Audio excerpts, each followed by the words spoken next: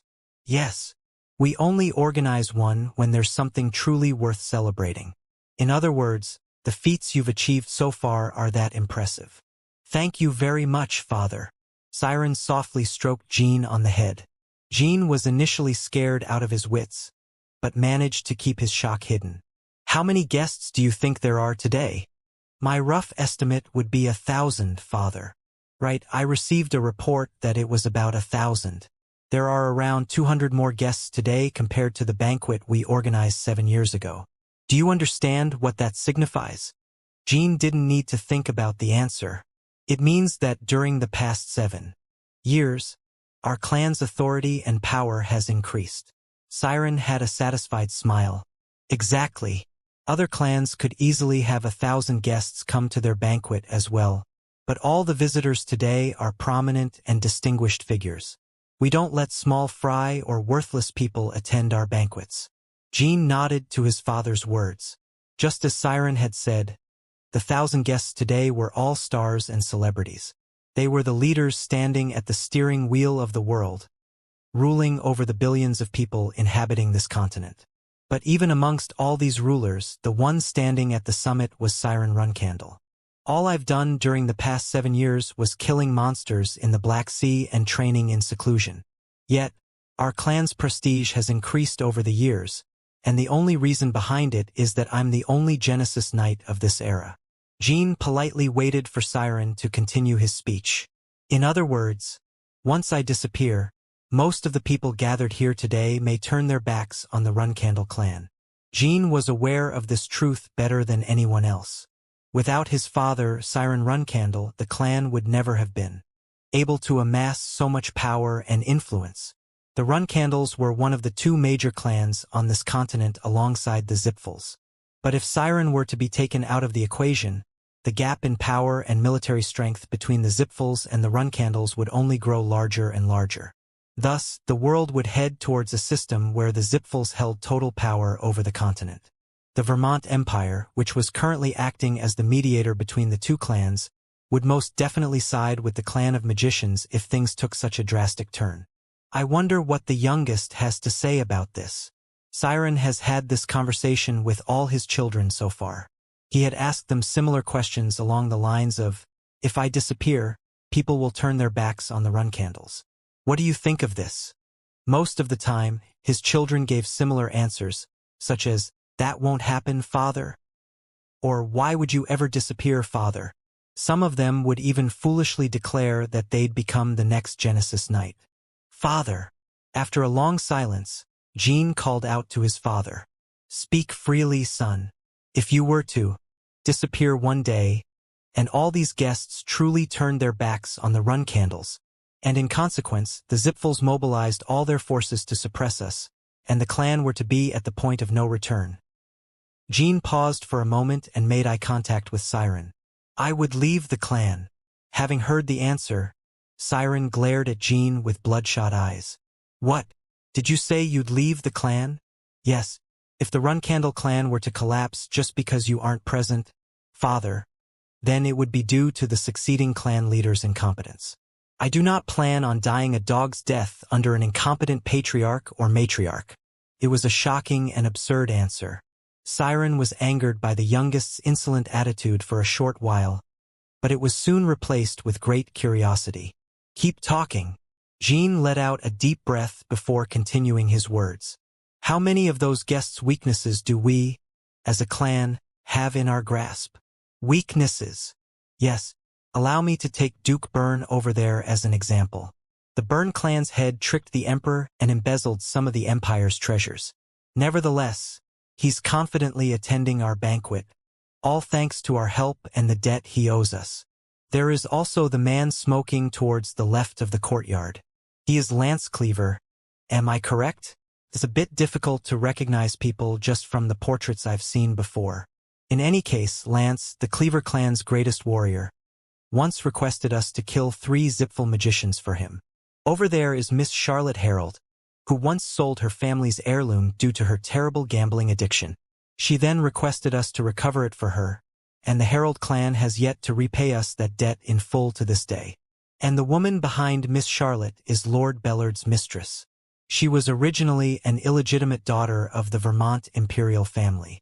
But due to her talent as a genius magician, she was oppressed by the legitimate children and was later banished. Lord Bellard has been commissioning us to protect her for several years already. And the person over at the... Enough. Siren lightly shook his hand. It seems you've read through the clan's commission contracts. But that's normally only allowed to flag bearers. Did Luna show them to you? I won't punish you, so speak truthfully. No. I asked elder brother Vigo to show them to me in exchange for returning his sword, since I had no use for that weapon. Kohaha. You really are remarkable. Just by skimming through those documents, one can find all these weapons that aren't swords the clan could make use of. I imagine that the classified documents that only father and mother are allowed to read must hold even greater and numerous weapons. So, are you saying that one could use those to protect the clan even when I'm not here? It all depends on the next clan leader's negotiation skills. In your case, father, you have no use of negotiation skills as you are the strongest knight in existence. However, the circumstances are different for future patriarchs and matriarchs who aren't Genesis knights. Siren slowly and calmly nodded and smiled. You are correct, but we aren't the only ones who have a grasp on others' weaknesses, son. The Zipfuls also have a hold on their weaknesses as much as we do. I assume so. However, the Zipfuls don't have an adequate justification to thoughtlessly take advantage of those weaknesses. They don't have a justification? Why so? Because the role of the villain belongs to us run candles. In any case, if the next patriarch is unable to protect the clan even with all these weapons at his disposal, I will leave the clan without a speck of hesitation. I will depart and prepare my revenge against those who brought us to ruin. Whether they secretly performed experiments with forbidden magic at the Colin ruins, whether they found the fountain of mana and used it to print out 7-star magicians like a factory, the Zipfuls were still the clan that symbolized good and justice to the public. They couldn't openly commit evil deeds like the run candles. Haha. Revenge, you say? I see one can only get revenge if they're still alive. I see your point. It's not bad. Jean silently lowered his head in response to his father's approval. He was still somewhat disappointed by Siren's strict assessment. Well, I guess I've put up a good defense nonetheless. Father is usually far more stern and uncompromising. It's not bad. Although he had said so, Siren was actually quite content with Jin's answer.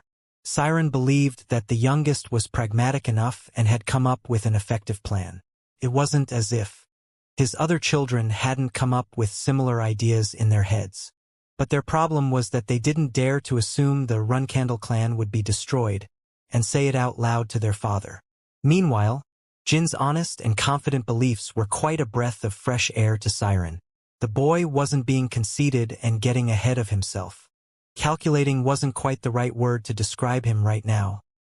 Cool-headed was a better choice, and that collected attitude of his was what Siren was highly satisfied with in Jean.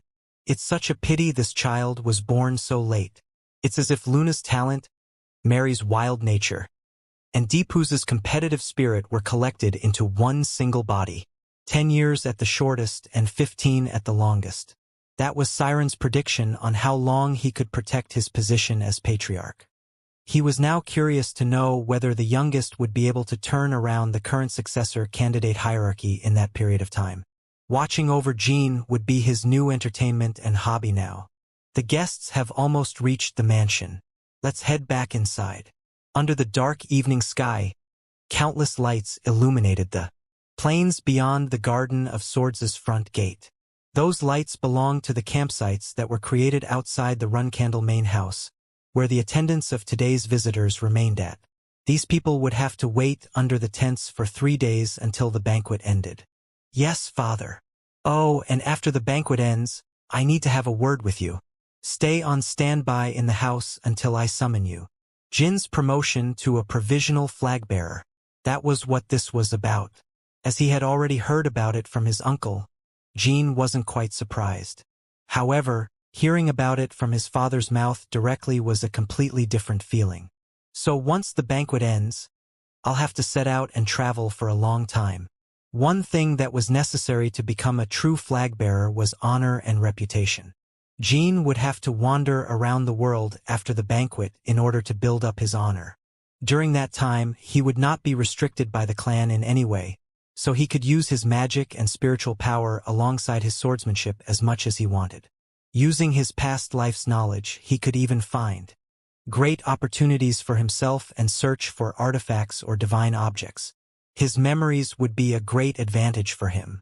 The next 3 days will feel like an eternity. I can't wait to depart already.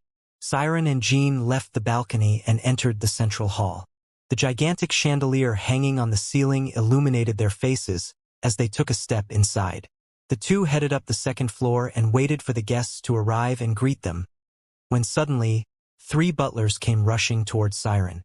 "Lord Patriarch, guests who hadn't sent a formal request to visit have arrived. What should we do?" Guests who hadn't sent a formal request. The Zipfels had come. Chapter 48. Banquet 3. The butlers continued reporting to the Patriarch with concerned looks. "There are 5 of them. Andre Zipfel came personally with other family members. Andre Zipfel, the Zipfel clan's second-in-command. He was given the title of Wind King due to his contract with the god of wind Meltsier and the blessing he received from the wind dragon Violetta. He was the man with the highest authority in the clan after Keliarch Zipfel, the Patriarch. He was a 9-star magician who could annihilate a couple of small nations within a morning if he felt like it. Such a powerful man had suddenly come to the Runcandle clan without any forewarning. Andre Zipfel?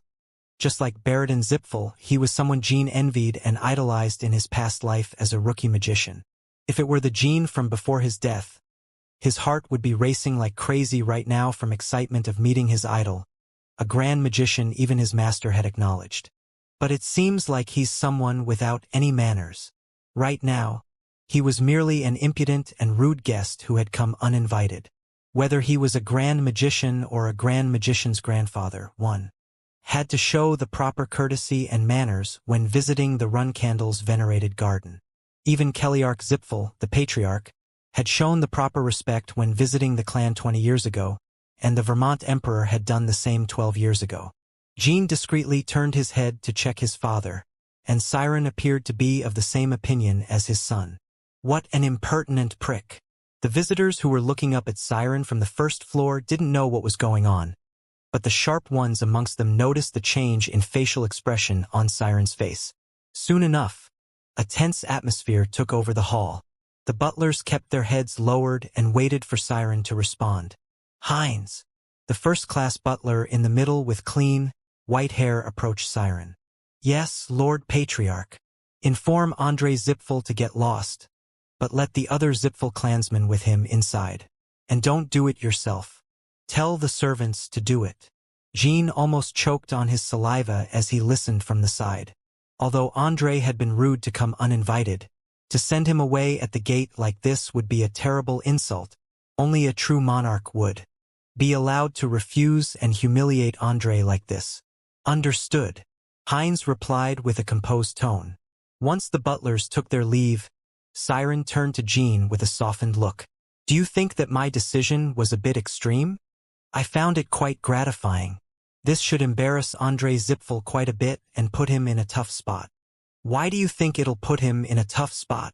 "Father ordered to let the other Zipfel clansmen inside. In other words, if Andre Zipfel takes his leave with the other clansmen out of embarrassment, he'll have ignored the Runcandle Patriarch's permission. But such a thing is not permitted in the Garden of Swords." "Haha, I didn't think you'd have deduced it that far. Indeed, Andre will follow my orders. If he doesn't, he'll have to crawl his way back to the Zipfels without his 2 legs." Had Andre arrived uninvited at a banquet hosted by another clan, the head would have had to allow him inside despite the discomfort. However, no matter how influential and powerful he was as a grand magician, he was merely a human compared to Siren, who had entered the realm of demigods. A slightly powerful human, but a human nonetheless. And even if Siren turned Andre into a cripple, the Zipfuls wouldn't begin an all-out war against the Runcandles. However, they would retaliate once Siren passed away. Around 20 minutes later, four people entered the banquet hall. They were the Zipful purebloods who had come with Andre.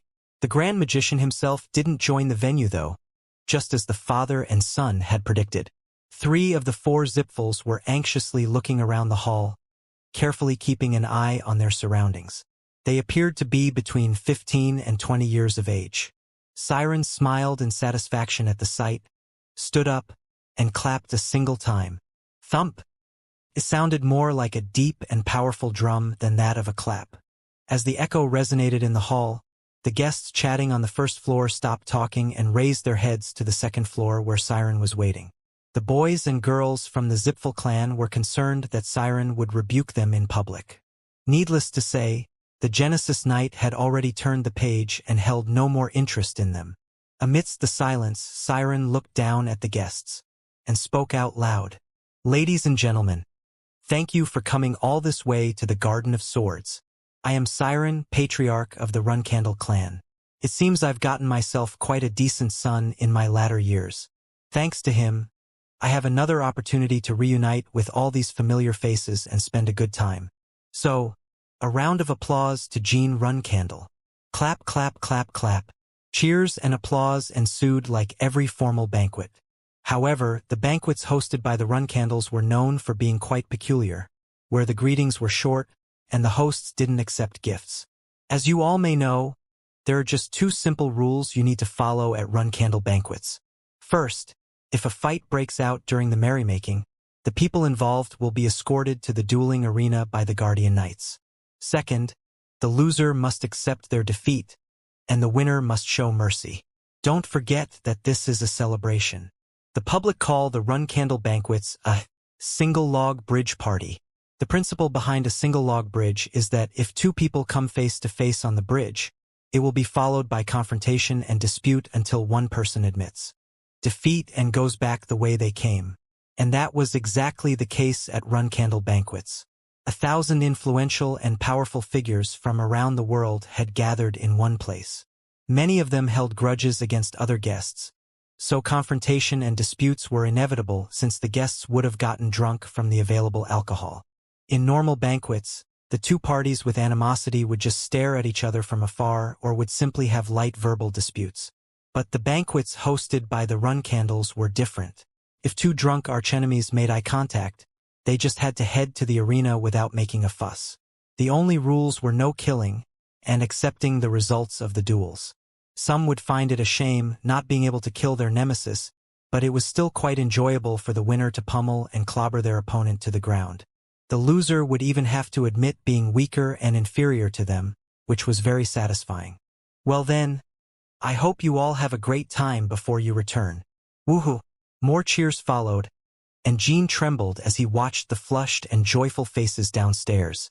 A refreshing and thrilling chill ran down his spine and spread around his body. Seriously, this is one hell of a crazy clan, and unfortunately he was a part of this crazy clan.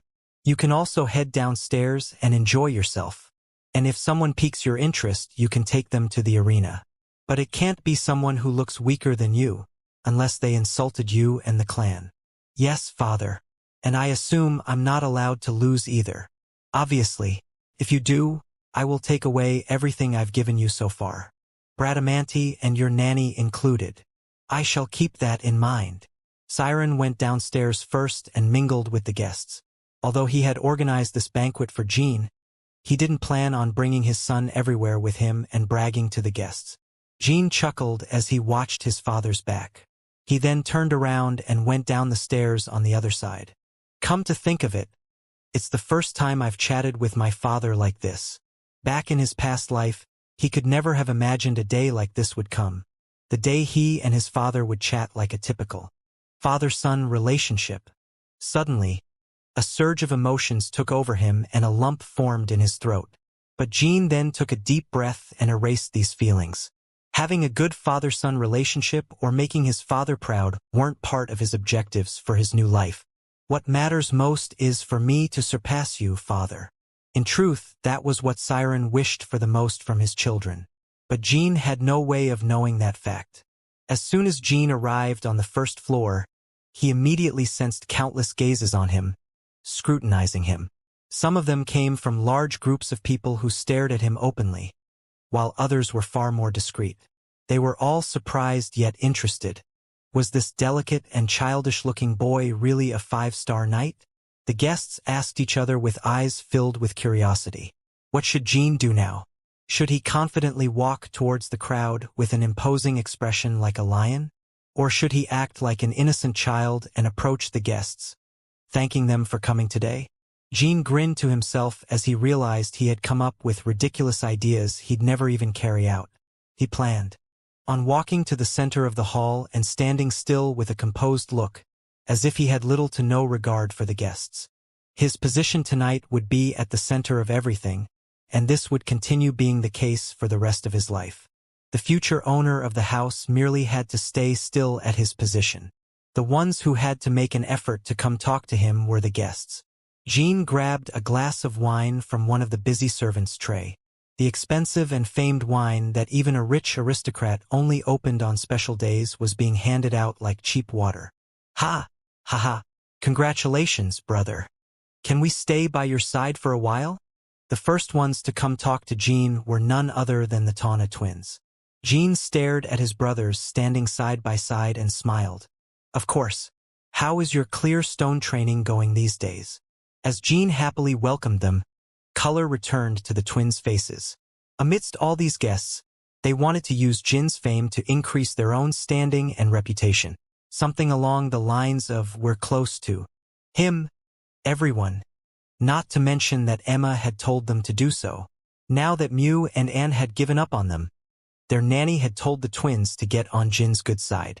Needless to say, Jean had already predicted all this, and he decided to turn the page and put aside his previous enmity towards Emma. That woman was quite unpleasant to be around, but she seemed to be one of the more perceptive and sharper people of the Runcandle clan. It's getting better these days. We changed our main weapons to a greatsword and a chainsword as advised by Uncle Zed, and it's so much better now. Really? That's great. I'm always cheering for you two elder brothers. You know that, right? Oh, of course. Of course we do. It's so reassuring to know you have our backs. As he awkwardly replied, Daytona mustered all the courage inside him and placed his arm on Jin's shoulders. Meanwhile, Jean found the twins fidgeting and their desperate attempts quite endearing and let his brother do as he pleased. Instead, he quietly whispered in Daytona's ear, "Once you've done enough acting and are satisfied, get moving. And tell Emma to keep making good use of her sharp wit in the future." Daytona barely managed to prevent his face from showing his terror and nodded discreetly. Afterwards, the Tana twins stayed for another 5 minutes making small talk with Jean before taking their leave. The twins' withdrawal was like the breaking of a dam. Once they had emptied the spot, the guests who had been glancing at the star of the night began approaching him one after another. Thanks to the Tana twins, the guests had learned that Jean wasn't as irritable or ill-tempered as Luna from the past. Most of the guests tonight had also attended the banquet from 19 years ago to congratulate Luna for becoming a 5-star knight at the age of 15. And back then, they had all learned of how bad-tempered and cold-hearted Luna was. There was no way anyone could ever forget. "Nice to meet you. I am Jullard Ken from the Ken clan." "A pleasure to meet you, Sir Jullard Ken. Does the food prepared by the Runcandle clan suit your tastes?" "Nice to meet you. I am Seeger Ken, also from the Ken clan." "Likewise, I am Jean Runcandle.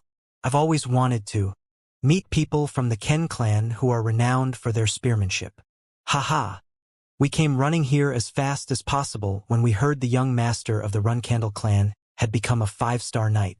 "Pleasure to meet you. I am Johnsina Peril of the Dragon King Knights."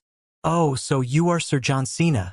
My nanny has often told me stories of your heroic exploits when I was younger. It's an honor to finally meet you." And so, the guests formally yet warmly greeted Jean one after another. Suddenly, one titanic man loomed over Jean, rumpled his hair and spoke loudly in a casual and friendly manner. "Ha. So you're Jean Runcandle. I was so curious to know what brat had reached the 5-star stage at 15 years old." Ha, you really are just a little brat 10 years younger than me. Good to meet you. The name's Huger. Huger didn't reveal his family name as he believed Jean would recognize him, and recognize he did. He was a talented, strong, and promising warrior from the Tuco clan. Maybe it was because he was respected and looked up to in his clan, but Huger seemed to have forgotten that he was at the Garden of Swords, the Runcandle clan's main house, and that he had to show proper manners. And so, Jean gently smiled and replied, "Oh yeah, good to meet you, Huger." The air surrounding them immediately became heavy. Tension spread amongst the guests who were watching their interaction. Chapter 49. Banquet 4.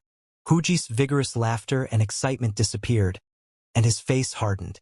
1 second, 2 seconds, 3 seconds, 4 seconds, 5 seconds. Jean waited for Huger to make up for his mistake, while Huji's expression slowly began showing displeasure. This wasn't some complicated issue. Even Johnsina Peril, who was entering his 50s this year, was showing proper respect to a boy decades younger than him. So Huger, who had yet to turn 30, had no right to speak informally to Jean. I'm not sure the food we've prepared will suit that tactless and rude cakehole of yours, Huger." Jean followed up and spoke softly, to which Huji's ears turned bright red. Many guests were watching the two of them. The anger and slander made Huji's blood boil and pump faster through his veins. "Oi, Mr. Outstanding Brat, are you trying to embarrass me just because I spoke a bit casually? You may be a Runcandle, but in the world of warriors and martial artists, I'm your senior by far. I was just being friendly since you're an impressive rookie. So don't get ahead of yourself." Huger spoke as if he couldn't believe the absurdity of the boy, but Jean realized he had to explain the current situation in great detail to get across the moron's empty head. "Listen carefully, Huger of the Tuco clan. Your behavior was an insult not just to me, but also to all the guests who have shown proper courtesy to me. If you really care about senior-junior relations, then you should have been far more careful than usual." "What? The first and second flag-bearers of the Ken clan, Sir Johnsina Peril of the Dragon King Knights, and everyone else. Aren't they all your seniors? If you have proper eyes and ear holes, you should have noticed how they have behaved towards me so far." Jullard and Seeger Ken nodded in affirmation, while Johnsina watched with shining eyes as he found the situation interesting. The other onlookers either sighed or whispered to each other. "If you behave like that, then what does that make of the others, your seniors? Acknowledge your blunder and apologize. I'll turn a blind eye to this incident if you do, since I've already said my piece."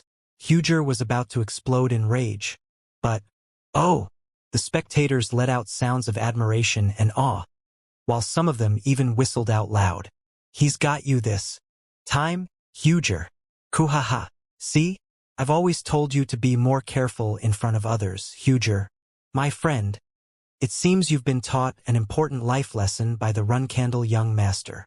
The youngest master has saved your life, you know? I'm sure you would have gotten in deep trouble later on in life due to your yapping trap. Haha. Listen to the young master's teachings. Don't tell us you're going to challenge him to a duel due to your embarrassment. I'd like to think you aren't such a narrow-minded person." The other guests naturally approached Huger and patted him on the back and shoulders to lighten the atmosphere. They were all senior martial artists who were close with Huger. Moreover, Huger was a very simple-minded man. Soon enough, his anger disappeared and he spoke with a light-hearted tone. Since my seniors are saying as such, geez, it seems I've blundered. I hope you will forgive your foolish junior for his mistake, seniors and elders. I'd be grateful if young Master Jean were to forgive me as well." "Of course, Sir Huger." A situation that could have escalated terribly had concluded itself in a warm and friendly manner. The slightly shy Huger laughed out loud to wash away his embarrassment and walked away towards his clansmen. After a while, the guests around Jean slowly returned to their original groups. Soon Luna, who was watching this spectacle from the other side of the banquet hall, slowly approached Jean. "Elder sister Luna. Haha.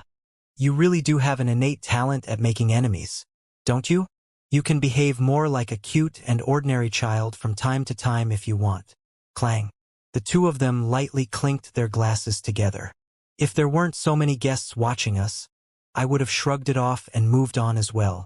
But just now, I was no different to a representative of the Runcandle clan. So I had to force myself to become a strict and uncompromising figure of authority. You're right, but what would you have done had Huger challenged you to a duel? He is still stronger than you. I think he's around the 6-star stage. I believed that it was unlikely, and if he truly challenged me to a duel, the Tuco clan's patriarch and elders who were watching nervously from the table over there would have come running at full speed to take Huger away from me. Jean discreetly directed his gaze, and Luna turned her attention towards the Tuco clan's table. The Tuco clan's patriarch was personally scolding Huger for his behavior. Goodness! Did you actually take them into account and calculated the entire situation as it happened? Yes. Moreover, the Tuco clan's patriarch was already frowning when Huger spoke to me informally. He had already realized that his clan member had committed a blunder. Did you learn how to deal with conflicts and how to conduct yourself appropriately from an aristocrat or something? If there really is someone who teaches such life lessons, it wouldn't be such a bad idea to keep them by my side. The only thing I'm taught here at the Garden of Swords is swordsmanship after all. That's more than enough, no? What else do you need to learn? Oh no, someone like elder sister doesn't need to learn anything else. But youngest-born children who are hated by their siblings like me need to learn countless things in order to ensure their survival. Is that so? Luna adorably tilted her head with naivety, as if she truly had no idea what Jean was talking about. She was born as a predator and had no need to be wary of others during her entire life. So it wasn't surprising that Luna found Jean intriguing. On the other hand, Jean was watching his elder sister with amazement and surprise. Meanwhile, Luna thought to herself, he is as gifted, if not more gifted than I am, but he also has a good head on his shoulders.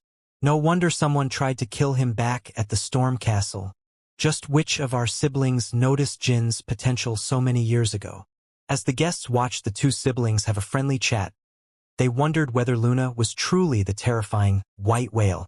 Ever since the banquet celebrating her reaching the 5-star stage when she was 15 years old, Luna hadn't participated in any other parties. Moreover, during her own banquet, she took everyone who approached her to the dueling arena and killed about half of her opponents. People believed that Luna hated parties and being around people like the white whale from the myths. However, they couldn't be more wrong. In fact, Luna loved social events more than anyone. To be more precise, she loved hiding her identity and going to pubs down the street to attend their small parties and dance with others. Anyways, I came to this banquet to congratulate you, but as I thought, this type of event isn't my cup of tea. I'll be heading over to another, more enjoyable place now. Are you leaving already? Yeah, you're still a bit too short to dance with me right now. Once you've grown enough, I'll take you to a fun little place I know of. The brother and sister stared at each other and grinned joyfully. I'll be waiting for that day to arrive, elder sister. Oh, before I go, I should leave behind a message to the guests here like you do. Luna got up from her chair and walked behind Jean. Then, she gave him a big and deep hug from behind. Geez, why are you doing this? I almost got a heart attack. Indeed, Jean almost got a heart attack from her sudden actions. With this, everyone gathered here today will realize that I deeply care for you, won't they? Then they'll be less likely to make mistakes and behave rudely towards you out of fear of me. I'll see you later, just as Luna had whispered. The guests witnessing this scene barely managed to stop their astonishment and shock from appearing in their expressions. The white whale, who was known for being awkward around her siblings, was openly and proudly showing her love and affection towards the youngest. Moreover, the men who secretly had a crush on Luna were divided into two groups. One group realized they had to get on Jin's good side and use the boy to get an opportunity to meet and converse with Luna. Meanwhile, the other group of people were, ugh, I'm so jealous. Fuck. I also want to hug Lady Luna like that. Lord Vishical. You ugh. That brat is so lucky. Crazy jealous. And one man in particular was expressing his displeasure. He, who considered himself Luna's greatest fan, was Bouvard Gaston. Ah, Lord Vishakal, I will definitely write a poem about her tonight. HAAA, even with my perfect transformation skills, I will never be able to make someone as beautiful and stunning as her. Meanwhile, Vishakal Ivliano's head was about to explode out of irritation. He had come to attend this banquet using his position as the Ivliano clan's next patriarch. But his true objective was to observe the movements and actions of the Runcandle clan for Kinsalo. He was originally planning on coming alone, but Bouvard begged him to bring him along as Vishakal's attendant, and threw a fit until the vice leader of Kinsalo agreed to it. This decision had created so many problems and issues, but the main problem was that attendants of guests weren't allowed to join the Runcandle banquets. Thus, Vishakal had to beg the garden to allow Bouvard inside. He even had to convince his little sister to come and used her handicapped legs as an excuse to let the fat ass inside.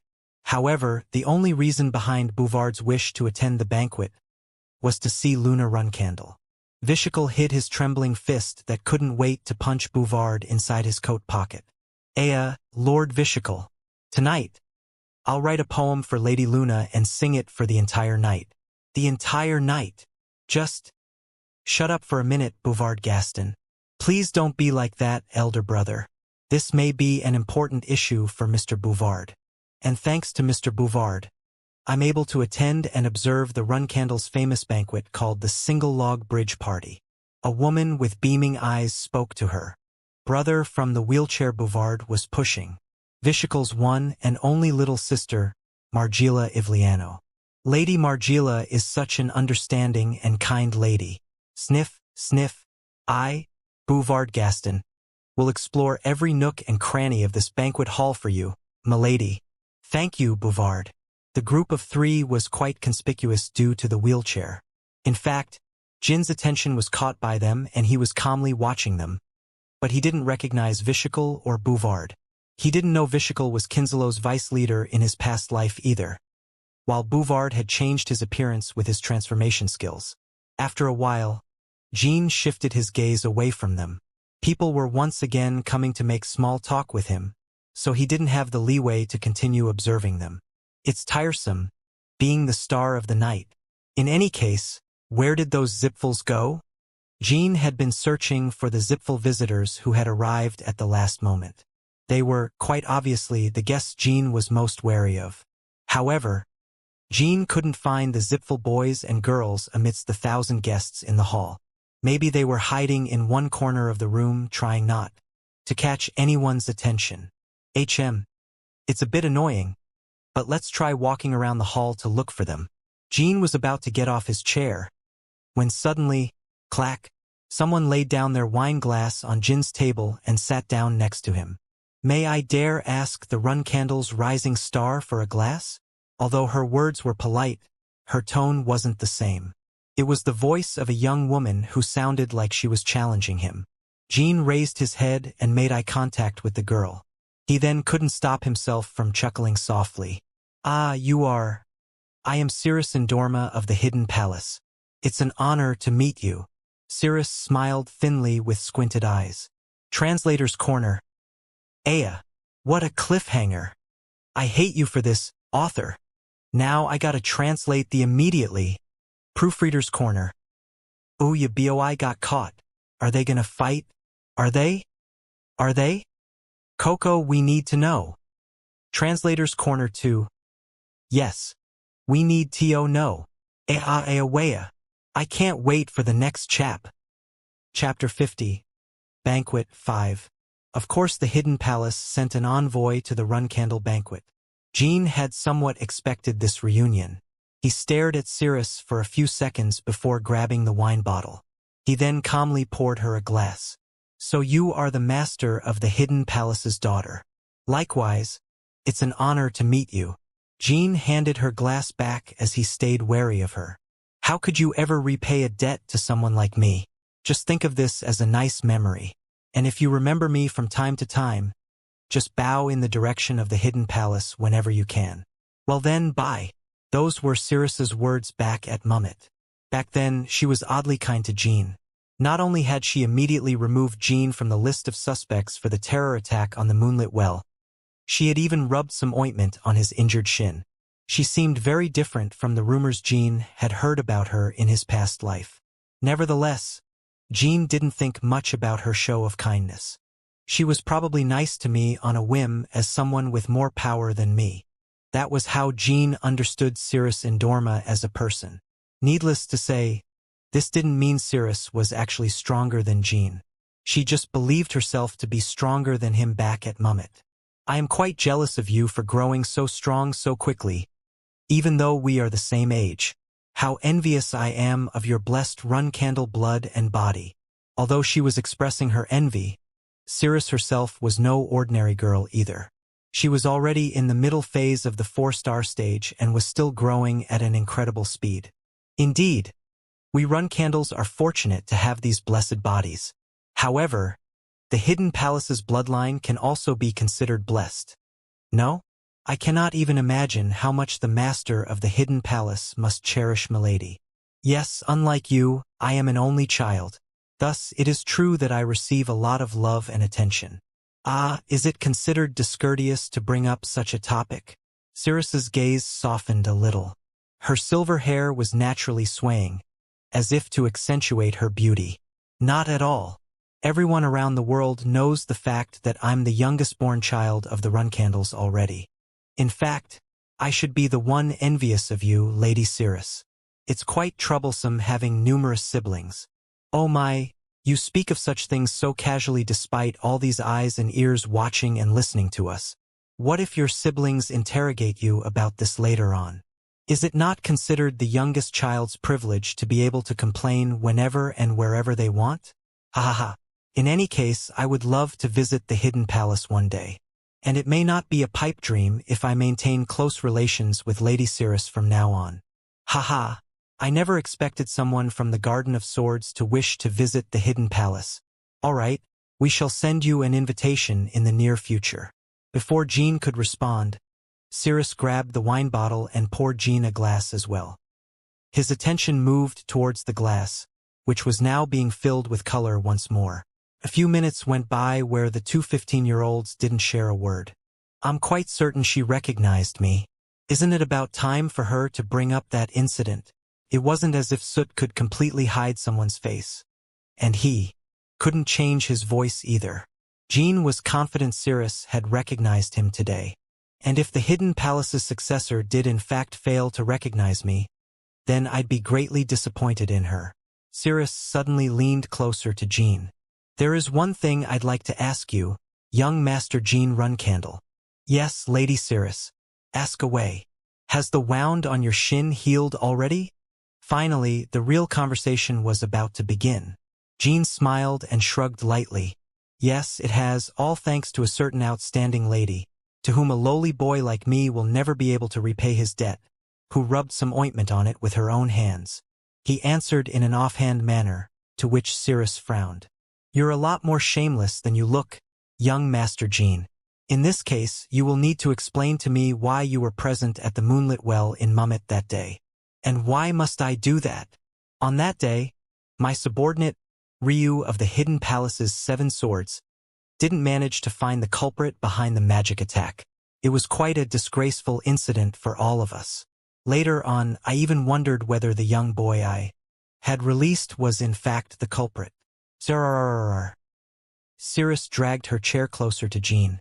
The two of them were now sitting side by side but staring in each other's eyes, face to face. There was merely the length of a handspan between their noses. I see. That is understandable. But magic, you say? As you can see, I am a Runcandle.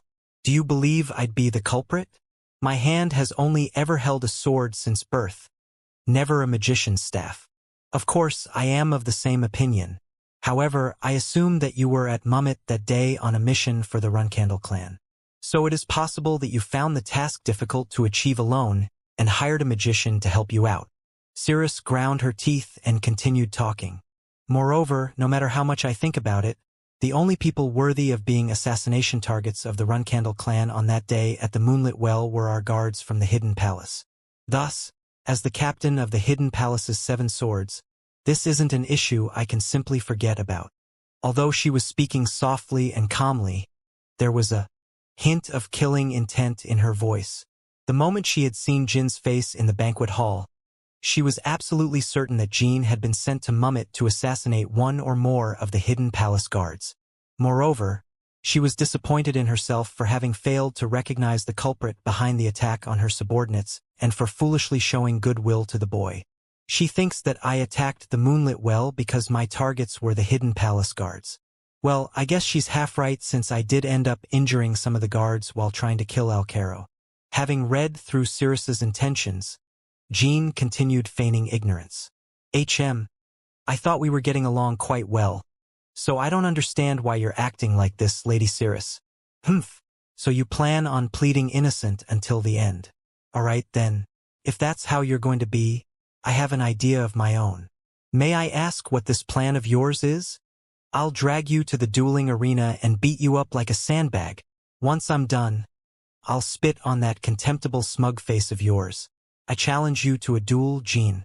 Run, Candle. Goodness. Jean urgently checked his surroundings to see if anyone had heard Sirius's declaration.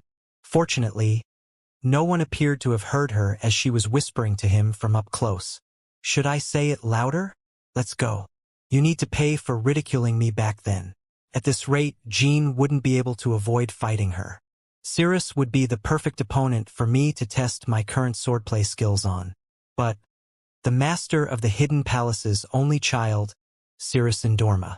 She was definitely strong and talented for her age, but Jean remembered his father's words. Lady Cirrus, I'm terribly sorry, but I cannot accept your challenge. Is it because you're not confident in yourself? The thing is, my father gave me a stern warning not to duel anyone weaker than myself. Crack. The wine glass Cirrus was holding with 2 fingers broke at the stem. Her now clenched fist was trembling like crazy. What did you just say? Please don't misunderstand. I would love to duel you, Lady Cirrus. However, I cannot go against my father's orders. You little. Hiya! Cirrus glared at Jean with bloodshot eyes, but soon sighed deeply to compose herself. As she regained her calm, Cirrus carefully placed the pieces of broken glass in her hand onto the table. You seem to enjoy messing with me, young Master Jean. Then, should I give you a taste of your own medicine? Cirrus suddenly grabbed Jin's hand and placed it on her thigh. Now, if I were to shout out Kaya, where do you think you're touching? And shoved you away. Jean hurriedly blocked her mouth with his other hand. He then chuckled to himself and nodded in defeat. If you're willing to go that far, then I guess I have no choice. Let us make our leave quietly. You should have said so earlier. The 2 of them stood up simultaneously and made their way to the door.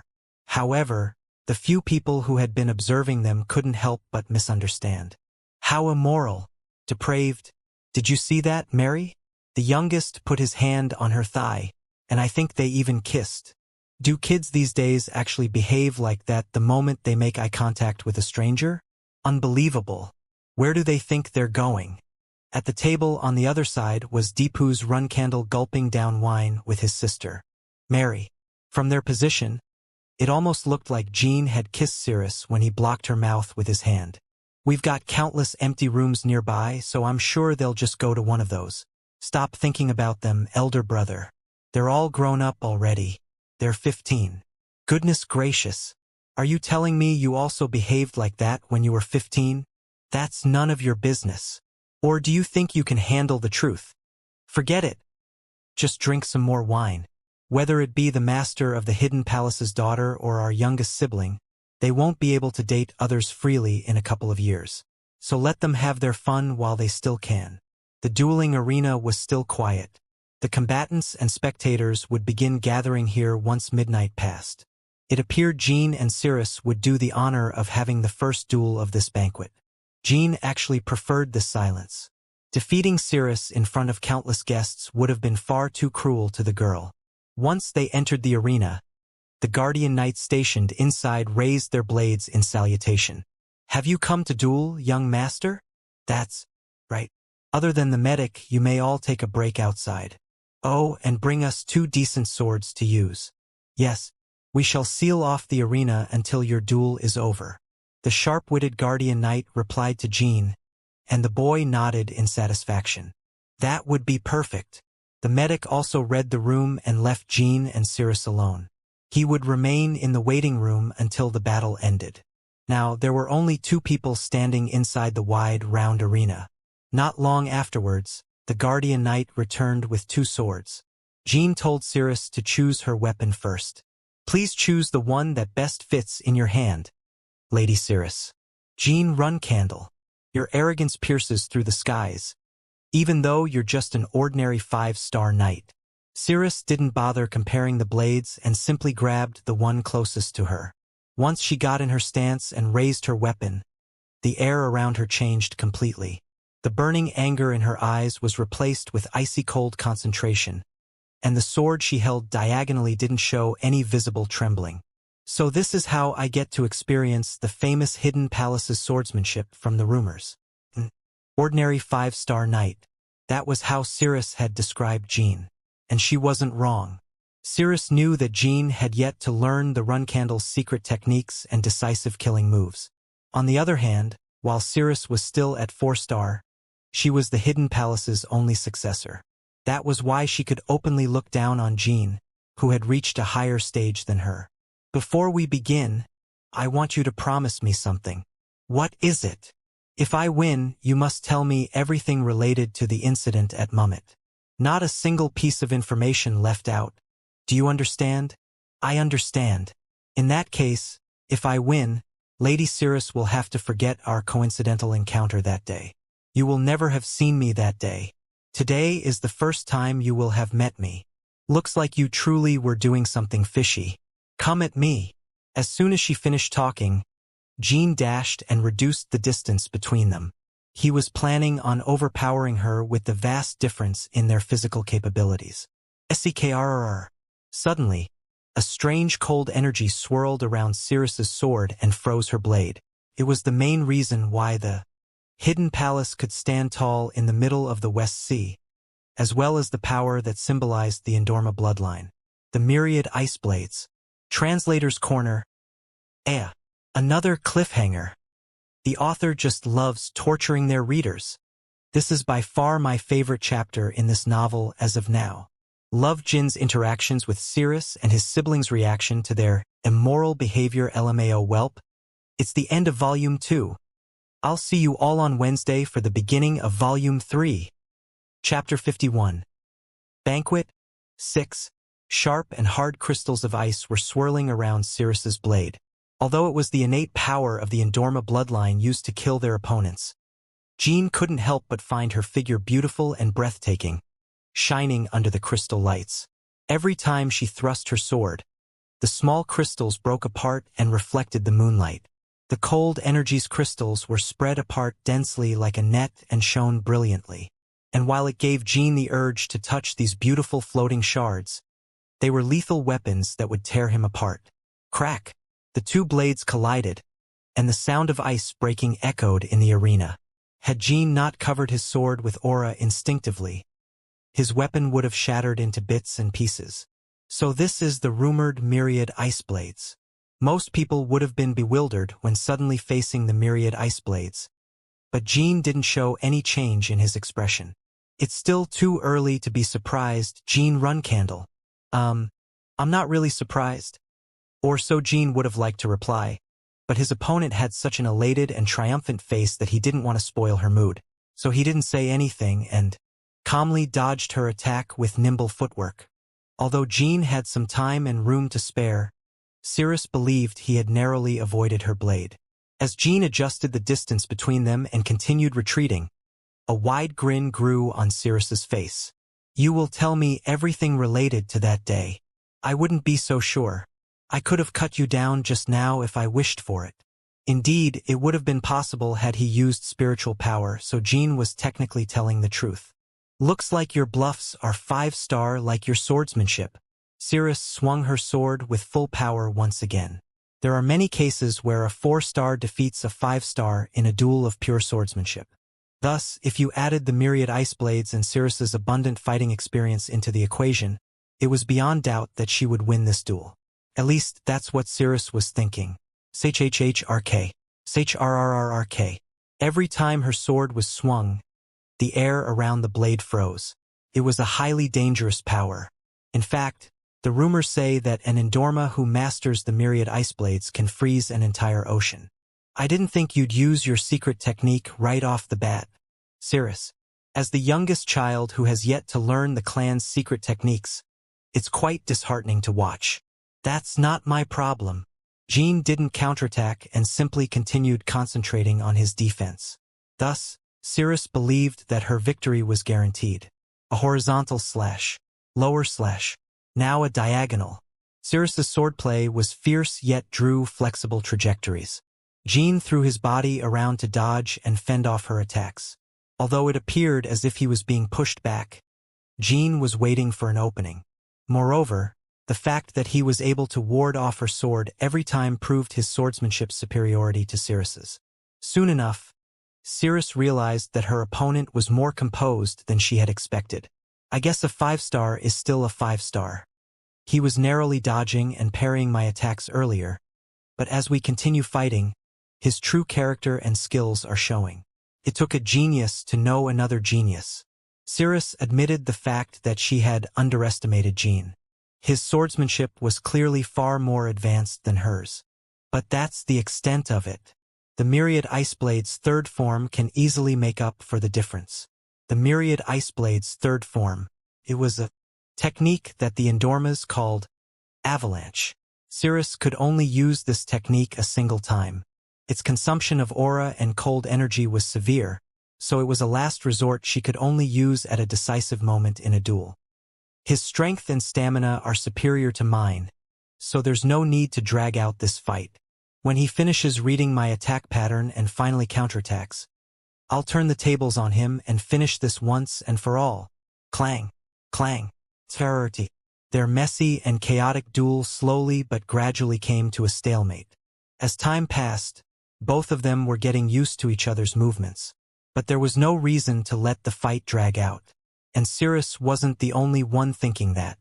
Jean was slowly changing to a footwork that put him on the offensive, and he had the same thoughts as his opponent. Cirrus should have recognized the difference in our skills by now, and she must be preparing to deal a decisive blow to end the fight. I'm sure she'll use some secret technique, but the question is, how powerful is it going to be? Jean couldn't quite estimate the strength of her secret technique as he had never confronted someone using the myriad ice blades. Therefore, Jean decided to use the most powerful secret technique he himself knew. Back when he was at the Storm Castle, he wasn't just reading the secret tomes underground in order to kill time. Needless to say, Cirrus didn't know that Jean already knew several secret techniques of various martial clans from history. Before Jean could decide on his countermeasure, Cirrus boldly charged at him. She yelled loudly and swung her sword down, aimed at Jin's shoulder. A few strands of her long, silver hair got in the way of her blade and were sliced off. "It's over, Jean." Whoosh! Suddenly, a violent blizzard materialized in the arena, swirling around in a circle with Cirrus at the center. But unlike the blizzards that form naturally, when the icy winds reached Jean, he received small gashes on his forehead. The sharp winds were slicing away at his clothes, and the cold air was making his neck and joints stiff.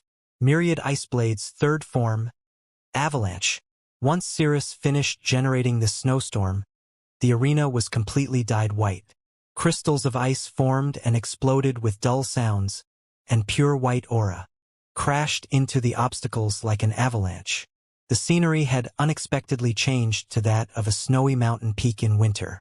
The snow/aura blocked Jin's vision, and the wave of cold energy made it impossible to breathe. At the center was Cirrus with an enthusiastic expression showing her confidence in her victory. But she then saw Jean wearing the same look on his face. It was the glow and grin of a human who knew they had already defeated their opponent. How come? The avalanche-esque snowstorm was already rampaging in the arena. So even if he was a 5-star genius swordsman, he wouldn't be able to overcome the Hidden Palace's secret technique. Although she felt uneasy for a short moment, Cirrus didn't pay it much heed. The main force which prevented the world's two superpowers, the Run Candles and Zipfuls, from conquering the Hidden Palace was this power. Stagger. Cirrus stumbled as she had used up all the energy and aura within her. Since she had avoided hitting Jean in the vital areas, he would most likely survive this ordeal.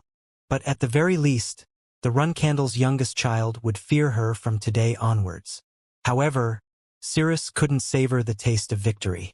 Yet, akin to an ice pick, a single handleless blade pierced through the thick layer of white, snowy energy that blocked their vision. What? How did he? Cirrus hastily fixed her posture. At least she tried to. The will wasn't enough on its own. Her body's lack of strength from using the secret technique prevented it from following her brain's orders. She could only wait for the next sequence of events to occur in her bad posture. Hhhhrk. A single flash of light streaked through the snowstorm. The blade didn't contain a god's power like Cirrus's sword, in which she had injected her cold energy. In fact, the blade wasn't even covered in aura, the universal and basic power that every knight used. It merely appeared to be an ordinary steel edge without a handle. Cirrus couldn't accept the fact that such an unremarkable weapon was tearing through her avalanche. This can't be. She couldn't even finish her sentence, because the annoyingly persistent blade coming at her was about to explode. Crrrk. Crack. Cirrus clearly witnessed the steel crumbling on itself as dents formed on it, along with a bright and dangerous glow escaping through the cracks on the metal. Before she could even realize what was happening, a loud and urgent yell pierced her ears. Get down!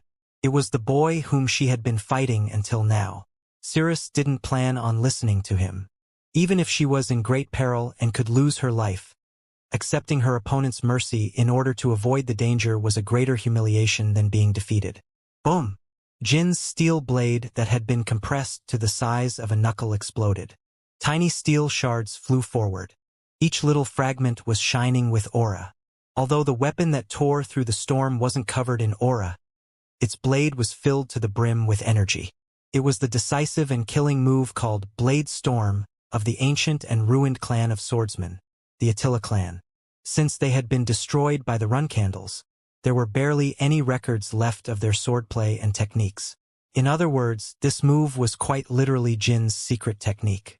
This was the strongest technique Jin had mastered amongst all the ones he had learned from the secret tomes beneath the storm castle. Even if she was a user of the myriad ice blades, Cirrus wouldn't be able to handle the blade storm's firepower as a 4-star knight. Damn it! Either Jin had overestimated the power of the myriad ice blades, or the Attila clan's secret technique was far more powerful than he had expected. Whatever the answer was, Jin was regretting having used the blade storm. If she didn't dodge it, Cirrus would definitely die. If not, she would at least be crippled for life. Jin's heart was beating rapidly in worry of her possible death. Meanwhile, Cirrus clenched her teeth to suppress her instincts of wanting to save herself by crouching, since she didn't want to be humiliated. And so, a second went by. Once the blade storm subsided, the two fighters exclaimed to themselves. One had a sense of relief, while the other groaned in mortification. Cirrus had crouched just as Jin had shouted. Are you all right? Jin threw away the sword handle that was remaining in his hand and grabbed Cirrus by the shoulders. She was just staring into the emptiness with wide eyes due to the big shock. This was her first ever defeat since the first time she grabbed a sword in her life.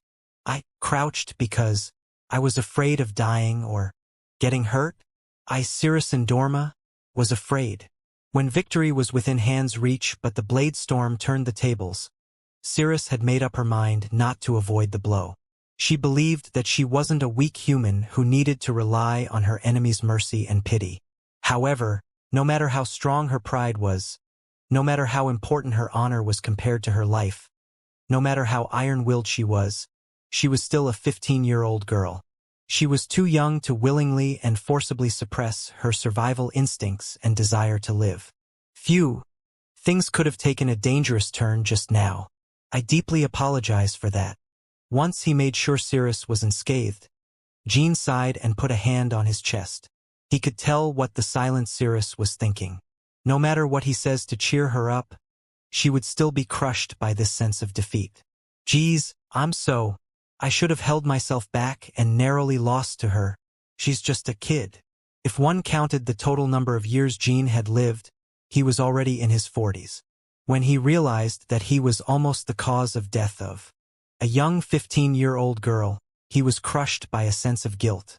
Moreover, she could either become a rival or a friendly associate in the future, yet he was about to kill her. Jean stared at Cirrus for a short moment as he sorted out his thoughts on what to tell her. But he didn't need a lot of time to ponder. If I were in the same situation, I would have avoided the blow as well, and you also would have yelled at me to get down. So I won't say any more about this incident. He knew that he wouldn't be able to cheer her up, and he didn't plan on forcing himself to try to console her. So once he said his piece, Jean merely turned around and walked away. It was best to just leave her alone in times like this. Jean, run, Candle. But before he could leave, Cirrus called out to him and stared into his eyes. Light had returned in her gaze. In fact, her gaze was brighter and deeper than before, as if she had been enlightened and changed on the inside. You're still bleeding from the forehead from when I cut you earlier. She took a few steps towards Jean and took out a handkerchief from her inner pocket. She then silently wiped his wound and even rubbed some of the healing ointment on it. It was the same ointment as the one she had rubbed on his shin in Mummet. With this, I've repaid you for saving my life. Aren't you considering the value of your life a bit too cheaply? I don't think the Hidden Palace's successor's life can be repaid with some ointment on a graze. That's why I rubbed the ointment extremely carefully since you just saved me out of pity. From now on, I'll be an invaluable and distinguished person again. So in the future, I hope I can get an opportunity to save you. They both moved towards the arena's exit. Once they took a step outside, Cirrus added one final comment. Oh, and from now on, today's the first time we've ever met. Indeed, it seems I've won the bet. I'll see you tomorrow. Chapter 52. Banquet 7. Jean attended the banquet the following day as well. Fortunately, not many people were aware of his duel with Cirrus. In fact, many were misunderstanding their relationship just like Deepu's run candle, and their beliefs were reinforced today. Had they actually dueled, the winner would have been bragging about their victory to others at the banquet. Nevertheless, Jean and Cirrus remained silent and didn't bring up the topic, so people naturally came to the conclusion that they had had a secret love affair last night. The banquet continued in a similar fashion as the day before. Jean stayed seated in one location, and the guests came introducing themselves to him. However, there were less people crowding around him. Since the secret and veiled child of the run candles had already revealed himself last night, the guests were busier dealing with their own favors and grudges amongst themselves. Ever since Jean and Cirrus had left the arena last night, countless other duels have been occurring non-stop until now. And since people were allowed to spectate the fight, there were more guests gathered at the arena than the banquet hall. The single-log bridge party had begun for real. Nevertheless, Jean was sitting at the center of the hall, sipping on his wine as he looked around in glee. I should be able to meet those Zipfels today. Jean was curious to know how high their mastery of magic was. Since he had heard that the 4 Zipfel guests were between 15 and 20 years of age, they were the best magicians he could compare himself to. Moreover, if he got the chance, he wanted to ask them about the Colin ruins. But Jean changed his mind as it was probably a bad idea. I'll get a lot of free time once I become a provisional flag bearer. I can just go investigate the Colin ruins with Murakan whenever I want in the near future. And if he received Murakan's help, Jean could easily find and take the mirror artifact called the Fountain of Mana for himself. I'll make sure the Zipfels can't mass-produce 7-star magicians like a factory this time around. Once his thoughts reached that conclusion, Jean laid his glass on the table and exhaled deeply. Meow. Mo. He suddenly noticed a black cat naively walking around the banquet hall. The guests were surprised by the presence of a small cat at the Run Candle main house, so they couldn't help but stare at it. That's stupid. Jean was certain Murakan had sneaked inside without Gilly's knowledge. The boy wasn't sure whether the dragon had noticed his gaze on him, but Murakan raised his tail straight and catwalked to the center of the hall. He then safely arrived at his destination, on top of Cirrus's lap. The girl was satisfied by the cute pet's affection towards her and she started stroking it. After a short while, She looked at the name tag on the cat's collar and burst out in laughter. Nabi Runcandle, that was the name written on the tag. Cirrus laughed out loud for a long time, before composing herself and wiping her tears. She then got up and approached Jean. "Did you come up with his name, young Master Jean?" She was speaking in a soft tone, a complete 180 compared to her attitude back at the arena. The way she skillfully carried him showed her abundant experience with animals. Jean smiled awkwardly and nodded. "Yes. Before coming here, I imagined you to be a battle maniac obsessed with swords, but you have quite a few surprising sides to yourself. May I play with him for a short while?" "Feel free to." After receiving his approval, Cirrus bowed and left the hall. Did she really come to me just to ask that? Jean found her quite peculiar but somewhat likable. Then, someone else unexpectedly sat next to him. "Oh, so we finally meet again. Jean Runcandle. You have no idea how difficult it was finding you. Haha." A young man wearing a genuinely friendly smile spoke to Jean enthusiastically. Jean knew this boy, as well as all the feats and accomplishments he'd achieve in the future. However, he didn't want to act familiar with him, even though he was a zipful Jean had been looking forward to seeing. "Who are you? Goodness, to think I'd hear such a disheartening greeting from you at our reunion. How could you forget about me? I've been thinking about you every day all this time. So who on earth are you? Come on, try guessing. The first two letters of my name are B. Haha. Do you remember now? Nope. Damn it. We first met each other at the Mytel Kingdom's transfer gate. Does it not ring a bell? Nope, no bells ringing at all." This point, Jean found their interaction amusing, so he continued feigning ignorance. "Ha ha ha. To think that you don't remember even with all these clues. Jean, I think you have the memory of a goldfish. Listen carefully. My name is Baradin Zipfel. You're still as oblivious as ever. I was indirectly saying that I didn't want to act like your acquaintance. Yet you didn't get the hint and continued bringing up the topic. How tiresome. Oh, is that what it was? To think that this boy would actually become a 9-star magician by 30 years old and get selected as the succeeding patriarch." Jean had also realized how clueless Baradin was on their first encounter. But this was just on another level. He was speechless at how ridiculous the situation was. Even though Jean had bluntly said how tiresome Baradin was, the zipful boy didn't let it bother him for too long.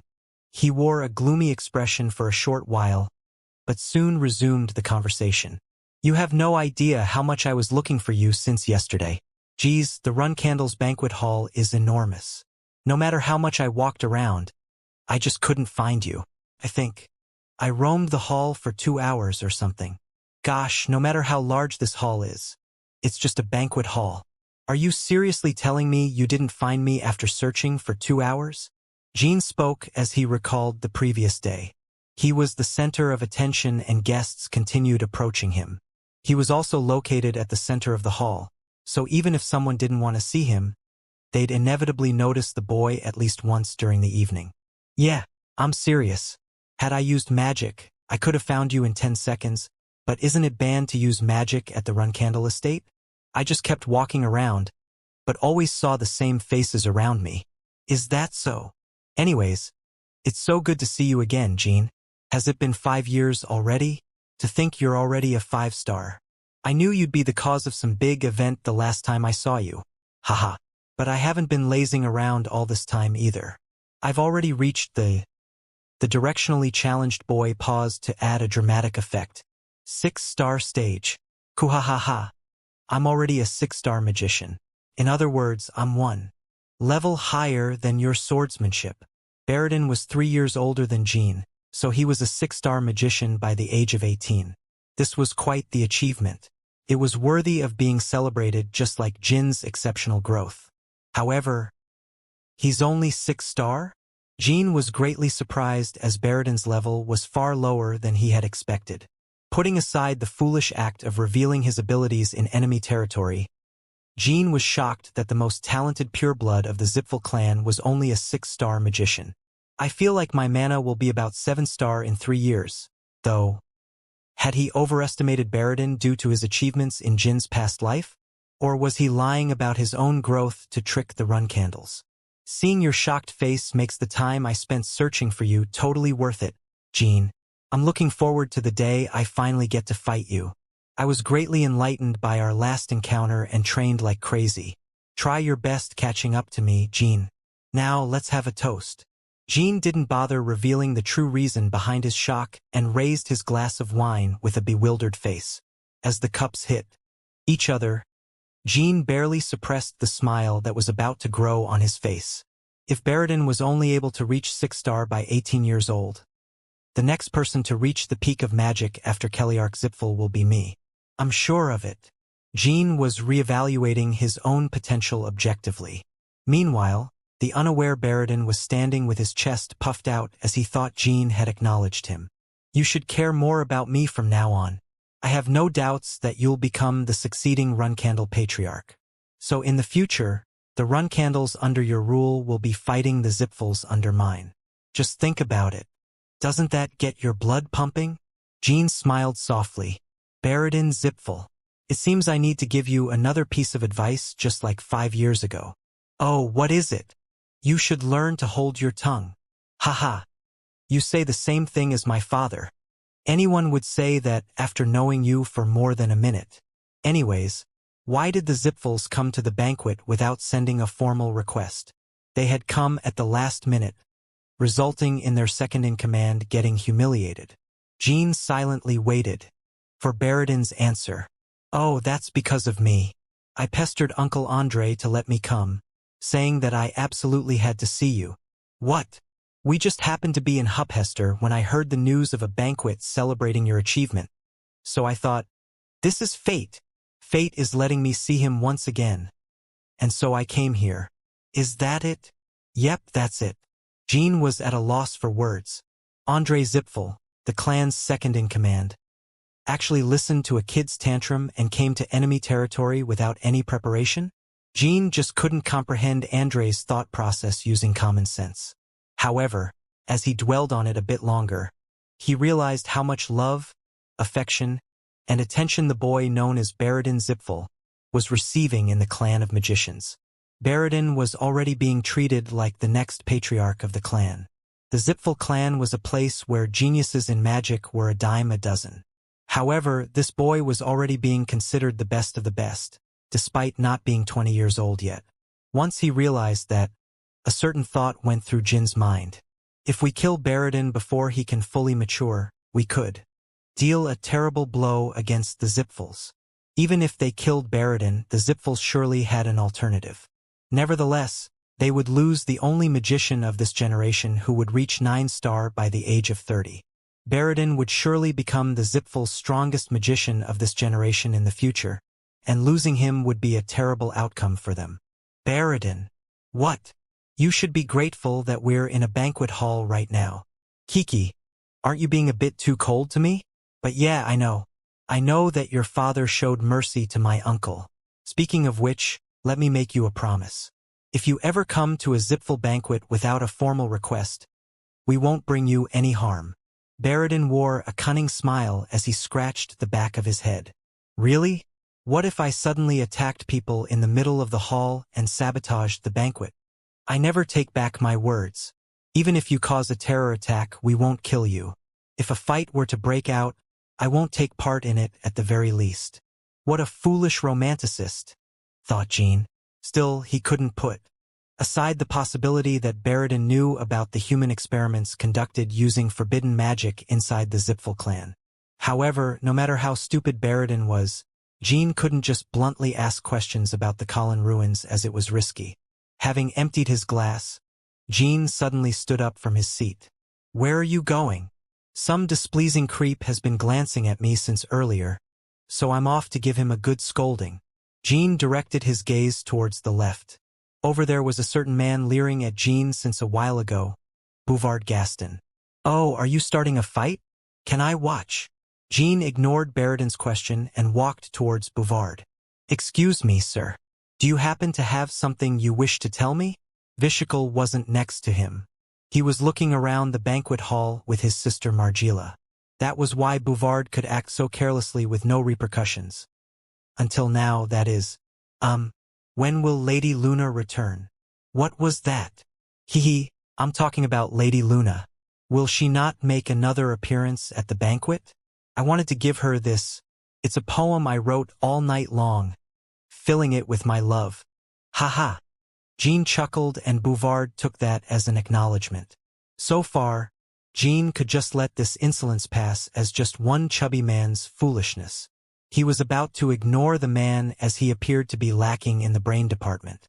To think that there'd be a moron disrespectfully and thoughtlessly searching for elder sister Luna at the Garden of Swords. Isn't he an attendant serving the Ivliano clan? I should warn Lord Vishical about his attendant's behavior sometime before the banquet ends. However, Bouvard ended up trespassing his limits and infuriating Jean. Lady Luna will realize once she reads my poem that I'm not your typical man. In fact, I may even become your brother-in-law in the near future, young Master Jean. Even Baradin, who was silently watching this interaction while sipping on his glass, couldn't help but spit out his wine once he heard those words. Translators section, August 6, 21. Haha. I love Jean and Baradin's relationship dynamic. Can't wait to see whether they end up as friends or rivals or enemies. Murakan sneaking out and jumping onto Sirius's lap xddd.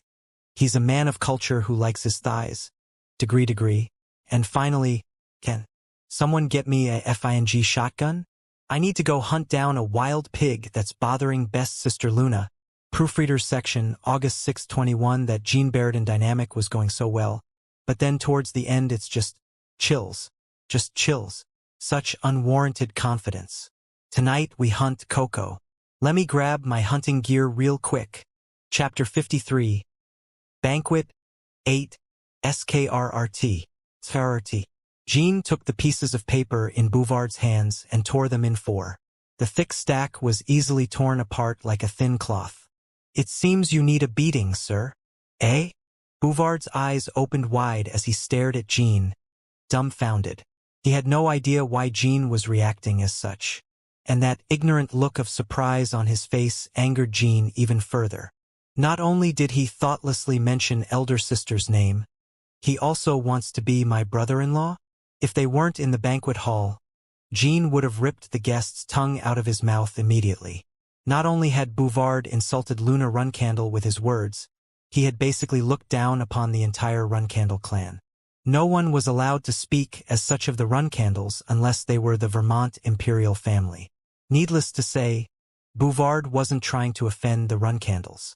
The problem was that he was incredibly dull and slow-witted. Haha. Why are you acting like this, brother-in-law? I mean, young master. Bouvard accidentally called Jean brother-in-law again, and the boy nearly sent his fist flying at Bouvard's face on the spur of the moment. However, he closed his eyes and calmed his anger before raising his hand and calling the guardian knights. Drag this man to the arena. Yes, young master. Clang. Clang. Two guardian knights who were standing by the edge of the hall grabbed Bouvard by the shoulder. To this instant, Bouvard still had no idea why Jean was seething with anger against him. Did he not like my joke? Is he seriously humiliating someone like this just because of a stupid reason like that? This bratty piece of shit. He was merely in a shocked mental state. As someone who hadn't learned any manners or cultural knowledge in life, he would have been long dead on the streets, killed by some thugs if not for his transformation ability. People's attention was directed towards the ruckus.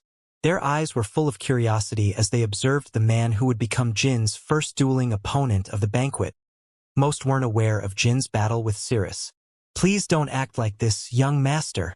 I was merely expressing my love. Everyone in the world has the right to express their love freely. Bouvard continued yelling as he got dragged away, but Jean didn't bother answering. Wasn't that Jean had nothing to say to this worthless man in return?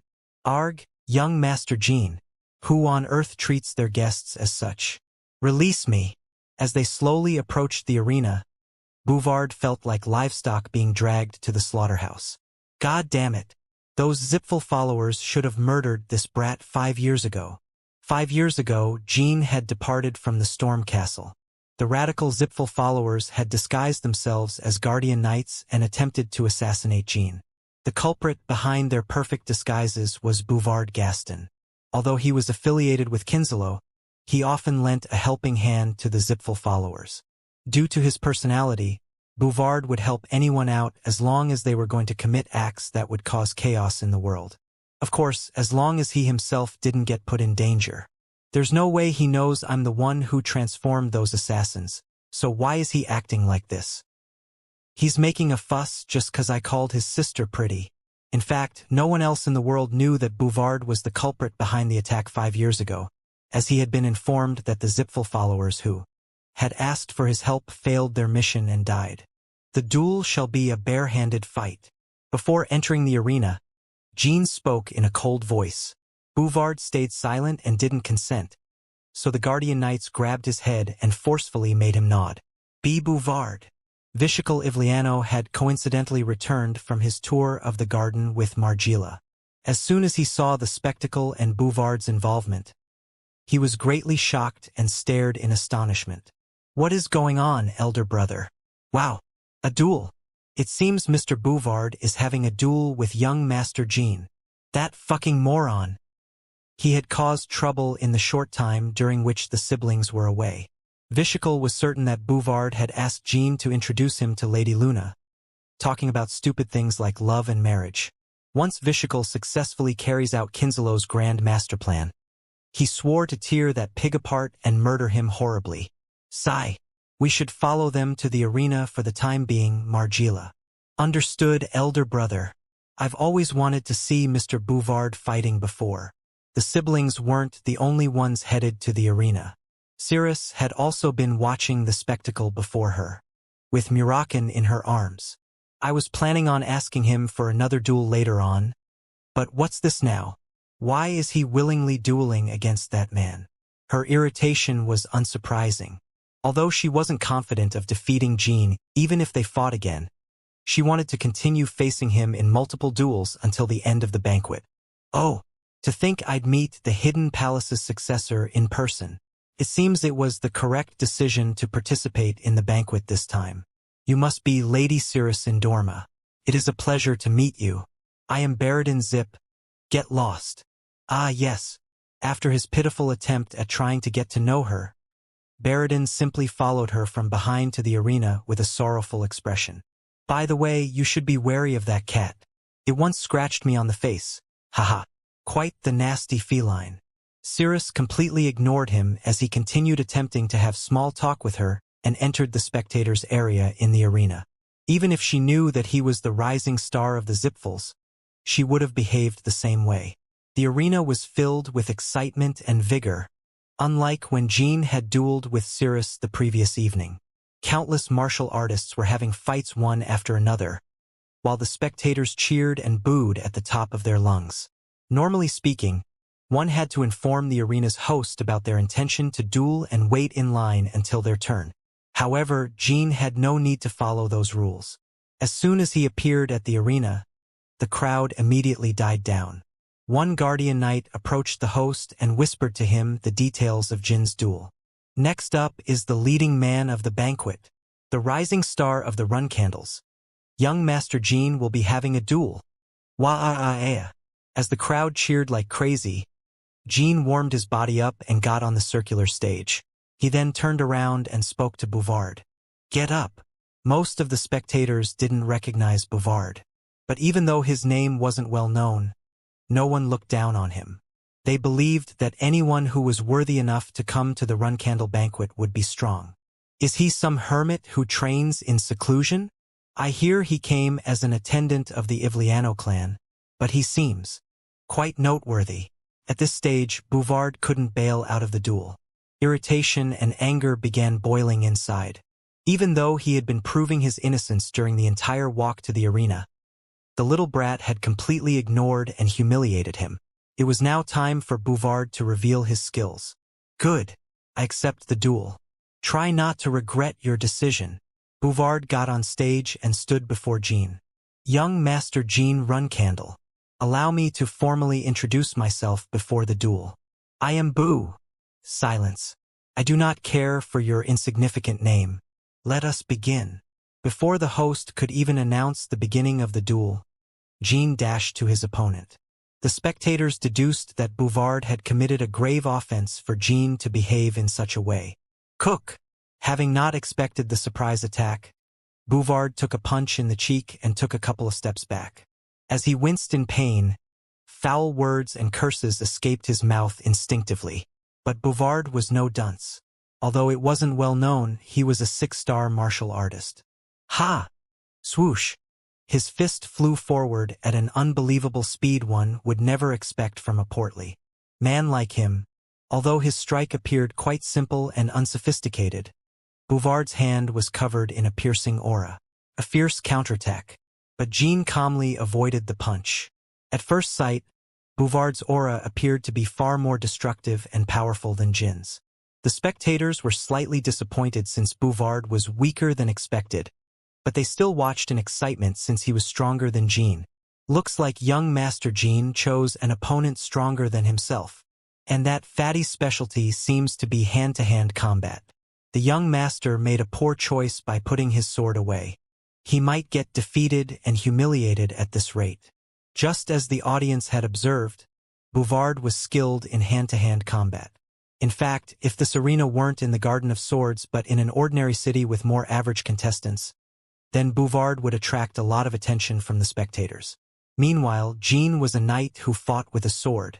So not only did Bouvard have greater aura, he was also better skilled as both duelists were fighting barehanded. It was to no surprise that the audience expected Jean's defeat. Whack! Bouvard's follow-up hook struck Jean square in the jaw. Jean felt his legs lose strength, and a soft grin grew on Bouvard's face. You dare attempt to lay a finger on the great Bouvard with such measly skills? I'll pummel you and make you beg for your life, punk. However, Bouvard's smile didn't last long. Cook!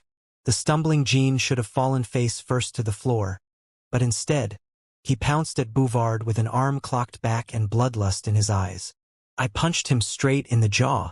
So how is he still conscious? He had definitely seen Jin's legs losing strength as well. However, that was merely an act. The Run Candle's blessed bodies wouldn't crumble simply from a strike to the jaw. Had Bouvard fought against a Run Candle before, he wouldn't have let down his guard after successfully hitting Jean. Whack! Jean palm-striked Bouvard straight in the face and a heavy strike echoed in the arena. Bouvard's nose was flattened and distorted as a string of blood ran down his chin. But he didn't have time to groan in pain. The Run Candle's combat style was to show less and less mercy the more the opponent was beaten down. Thwack! Thud! Boom! Crack! Another punch to the broken nose, one to the left cheek, his right flank, his solar plexus. Jin's two fists covered in aura were relentlessly clobbering Bouvard. And it was far from over. Jean then started adding kicks to his movements. In mere seconds, Bouvard was covered in his own blood and was being thrown around the stage like a dirty and bloody rag. It appears to be over. He made his opponent let down his guard, followed up with a surprise attack and incessant blows aiming at different parts of the body to be unpredictable. That truly is the best strategy to use against someone stronger than yourself. The spectators were disappointed for not seeing Jin's swordsmanship, but found the actual battle more than entertaining enough. Moreover, the greatest harvest of this duel was being able to observe Jin's battle style. I see. Young Master Jean isn't the kind of person to let his hubris and arrogance hold him back in fights. As soon as he judges that his opponent is stronger than himself, he makes use of every possible strategy at his disposal. It isn't uncommon for 5 stars to win against 6 stars in a duel. However, it is quite rare to see the 5-star completely overpower the 6-star like Jean moments ago. It was a one-sided beatdown. Bouvard's first successful hit was also his last. He then got mercilessly pounded like a sandbag. In fact, he was still being beaten to the ground like minced meat. I guess it's about time I stopped. Geez, I get too emotional at times. Actually, Jean was behaving somewhat reasonably. Had it been another Run Candle, Bouvard would have been cut down on the spot before he could finish uttering brother-in-law, even if they were in the banquet hall. Phew! Jean shook both of his hands to get rid of the blood and took in a deep breath. The unconscious Bouvard was twitching on the floor as tears ran down his mangled face. Jean turned around and was about to exit the arena, when he heard a certain lady's voice amongst the audience. Elder brother Vishakal, I cannot comprehend the reason behind young Master Jin's actions. Wasn't the victor already decided earlier? How could he beat up an unconscious and vulnerable man in such a cruel manner? Margila? The shocked Vishakal stared dumbfounded at his little sister. Young Master Jin went too far. He was bullying the weak. The unconscious man down there is our friend. Is he not? Will you just stand here and do nothing, elder brother? Your little sister is very disappointed in you. Bouvard Gaston. That unpleasant man was neither weaker than Jean, nor was he their friend. Vishakal wanted to answer as such, but he couldn't, as his one and only sibling's words weighed on his mind. Very disappointed in you. Are you telling me to duel young Master Jean? Yes. I wish elder brother would teach young Master Jean a lesson. Of course, in an honorable and dignified manner, unlike the behavior young Master Jean showed us earlier. Oh, what a flamboyant young lady! Vishakal, you should listen to your sister's request. Haha! An interesting battle is about to unfold. In the end, Vishakal went down to the stage due to his sister and the audience's pressure and expectations. Chapter 54. Banquet 9. Vishakal Ivliano was known as a 7-star knight, but in reality, he had already reached 8-star.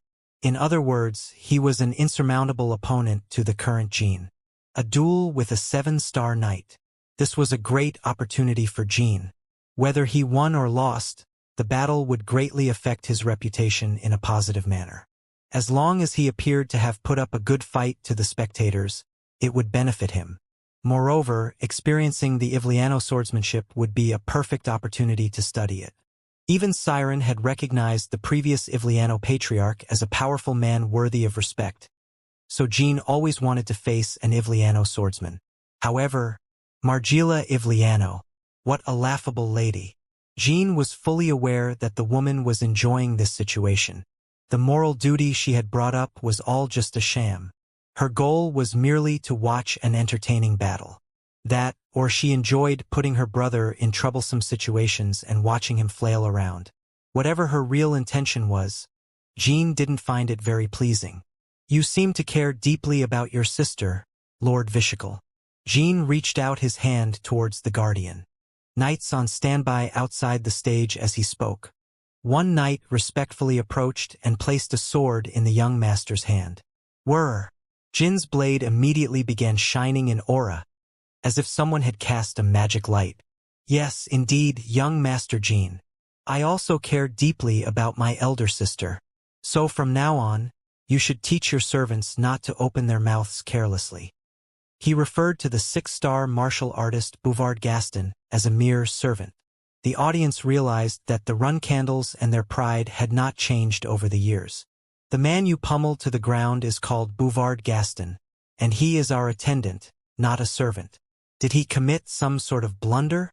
Vishakal pretended to be unaware and asked Jean to explain himself despite knowing what offense Bouvard had most likely committed. Meanwhile, Jean was taken aback when he heard the name Bouvard Gaston. It wasn't a common name. He had beaten up the man without even asking for his name due to his insolence, but to think he was that Bouvard Gaston. Did you just say that his name is Bouvard Gaston? Indeed, he merely attended this banquet to aid my sister, who is physically disabled. He is an artisan who doesn't fit well in the run candle banquet in the first place.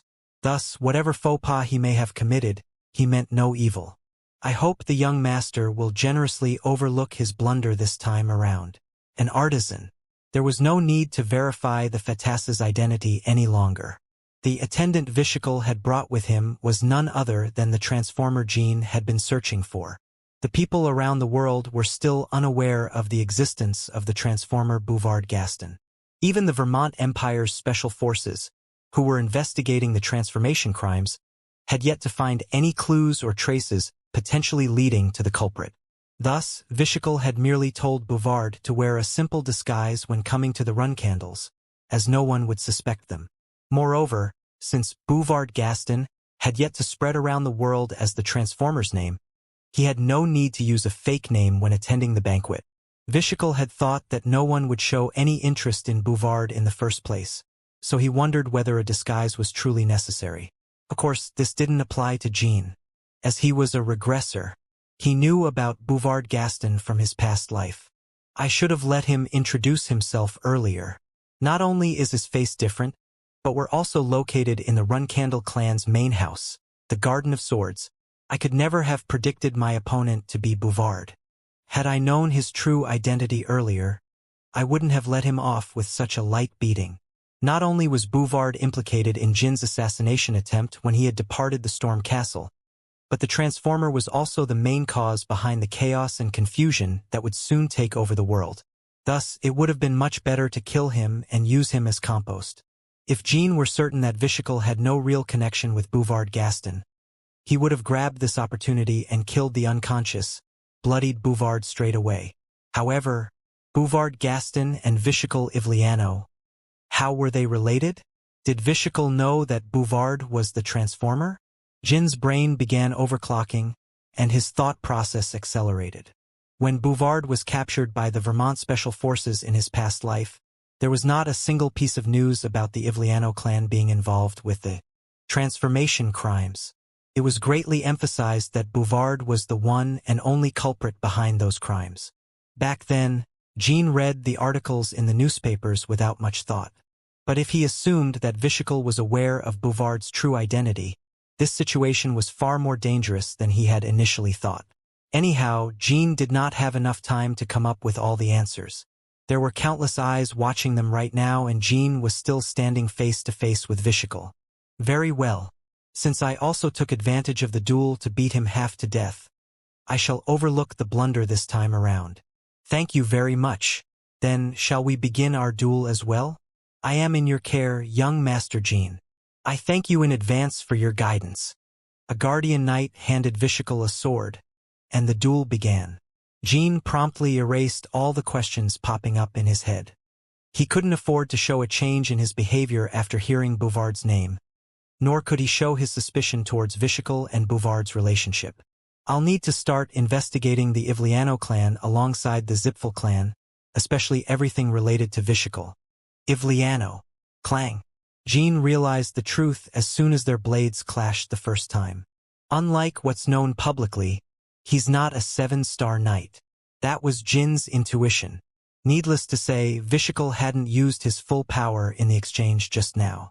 However, his swordplay and the trajectory of his blade wasn't ordinary. Jean could even say that Vishical's swordsmanship had as much depth as his Uncle Zed's.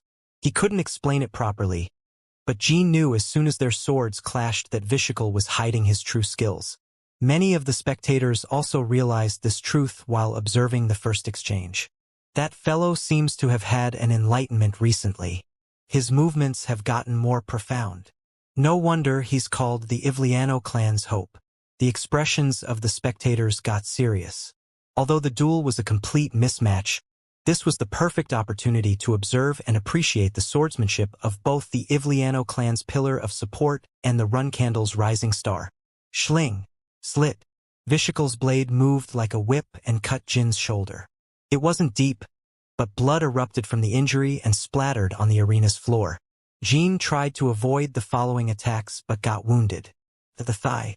Vishical's blade flew in unpredictable trajectories, and the boy could not comprehend his opponent's swordplay with his current proficiency.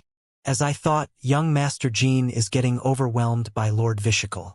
I know best that the Ivliano swordsmanship is no joke. It's terribly difficult to counter.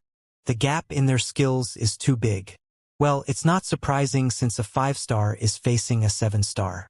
In fact, we should be amazed that the young master managed to fend off a few attacks.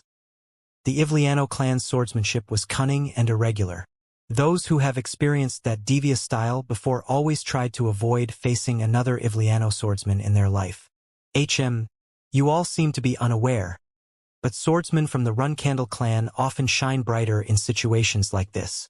If the Ivliano clan's swordsmanship was a cunning snake, then the Run-Candle's was a charging rhinoceros.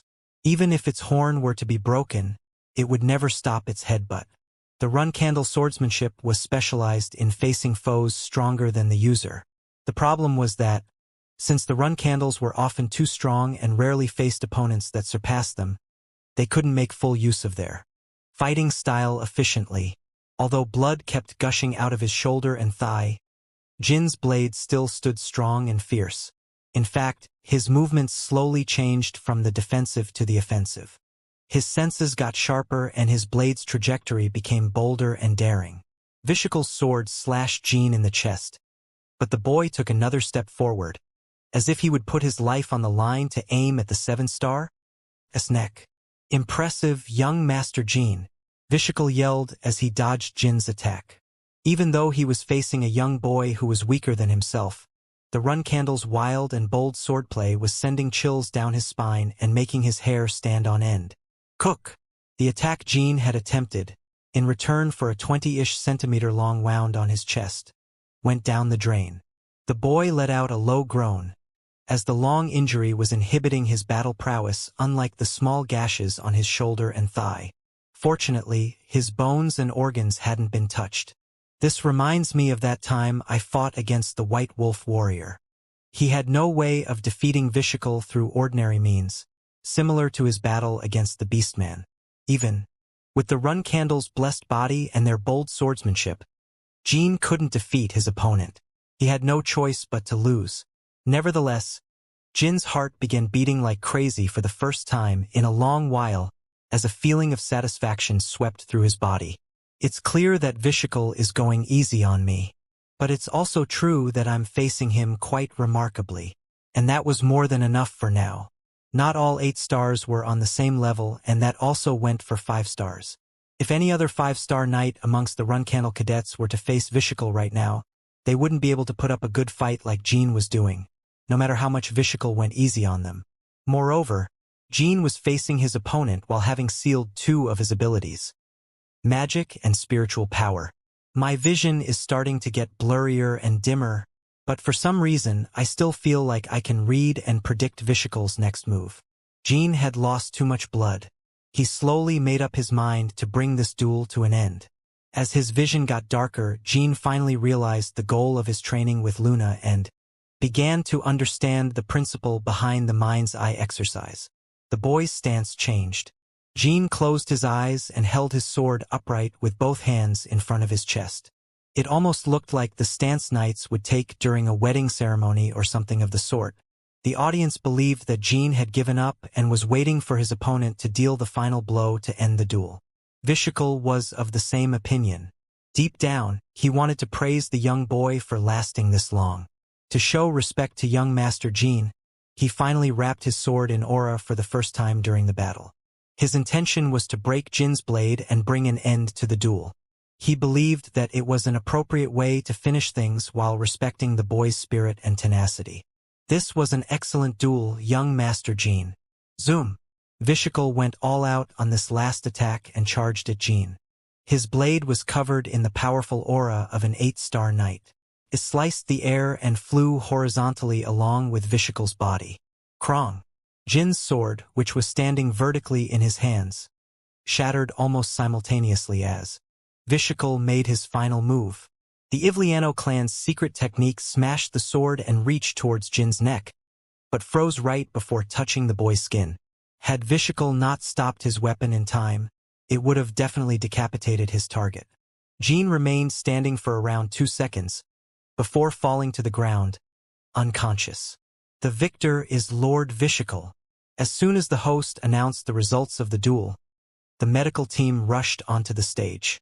The spectators watched the medic's reactions with nervous looks, until they received a signal indicating Jin's safety. Clap, clap, clap. The audience applauded in response to the spectacular duel they witnessed. In fact, the martial artists were highly impressed by Vishical's final technique. However, Vishical and other prominent martial artists noticed something during the 2 contenders' final exchange. Before Jin fell unconscious, something extremely extraordinary had occurred.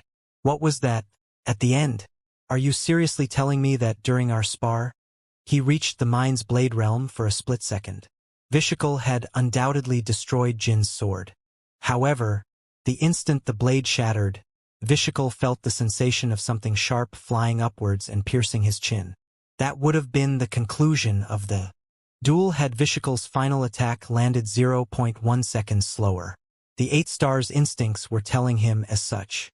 If Jean had reacted 0.1 seconds faster, Vishikal would have been carried off the stage fatally injured. The sword standing vertically before Jin's face would have stabbed him from below the chin. Moreover, since Jean was already half unconscious during their final exchange, the boy wouldn't have been able to stop his attack in time to spare Vishikal's life. Needless to say, being able to shorten that gap of 0.1 seconds is what makes one a true master and expert. Jean Runcandle. What a terrifying boy. In fact, he could become a great threat to Kinzalo in the future when they start properly executing their grand master plan. It's truly a relief that he was born so late. He's too young to defeat his siblings and become the next patriarch. Vishikal sheathed his sword with a trembling hand. Chapter 55. The Outside World 1. Jean was having a dream. A jet-black tentacle monster was stuck to his face and wouldn't let go no matter what. He couldn't breathe. He could only let out small groans as he suffocated. As he frantically opened his eyes, Jean finally realized the source of his nightmare. Meow meow, meow meow. A small black cat was asleep on Jin's face. Indeed, it was Murakan. He had been lying on Jin's face for over 30 minutes.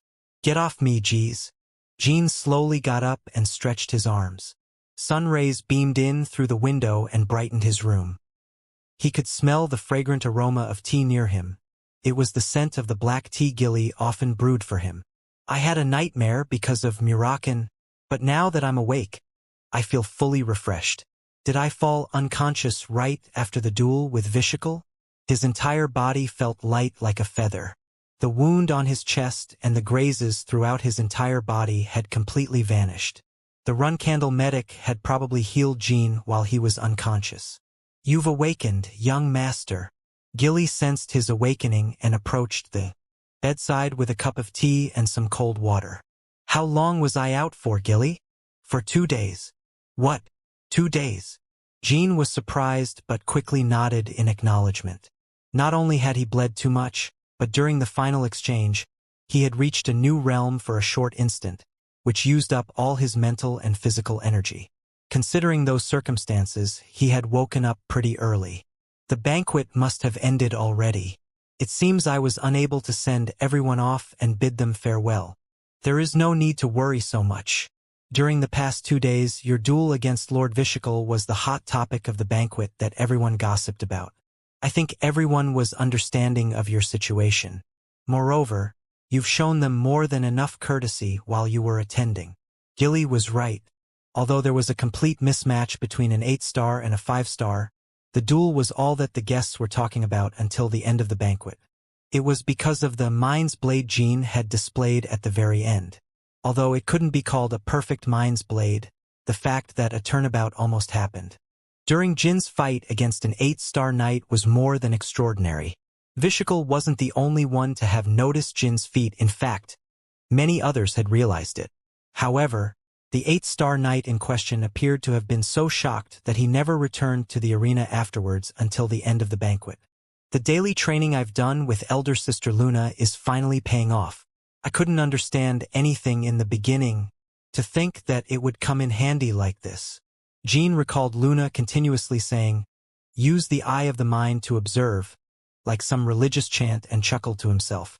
He first realized what kind of sensation the mind's blade produced during his training with the clear stones. Afterwards, he tried to recreate that feeling again, but to no avail, which frustrated Jean. Seems like for now, that sensation will only manifest itself during dangerous situations or in subconscious moments. It was a pity, but Jean couldn't do anything about it. It was already impressive that he had somehow managed to imitate the mind's blade, albeit sloppily.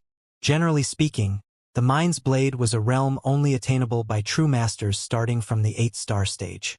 Jean stretched again and got off the bed. In any case, that was a very fruitful banquet. I gained so much. I figured out Baradin's standing within the Zipfel clan started a good friendship? Bond? Something like that with the Hidden Palace's successor. At the very least, she behaved somewhat amicably after our duel. Moreover, Jean got the chance to beat up Bouvard Gaston half-dead and also learned that Bouvard has a close relationship with Vishikal. This was the greatest outcome of the banquet. It's highly likely that the Ivliano clan or Vishikal alone are backing the transformation crimes. It's also possible that Vishikal is part of some organization outside of his clan, and Bouvard Gaston is affiliated with them. Jean thought of many possibilities, but he couldn't make a hasty judgment. He had to investigate them and unravel the truth himself. Moreover, he planned on making them take responsibility. Responsibility for the assassination attempt on him 5 years ago performed by the radical Zipfel followers. Jean was going to interrogate them and make them admit their involvement with the assassin's disguises.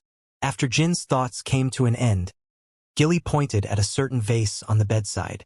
There were pure white flowers resembling baby's breaths but with a soft, snowflake-like shape glowing faintly. The Hidden Palace's successor left these flowers for you. She waited for you to wake up until this morning but left afterwards as she had to return. Lady Cirrus left these behind. Yes, maybe you hold a special place in her heart. No, the Hidden Palace's snow blossoms mean unfinished battle. In the language of flowers. Seems like she wants to fight me again in another duel. She's quite the persistent and tenacious woman. Gilly simply shrugged at Jin's response. Whatever it signifies, this is still your first time receiving flowers from a lady. Congratulations, young master. Quahaha. Your first flowers are a letter of challenge. That's hilarious. This is monumental. Don't you think so, strawberry pie? Murakan laughed out loud excessively and glanced at Gilly. He was being cautious around her due to the incident where he sneaked into the banquet hall without her authorization. Indeed, Gilly was acting like Murakan didn't exist for the second day straight. Having grasped the situation at hand, Jean just lightly shook his head. A despondent Murakan transformed back into a cat. His ears drooped. Speaking of which, the Patriarch has ordered you to go find him as soon as you wake up, young master. Just as you mentioned before, I think the time for you to prove your qualifications has arrived. The trial to prove his qualifications to become a flag-bearer. Although he had been expecting this, Jean felt somewhat conflicted now that his father's directive had arrived. Jean couldn't even have dreamt of this day in his past life, but now it was right before him, within his grasp. I see. It seems we'll be leaving the clan for a while. Where is father? At the mausoleum. All right, I'm off. When Jin's siblings received the same summons from their father, they all wore neat ceremonial clothes and brushed their hair before going to see him. However, Jean lazily tidied his disheveled hair and wore some good-quality leather travel clothes. He also wore bradamanti at his waist before entering the corridor.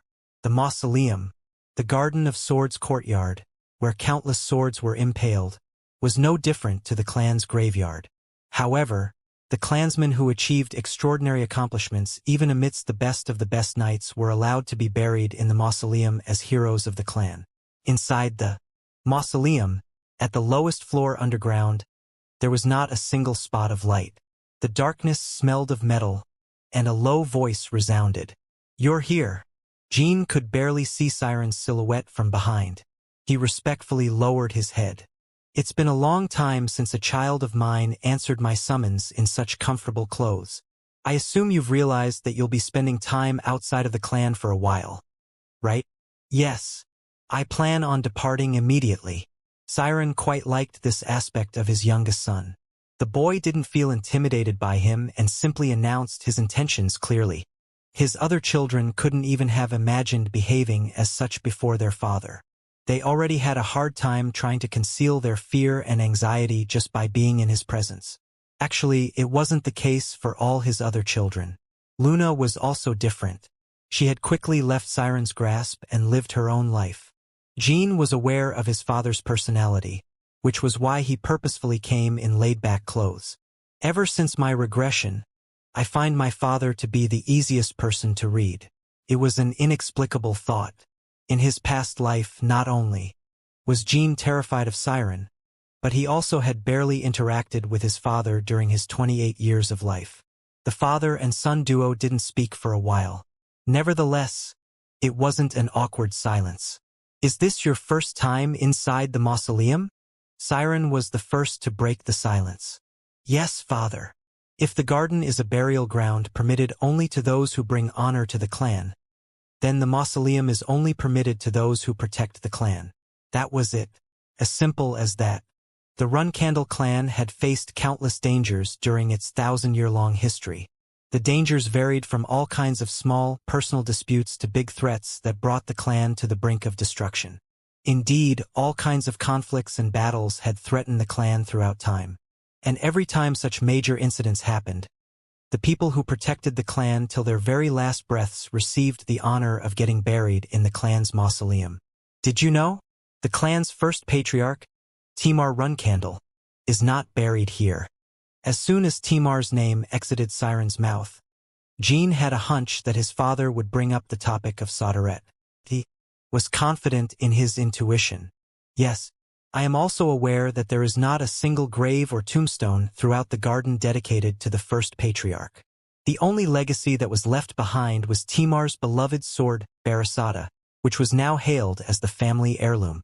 Other than the weapon, there was not a single memorial or ceremony that honored him. The dark power you possess. That power is the reason why we are unable to honor the first patriarch. Show me your spiritual energy. Jean calmly extended his hand and created a ball of spiritual energy on his palm. After the first patriarch's death, the Runcandles made a humiliating pact with the Zipfels. A pact that banned the Swordsman from using magic ever again. Moreover, they were prohibited from worshipping ancestors who used magic.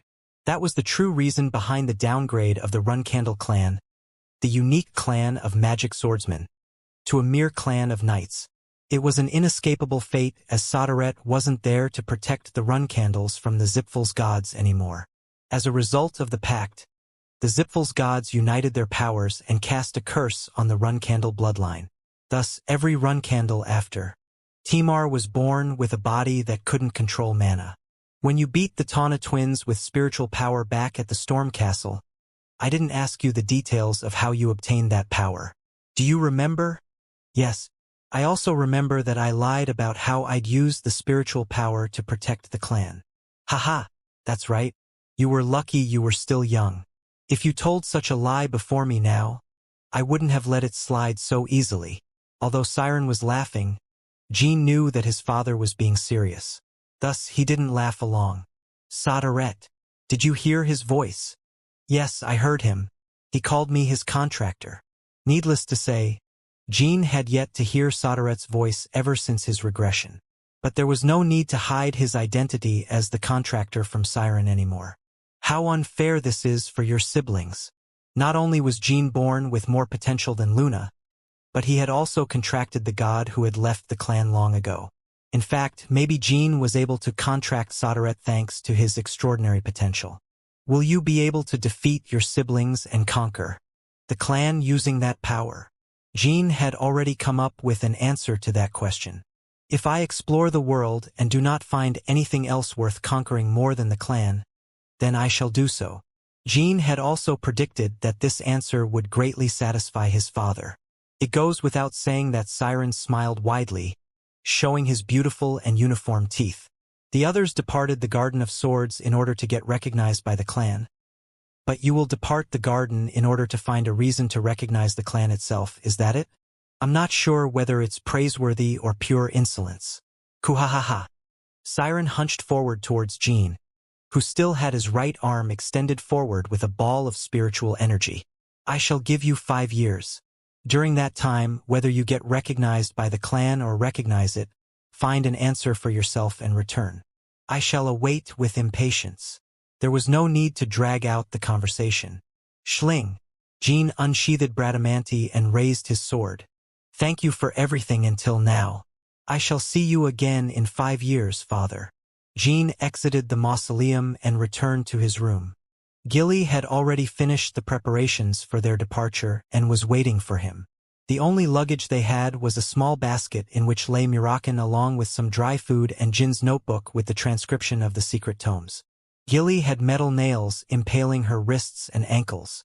As Jin's gaze reached these anomalies, Gilly adjusted her clothes and hid the oddities. The nails were medical tools used to seal Gilly's aura.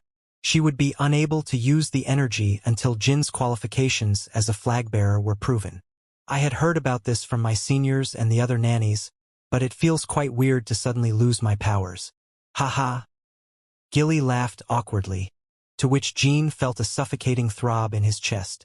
It was the clan's tradition. The run candles sealed the nanny's powers so that the provisional flag bearers couldn't receive their help in gaining reputation and honor.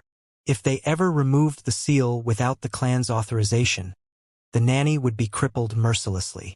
I'll protect you from now on, nanny. Not just for the next 5 years, but for the rest of my life. I'm sorry. Please don't say such things. I am just content and touched that you've become a provisional flag bearer already, young master. And I'll regain my powers once the trial is over, so please don't worry. And so, they left the room and departed the Garden of Swords. Translator's Corner, August 11th, 2021. Damn. I love this chapter. Jin's interactions with Gilly are so wholesome. If I explore the world and do not find anything else worth conquering more than the clan, then I shall do so. Damn, Jean, the boldest dude ever. Bwahaha. I hope we see more of Cirrus in the near future. I ship. Anyways, on to a new arc. Proofreader's Corner, August 11th, 2021. Are we not going to talk about how the line Gilly had metal nails impaling her wrists and ankles was just casually brought up? Surely that's not a normal occurrence. No? Chapter 56. The Outside World, 2. The first thing that provisional flag bearers had to do in order to gain honor and reputation when departing the Garden of Swords was to leave the Huphester Alliance. Jean and Gilly erased all traces of their affiliation with the Run Candles. The robes covering their clothes didn't have the black sword emblem on it, and the bag containing their belongings had no label either. Details of Jin's face had yet to spread to the public, so there was no need for him to wear a disguise. Nevertheless, he still tweaked his appearance a little bit. He cut the black hair that came down to his shoulders. However, his appearance didn't matter much. In fact, the martial artist known as Gilly McRolin was far more famous than Jean to the public. Fortunately, her active years were short, so she wasn't extremely well known either. The names written on their identification were aliases: Jean Grey and Gilly Pitton. Although they had fake names on their papers, those were still elaborate passports that even allowed them to leave and enter Vermont's capital city as they pleased. Be that as it may, anyone in the Huphester Alliance would be able to guess that they were provisional flag bearers of the Runcandle clan. Huphester was no different from the Runcandle's main headquarters, so it wasn't surprising that the people would see through their lies. Therefore, Jean and his companions had to go to a land where the Runcandle's influence didn't reach, somewhere beyond the sea. Lady Luna will be quite saddened by your departure. The same goes for the cadets in your faction, young master. Will you really leave without telling them goodbye? Yeah. Elder Sister Luna is also quite free-spirited herself, and the cadets are probably going to overreact. It's not like I'm going to die or something. However, as they were about to pass through the Garden of Swords main gate, Jean came face to face with 9 cadets. Geez, hasn't training started already? Uncle Zed won't forgive you so easily for skipping. Please stay safe during your travels. The cadets raised their swords in unison. Jean silently stared at them for a moment, but before long, a small smile drew on his face. I expect everyone to be far stronger than my expectations by the time I'm back. I don't want any deaths or dropouts while I'm away.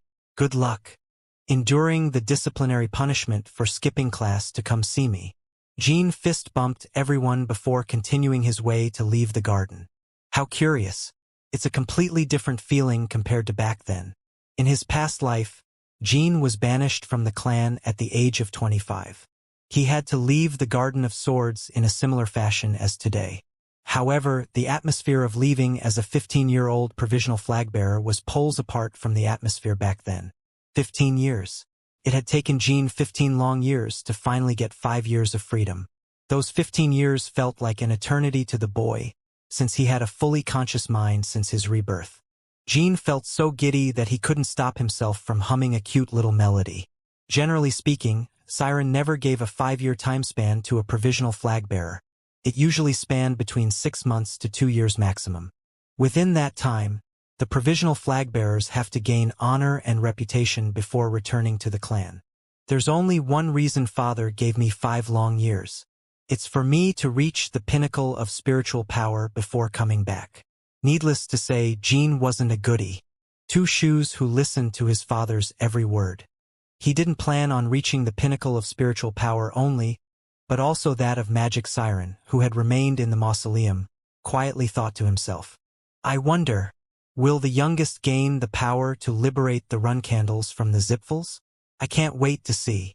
Even though Siren had reached the demigod realm by wielding a single sword, he still couldn't destroy the pact his ancestors had made with the Zipfels. The Runcandle clan's only hope was Soderet's contractor, his youngest son. Of course, this hope was merely a candle in the wind at the moment. One day went by. 2 people were walking down a path in the forest. Most Runcandle provisional flag-bearers head to the Mummet lawless zone first in order to gain honor. Mummet was an area where countless criminals and outlaws crawled around like cockroaches, which made it the perfect place for provisional flag-bearers to beat up villains and gain a decent reputation. Jean had also considered choosing Mummet as his first destination. But his reasoning was different from the others.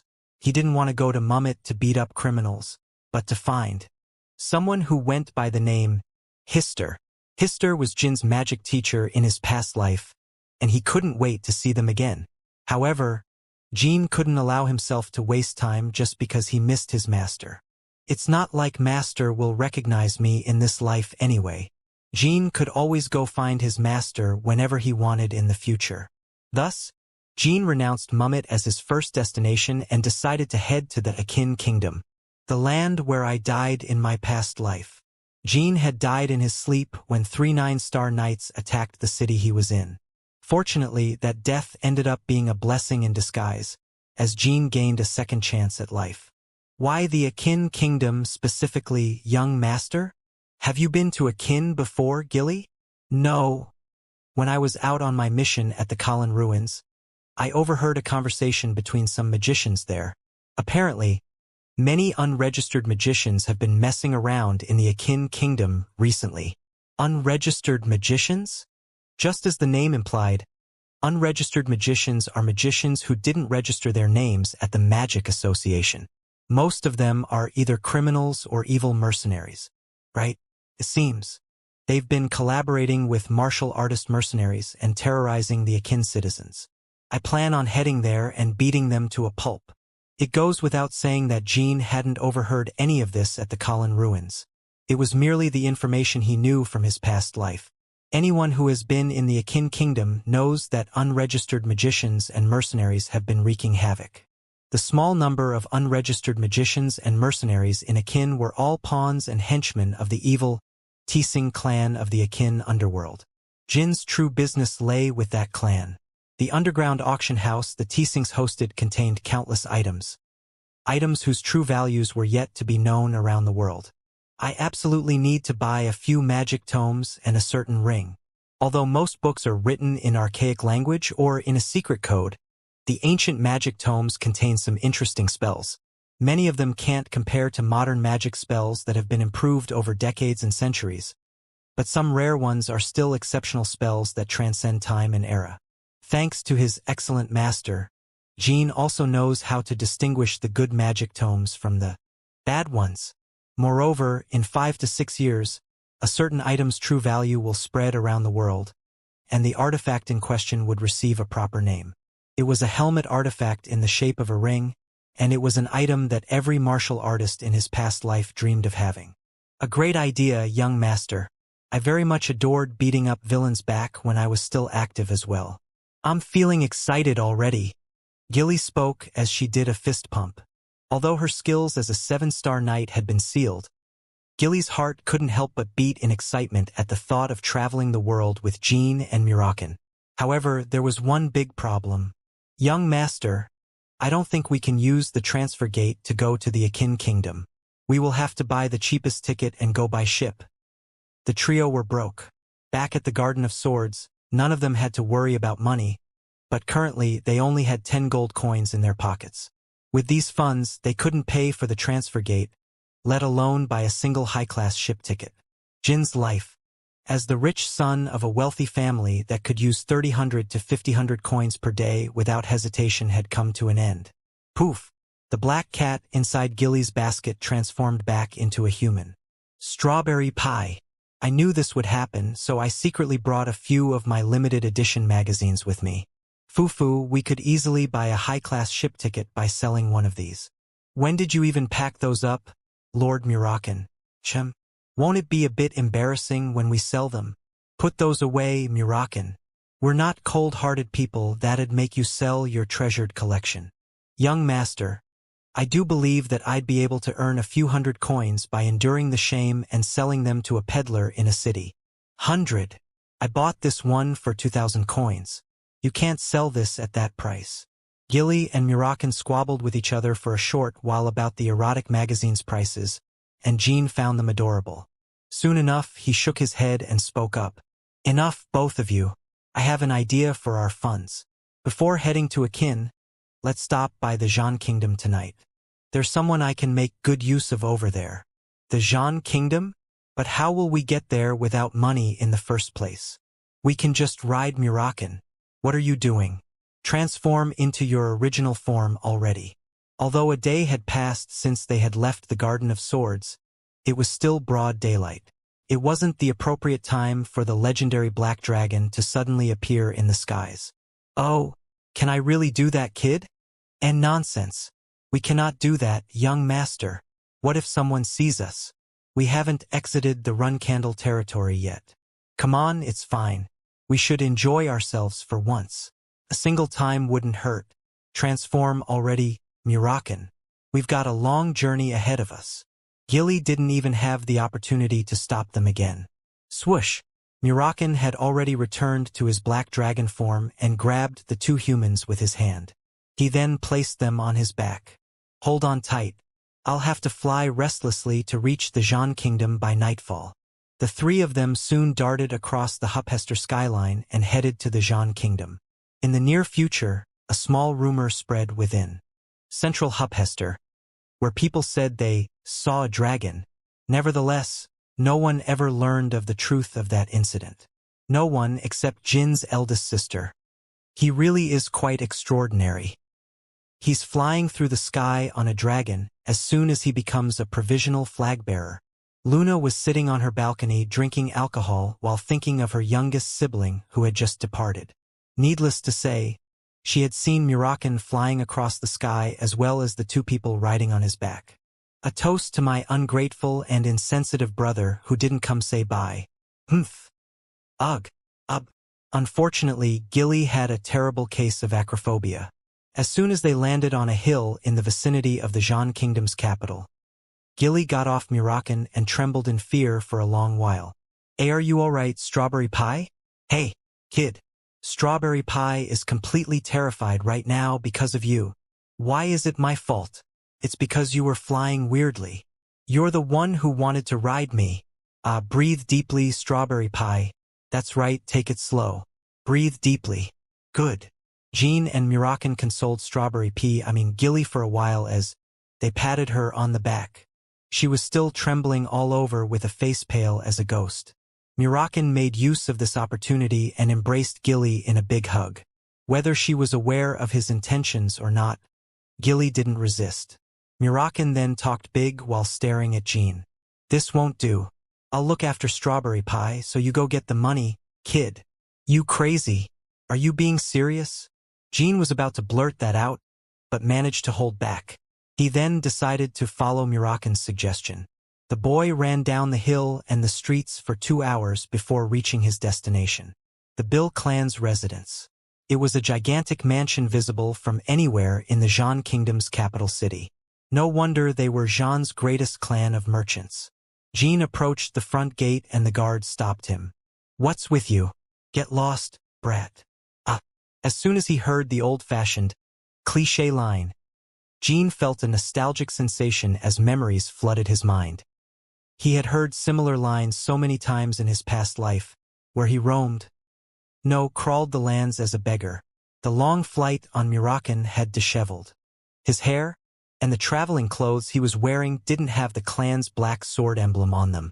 In the guard's point of view, Jean was merely an annoying brat who was approaching the mansion in the middle of the night. Sember Bill. Is he inside? Jean bluntly mentioned the Bill clan's eldest son's name, and the guards looked at each other, baffled. The boy's behavior was like that of the son from a prominent family. Yes, he is residing inside the mansion. If I may ask, who might you be, young sir? Jean pondered on what to answer. What about, I am Jean Runcandle? Or an old friend? Maybe, I dropped by since I was nearby. Tell Sember to come on out? None of them were appropriate answers. Revealing his name would mean breaking the rule of not using the clan's name as a provisional flag-bearer. Meanwhile, the other options would take too long. The guards would make Jean go through all the procedures and paperwork before allowing him to meet Sember. Thanks. And sorry about this. Thwack. Jean swiftly chopped the two guards in the back of the neck with his hands and they fell unconscious. Jean took out his entire fortune, 10 coins, and placed them on their stomachs as compensation. Jean then opened the front gate and entered the Bill clan's residence. Fortunately, Sember was sitting at the center of the lake in the residence, acting pitiful. Thus, Jean didn't need to deal with other guards and wreak havoc. Sember. Huaramh. Aha. Don't shout. It's me, Jean. The one who rescued you from Kinsalo. Bwah. My lord Jean? What brings you here? Do you remember how you told me to come find you if I'm ever in need of help? Of course I do. How could I ever forget my debt to Lord Jean? If it weren't for you, right now I wouldn't be. Great. I'll be waiting here. So go get me some gold and money. Chapter 57. The Outside World. 3. Sember immediately ran to the main building and thought to himself, Jean Runcandle, an incomparable genius that reached 5-star at the age of 15. My life savior. To think that such an incredible person would come find someone like me in the middle of the night to ask for help. Sember was incredibly touched. Jean was his savior who even brought along Runcandle Guardian Knights on a mission to rescue him. No matter how much money one had, one couldn't easily experience such a luxury when being rescued. What was the reason behind Jin's request? The Runcandle clan's youngest child should be overflowing with money normally. Was he on a secret mission during which he urgently needed some funds? Whatever the answer is, I'll have helped him out in making a great achievement in the near future, even if my influence is minimal. After our deaths, historians will write records of Jean Runcandle, and I'll be happy if there's even a single line in his biography mentioning Sember Bill. During the short 10 minutes Sember took to collect the money, his imagination ran wild. Sember returned with a large leather bag with all kinds of valuables and plenty of gold coins. Huff, huff. Here's what you asked for, Lord Jean. He had brought too much. Even at first glance, the bag appeared to weigh more than 30 kilograms of treasure. Jean wouldn't be able to take all that and continue his journey. Jean grabbed a handful of golden valuables and took about 500 gold coins. Even robbers didn't dream of gaining this much money in one day. This is more than enough. It was good seeing you again, Sember Bill. It was an honor, Lord Jean. I do not know what mission you are undertaking, but I wish you the best and pray you return in good health. Thanks. I'll see you another time. Oh, and when I came here I had to do something about the guards at the gate, so... I understand. I shall deal with that myself, so please do not concern yourself. And I shall keep my mouth closed about today's matters until Lord Jean gives me permission to talk about it. Jean wasn't expecting much of Sember Bill when he first coincidentally rescued him back in the Zhan Kingdom's southern region by the border. However, he now saw Sember as quite the decent person. Not only did he remember his debts, but he was also sharp and quick-witted. I should get him some gifts in the future, whatever they may be.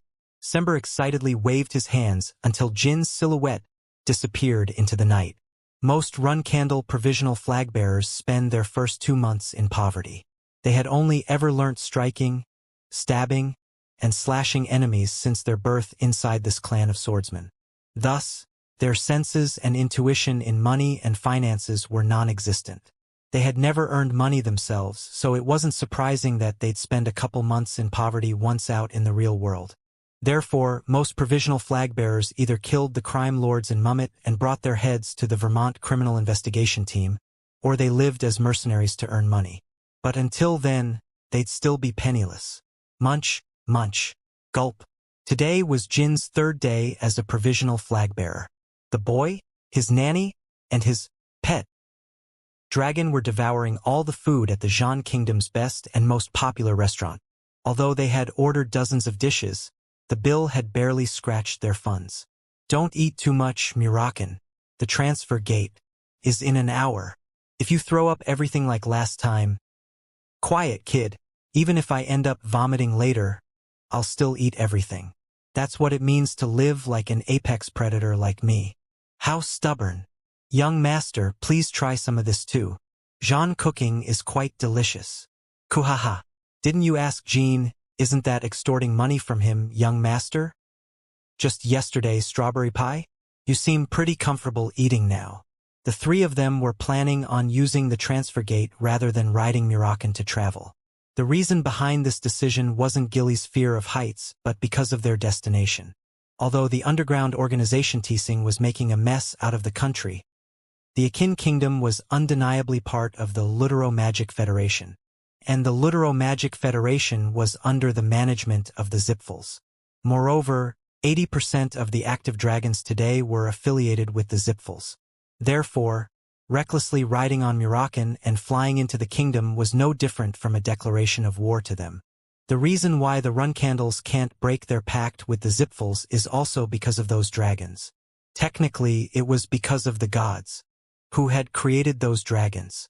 The Runcandles only had a single member who had contracted a god, Jean. However, the situation was different at the Zipfels. Dozens of contractors were supporting the clan, and they were all patiently waiting for Siren's death. As long as Siren disappeared, the Zipfels could easily obliterate the Runcandles who were a thorn in their flesh. It's about time now. Let's go. 3 p.m. The trio finished their meal and headed to the Jean Kingdom's transfer gate and finished the legal procedures. Murakan had no identification, so he transformed into a cat in order to travel with Jean and Gilly.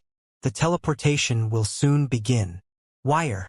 Once they took their seats in a quiet waiting room, a staff member announced as such. Bright blue mana softly enveloped the three of them, and after a short while, they opened their eyes in the Akin Kingdom. Welcome to the Akin Kingdom in the Ludero-Magic Federation. Their fake papers allowed them to enter the kingdom with no problems.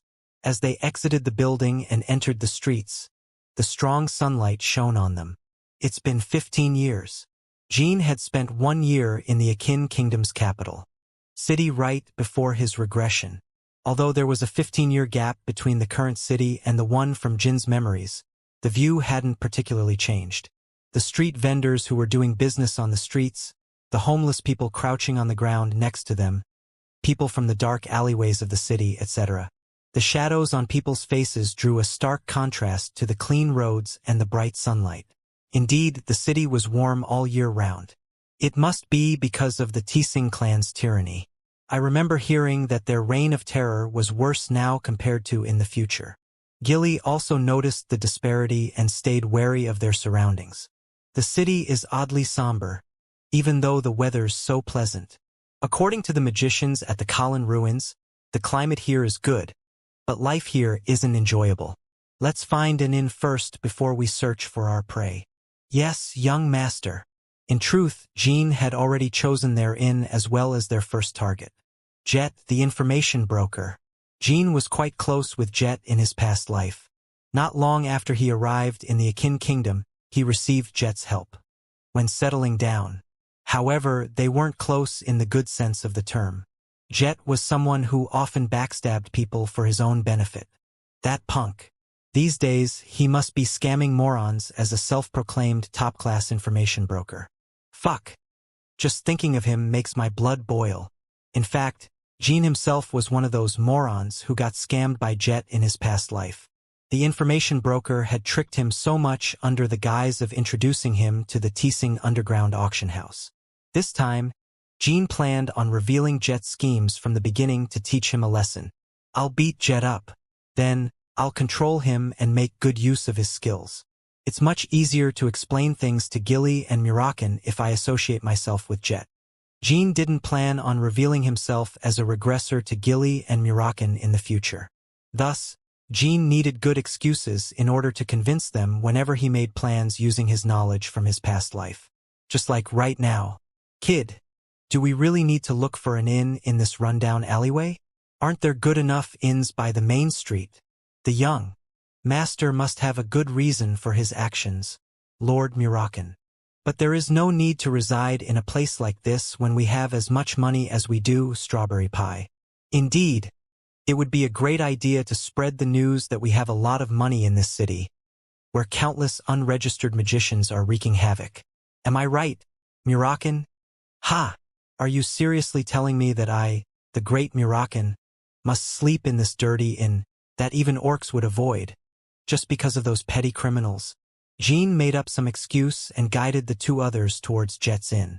But he couldn't behave like this forever. On the other hand, if he made Jet his subordinate, these problems would disappear. Huh? How do you know that, young master? Kid, why do we need to do that? So then, if Gilly and Murakan were to ask him these questions, he could reply that he had gotten the information from Jet and easily convince them. This place looks good. After squabbling with Murakan for an hour, Jean and the others finally arrived before the inn Jet managed. But because of Murakan's constant grumbling, it felt like it had taken 10 times longer. Please call for Jet at the reception. Jean unintentionally snorted and smirked when he saw the familiar signboard again. As always, the inn had a very odd name, though it was quite the fitting name if you took into account the fact that the place wasn't quite an inn, but an information broker's residence. Why here specifically? Because I heard the magicians at the Colin Ruins talk about. Never mind. It's just my gut feeling. Murakan was still sulking and pouting as they walked through the front door. Meanwhile, Gilly stood confidently behind them as she fully trusted the young master no matter what. One slim man was sitting behind the counter, head on the hard table as his drool made a puddle. It was Jet. He hadn't sensed the trio's presence and simply snored loudly as the smell of alcohol filled the air. Are you the owner of the inn? HMMGH. Customer? Welcome. Jet unsteadily fixed his posture and quickly scanned the three guests from head to toe. He then immediately categorized them into fools he could trick. A thin, weak-looking kid in a nice shirt, a swordsman on his first journey, and a woman. Well, she's quite pretty. Is she a maid? They're obviously a young and stupid aristocrat with his servants playing at adventurers. Despite such thoughts running through his mind, Jet simply showed a bright smile on the outside. Do you have empty rooms? Well, they're all empty. You've come to the right place. I take pride in my pricings. For travelers like you, it's the lowest price for the greatest treatment and beds. Now then, please take a look at our rooms and choose the ones you prefer most. Jet stood up and swiftly pushed the trio upstairs. He was telling them to choose the room they wanted on their own and come back down. He planned to make them use the rooms already without telling them the detailed pricings.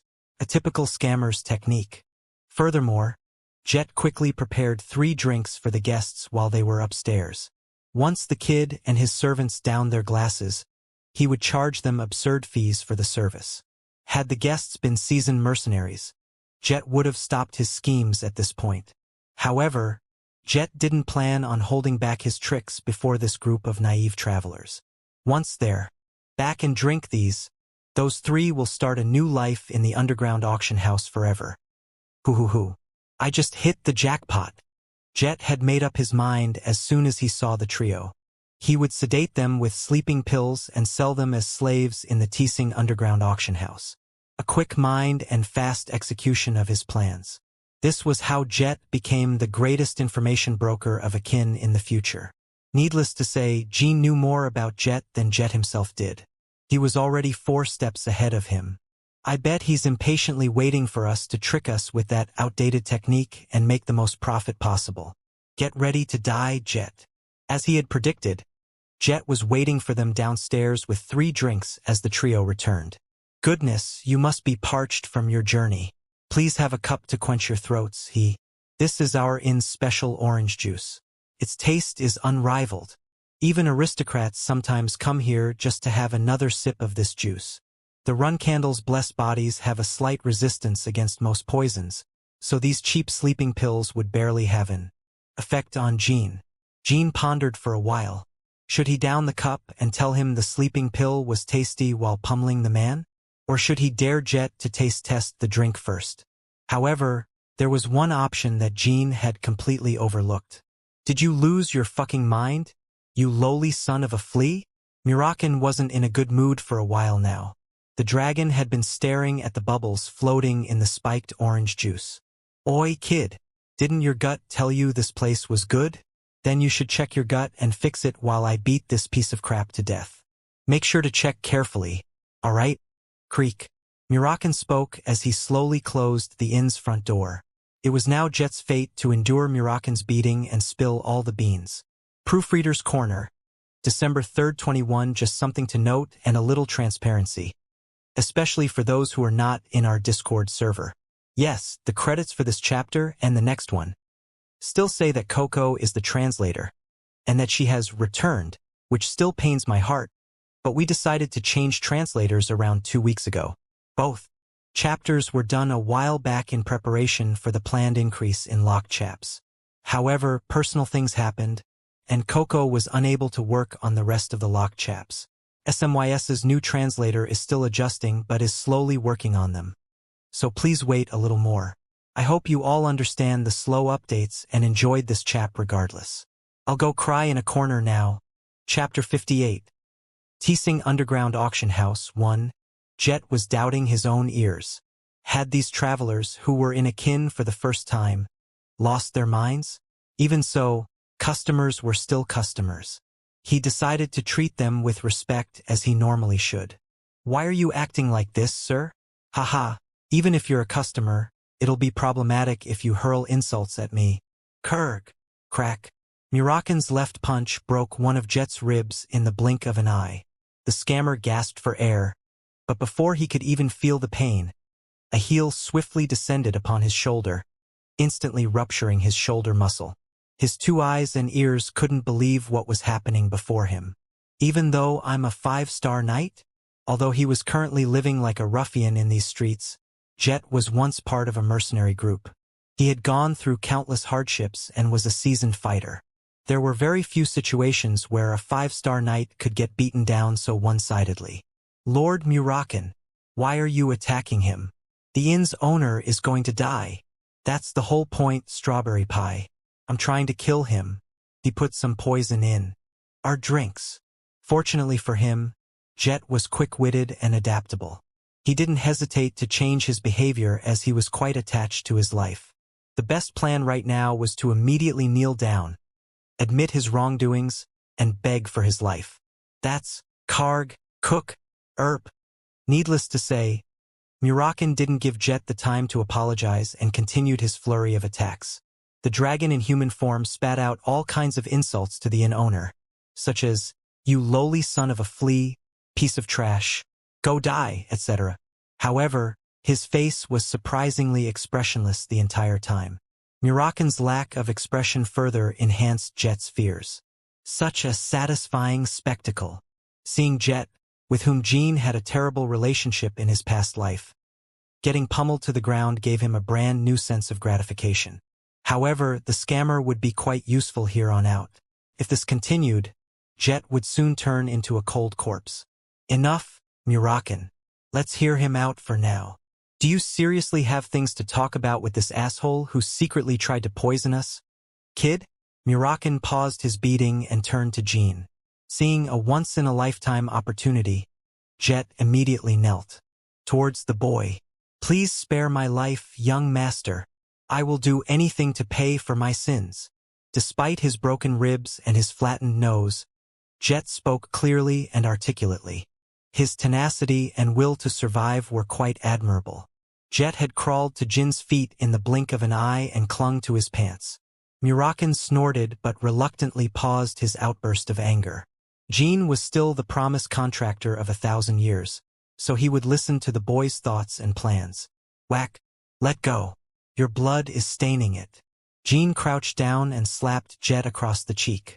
Yes, My deepest apologies. I'll let go. So please spare my life. I will ask you a few simple questions from now on. If you lie to us, you'll die. But if you answer truthfully, you'll live. I'll judge whether you've lied or not depending on my mood, intuition, and gut feeling. Do you understand? Jet nodded furiously, splattering droplets of blood everywhere around him. Good. What do you do for a living? Normally speaking, the first question one would ask would be something along the lines of, did you really spike our drinks? Or why did you spike our drinks? However, Jin's interrogation started off with a more fundamental question. Thus, Jet realized that Jin wasn't your ordinary kid. He knew it would be useless to try to gain Jin's sympathy. So all he could do was to reveal the truth as objectively as possible. I am an owner of an inn and an information broker. I also work as a pimp from time to time and dabble in some human trafficking, so I'm involved in various jobs. If you spare my life, I can be very useful to you, young master. Akin is my area of expertise. Gilly's face contorted due to Jet's mind-blowing self-introduction. Murakan nodded to himself while muttering, I knew it. Enough with the unnecessary comments. In other words, you're a multifunctional piece of trash. Then did you spike our drinks to sell us somewhere as slaves? As deplorable as it may be, that is the case. Where to? Excuse me. Crack. Jin helped Jet's pinky finger meet the back of his hand for the first time. Jet didn't dare cry out in pain and stuttered out a certain name. Tsing. To the Tsing Underground Auction House. Explain. Yes, the Tsing Underground Auction House is an auction house that an underground organization called Tsing manages. Down there, you can buy and sell slaves, drugs, all kinds of smuggled products and stolen artifacts. I'll have someone heal your body by this evening. You understand what you need to do afterwards, right? Of course. Thank you very much, young master. Thank you very much. Having realized his life would be spared, Jet was about to kiss Jin's shoes. This multifunctional piece of trash would become useful to them during their stay in the Akin Kingdom. While Jin loathed Jet and his very existence, he still highly evaluated the piece of trash's skills and knowledge. Jin sent Jet upstairs. Today's please call for Jet at the reception would be closed for business. Kid, why don't we just bury that piece of trash up some random mountain instead of paying for his medical fees? I concur, young master. He may try to backstab us again if we let him survive. An underground organization and their auction house. It's the perfect thing to destroy in order to gain honor and reputation. Don't you think? We can always kill him afterwards. That is true, but let's trust him this one time. We do need a guide during our stay in Akin after all. The nanny and the dragon didn't argue anymore and agreed to the boys' plan. In order to have a smooth journey with no complications, one sometimes had to accommodate the party leader's decisions. Murakan and Gilly stayed behind in the inn to keep an eye on Jet while Jean left to find someone to heal the scammer. Jean truly considered the two of them as good friends. Nevertheless, as soon as Jean took a step outside the inn on his own, he felt an unprecedented sense of freedom and exhilaration. He could now make use of his knowledge as a regressor as much as he wanted inside the Akin Kingdom. The city's development was being hindered by the Tsing's tyranny. In other words, most of the buildings, facilities, groups, and organizations Jean knew of in his past life were highly likely to be present today. It didn't take him long to find a tight-lipped healer he could trust. Maltran was someone who would heal anyone, even wanted criminals, as long as he was paid properly. Fortunately, his magic store was located at the same place as in Jin's. Memories. I've heard that you're excellent at performing illegal medical procedures. Where did you hear that? Unimportant. I will pay you handsomely. Although he definitely looked 15 years younger, Maltran was still the same pot-bellied middle-aged man. Maltran visibly pondered for a moment, caressing his bulging stomach in the meantime. How's the patient's situation? A couple of broken ribs and a finger dangling abnormally. But he didn't lose a lot of blood. Cling. Jean flicked a well-crafted ring to the middle-aged man. Maltran stood up immediately as he caught the payment. My lucky day. Let's go. Maltran was a highly skilled healing magician. Once he arrived at the inn, it barely took him 5 hours to erase all traces of violence on Jet. In fact, Maltran's sweaty appearance as he earnestly cast healing magic made him look like a devout cleric. I see. The Lutero Magic Federation isn't called a magic federation for nothing. To think that a healer we found on the streets would be this skilled. Gilly whispered to herself as she watched the medical procedure. Her eyes twinkled with curiosity and awe as she had rarely observed magic during her life with the run candles. Jet was touched by Jean and his willingness to hire such a good healer. As soon as he fully recovered, he knelt on the ground and continuously showed his gratitude. Young master, although our first meeting did not go so well, I now pledge my eternal allegiance to you.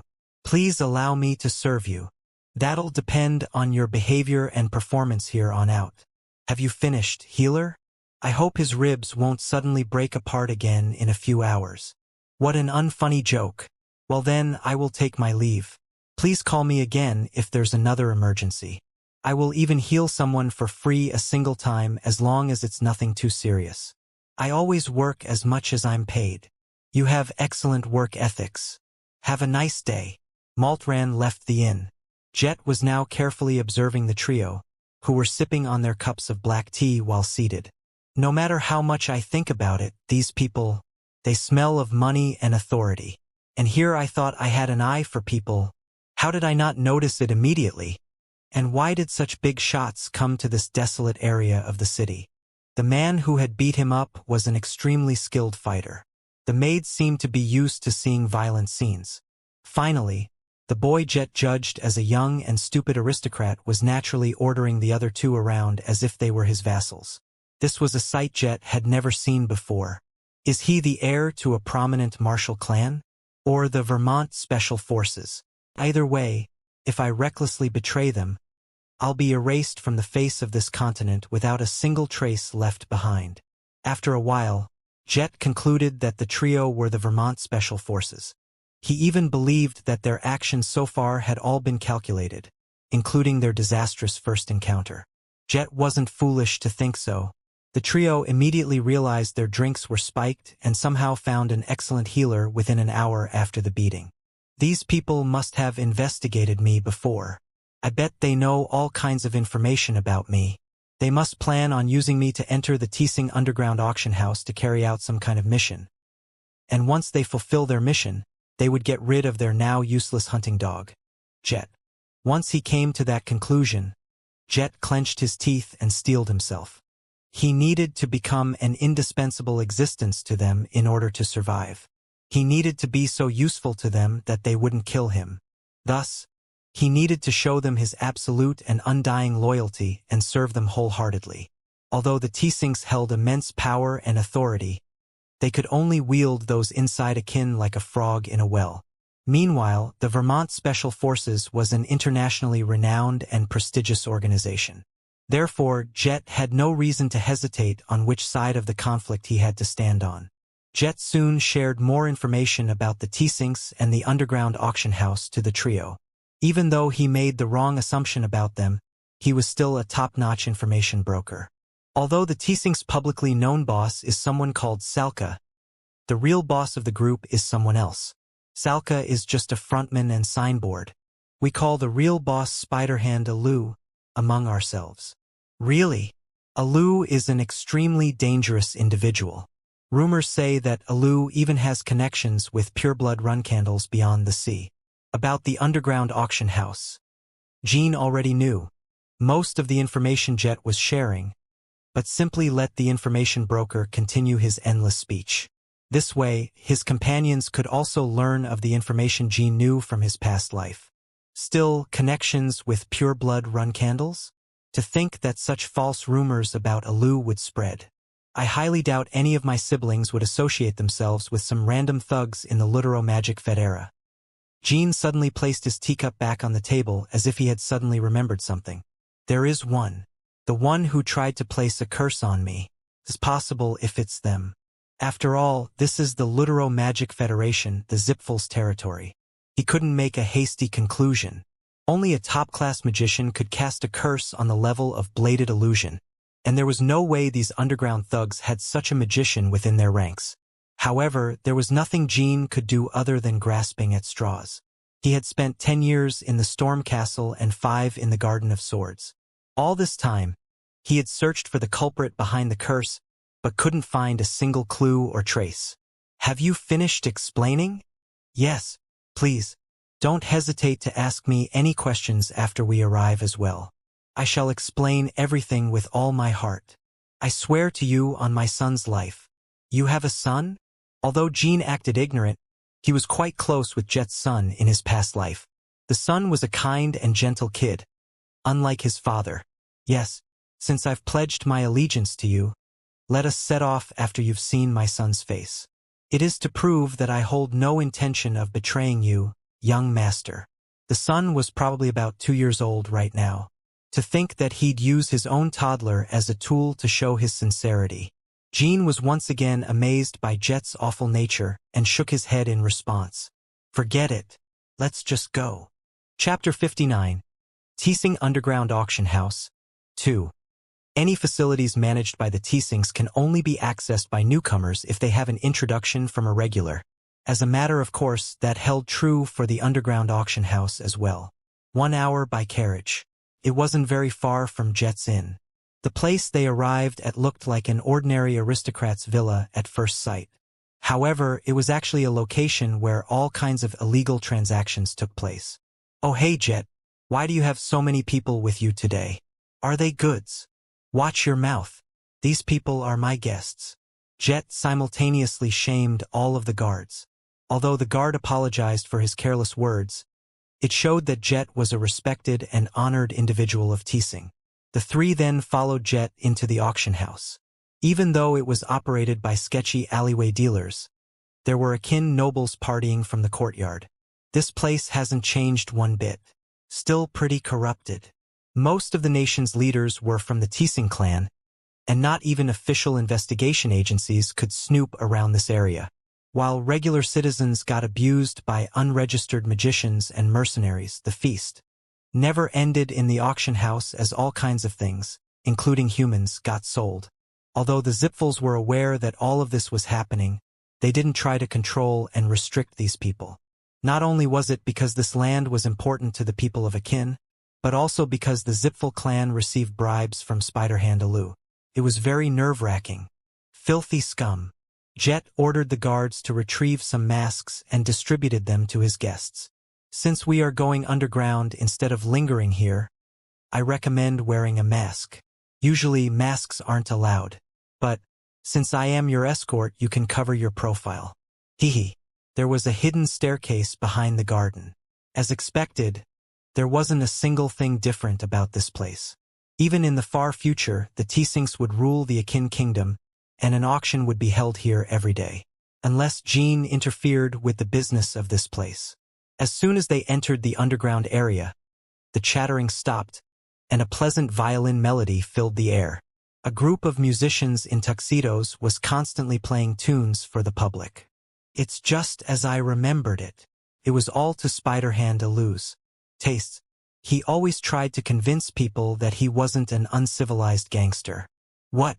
Are you sure this is an underground auction house? Music? You've got to be joking." "I know, right?" They sat in the outskirts of the room for an hour.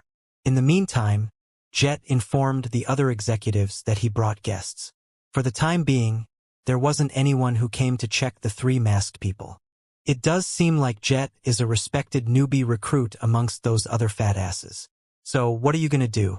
Wipe out these lowly gangsters on your first day in Akin?" The guards that we saw on the way here didn't seem too shabby. There are also a lot of unregistered magicians. "You aren't going to engage in a battle here, right, young master? You guys think I'm stupid? Let's at least look around the place." Jean definitely did not want to flip this place upside down. As his companions said, it was dangerous, but there were also items that he had to obtain. Ancient magic tomes and the Helm artifact. Magic tomes with spells that transcended the ones of this era, and a ring that turned into a helm. Artifact that overflowed with mana. Amongst the magic tomes, Jean wanted one from a great historical magician called Ohenserk. As for the helm artifact, it had amazing abilities. The owner could also mask their face anytime, which was convenient. Jean didn't know the exact date that Ohenserk's magic tome would be auctioned.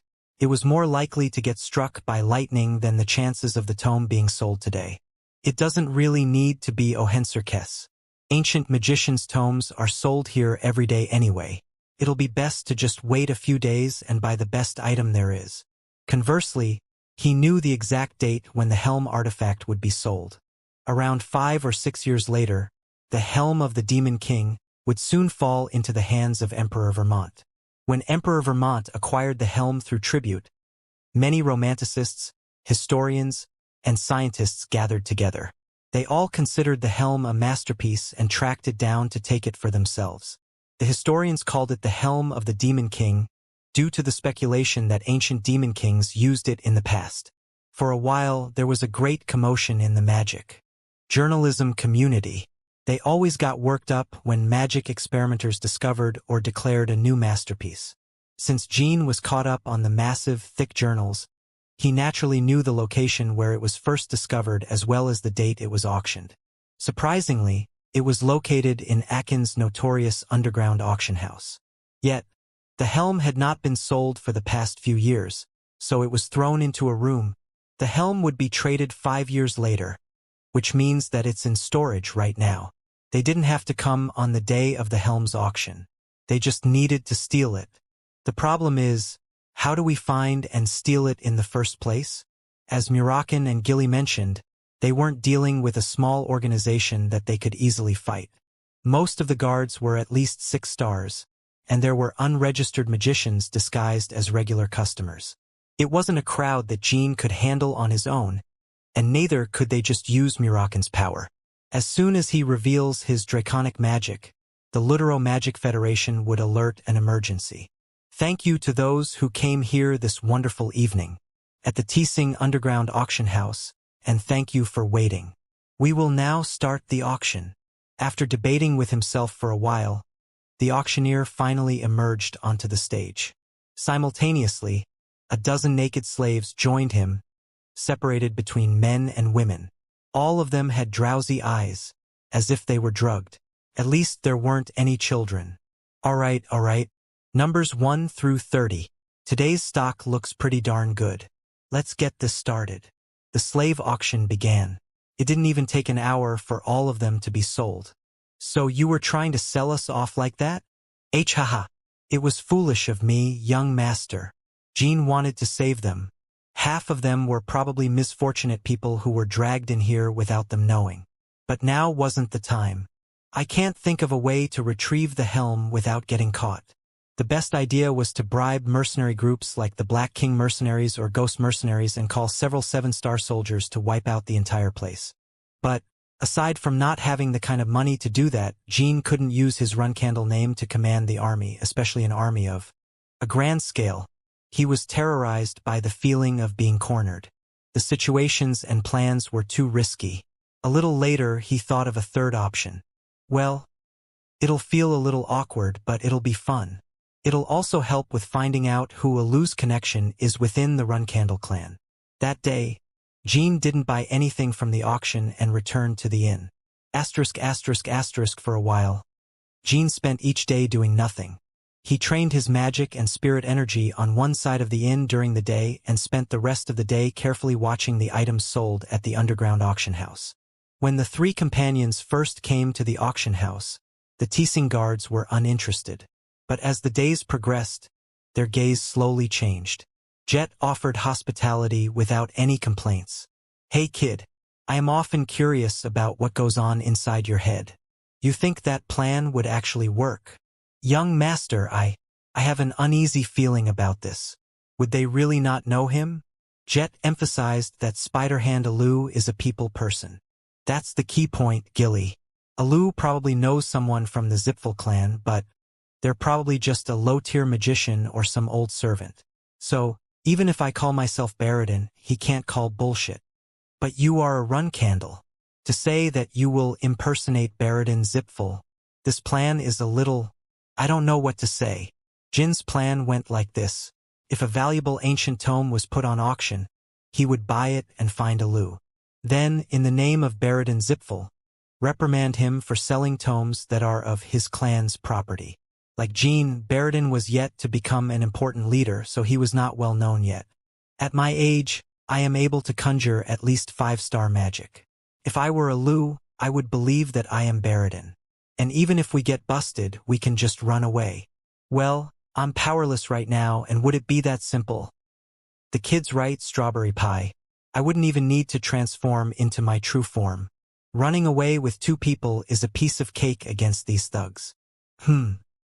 Either way, if we want to execute this plan, a legitimately valuable ancient tome needs to be auctioned. Let's hope that one comes out today. As the night arrived, as always, Jet prepared the carriage. Sir, this may be out of the blue, but if you don't buy anything today as well, the teasing executives may pester you. They'll probably call you out on only looking and not purchasing. Don't worry about it. Just focus on the carriage. Understood. The auction started once again. Soon, the slave auction ended, and as the tomes and artifacts entered the stage, Jin straightened his back. The slaves are once again sold out, and now, time for the antiques. I hope all of these return to people who actually respect the item's value. Let's begin. The first item. The Tome of a Magician Who Once Ruled the World. Matthew Woniak's Magic Tome. We haven't deciphered it, but some incredible spells are probably recorded on it. And already, our first bid. Jin smirked. The auctioneer made a mistake while introducing the item. The correct name was Matthew Morniak. And, as Jin remembered, his publications were already in the Zipfel's bookshelves. The week's auctions were always like this. The auctioneer spat some nonsense. Then the vanity-seeking magicians made stupid bids. This is the 7th item. The author of this tome is Senmi. Does anyone know of a magician named Senmi? The auction house was quiet. Even Jin didn't know of that name. A tome like that is a gamble, and it's extremely rare to win that gamble. According to Jin's master's teaching of premonition, there was no need to buy Senmi's magic tome. However, Murakan thought differently. Kid. Buy that. If it's the Senmi that I know. This is huge. The dragon's advice, a strong recommendation. Jin had no reason to doubt his words, so he raised his hand towards the auctioneer. Chapter 60. Teasing Underground Auction House. 3. 100. 100 gold. That's how much Jin bid. For an ancient magic tome, the price wasn't too high or too low. However, the other guests thought Jin was crazy. He's paying 100 for that? There were also magicians who were curious. After all, a guy who hasn't bought anything for the past week just bid for a magic tome. 150. 150 on the table. Someone raised the bid, but it wasn't because they wanted the item. The bidder held in his laughter as he stared at Jin. He was teasing him. He wanted to make a fool of Jin for trying to strike it rich or attain a higher level of magic by buying a mysterious tome, which was a common sight during the magic tome auctions in the auction house. Jin just ignored him and called for the next bid. 170. If it were back in his first life, he would have called 1 or 2,000 to flaunt his money and destroy the provoker's pride. But Jin knew that this wasn't the time to attract attention. Any more bids? Going once. Going twice. Sold. Senmi's magic. Tome was delivered to Jin. With a straight face, Murakan opened the ancient tome and gripped Jin's hand. Kid, this is an amazing acquisition. This renowned shadow dragon was not an idiot obsessed with aura.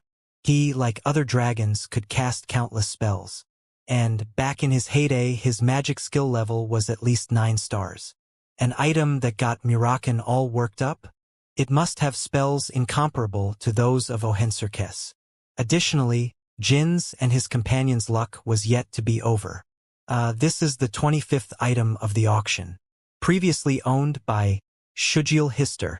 Let the auction begin. Hister, the name that Jin had the bar owner look into when he first went to a bar in Mummet. As soon as he heard the name, he doubted his own ears. Hister was the clan of Jin's master. But it was also a clan that officially dissolved hundreds of years ago. 200. Just as before, the crowd began to whisper after Gene called his first bid. They first thought he was somebody special, but now they thought of him as an idiot bidding for shit. 200. Anyone else? Shujil Hister's tome was immediately sold. Hey, kid, why'd you buy that? Are you feeling something again?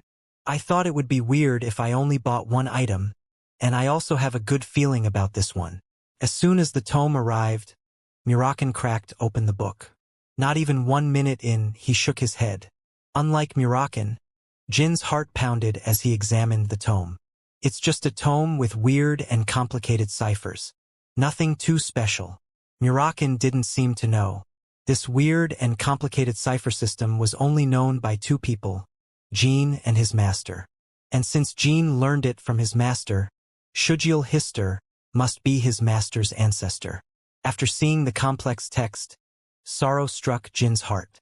He watched the auction continue, barely concealing his emotions. In the end, he didn't find anything interesting to buy. The night came to a close as the auction ended.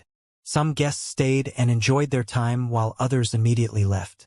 Jin usually joined the latter, but tonight he had to stay in the auction house. Jet. Yes, sir. I want to meet Spider-Hand Alu. Usually, Jet would say that he understood.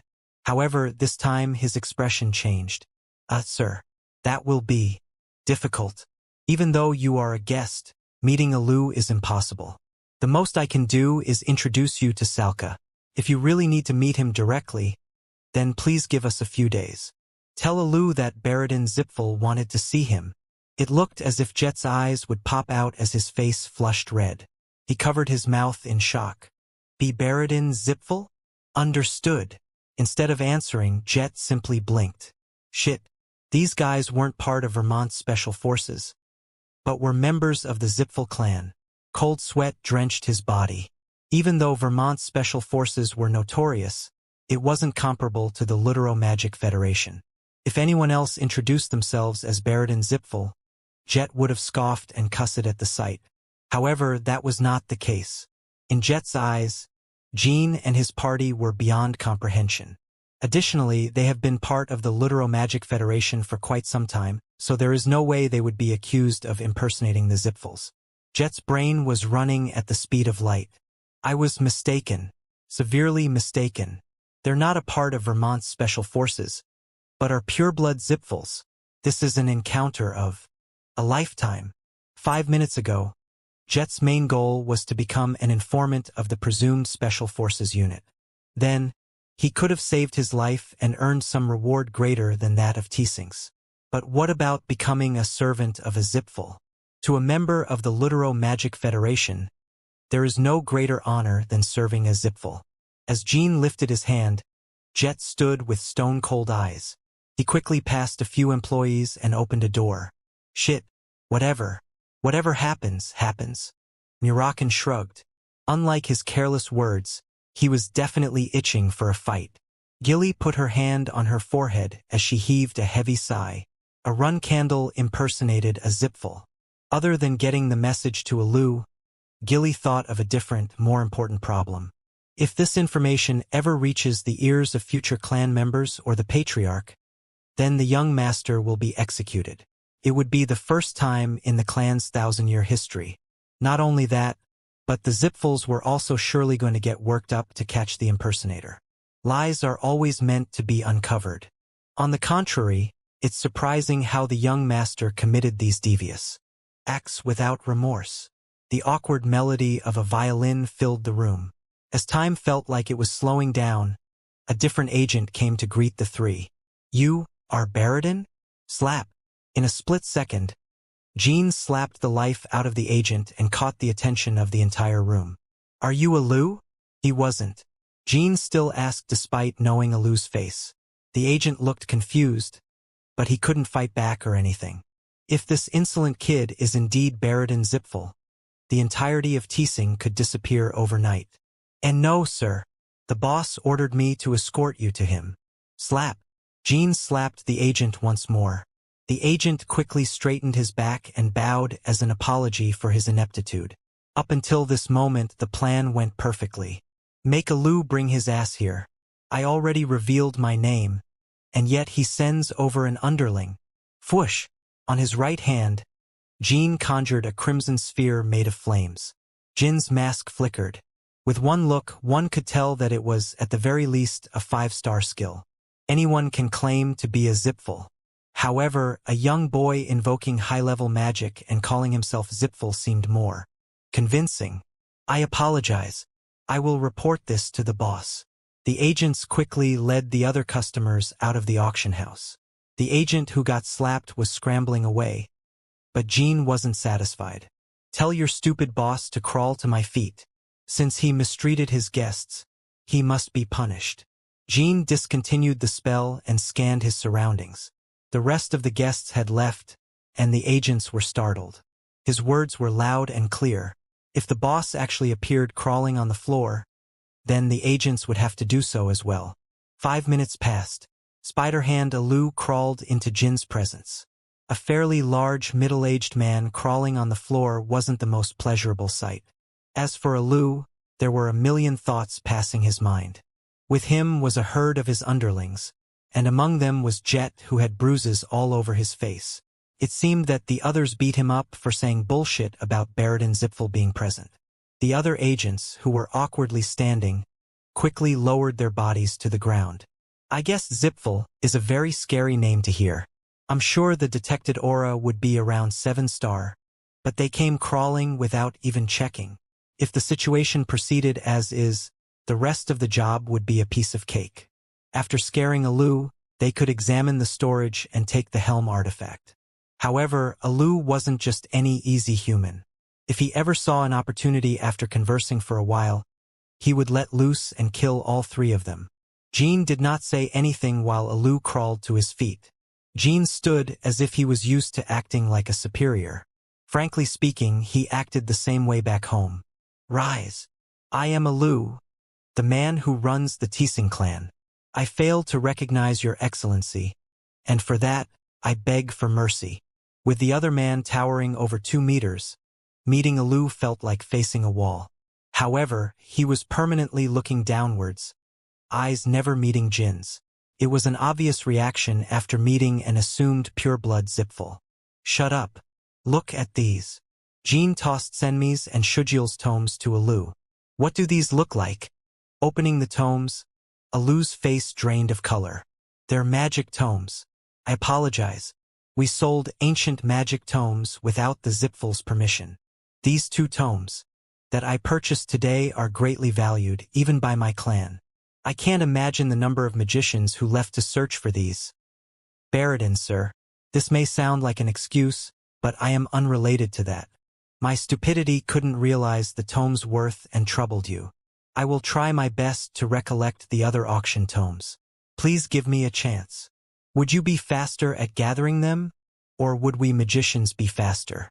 Quit the bullshit and bring an accountant and customer registry. Starting tomorrow, my clan will investigate your mischief.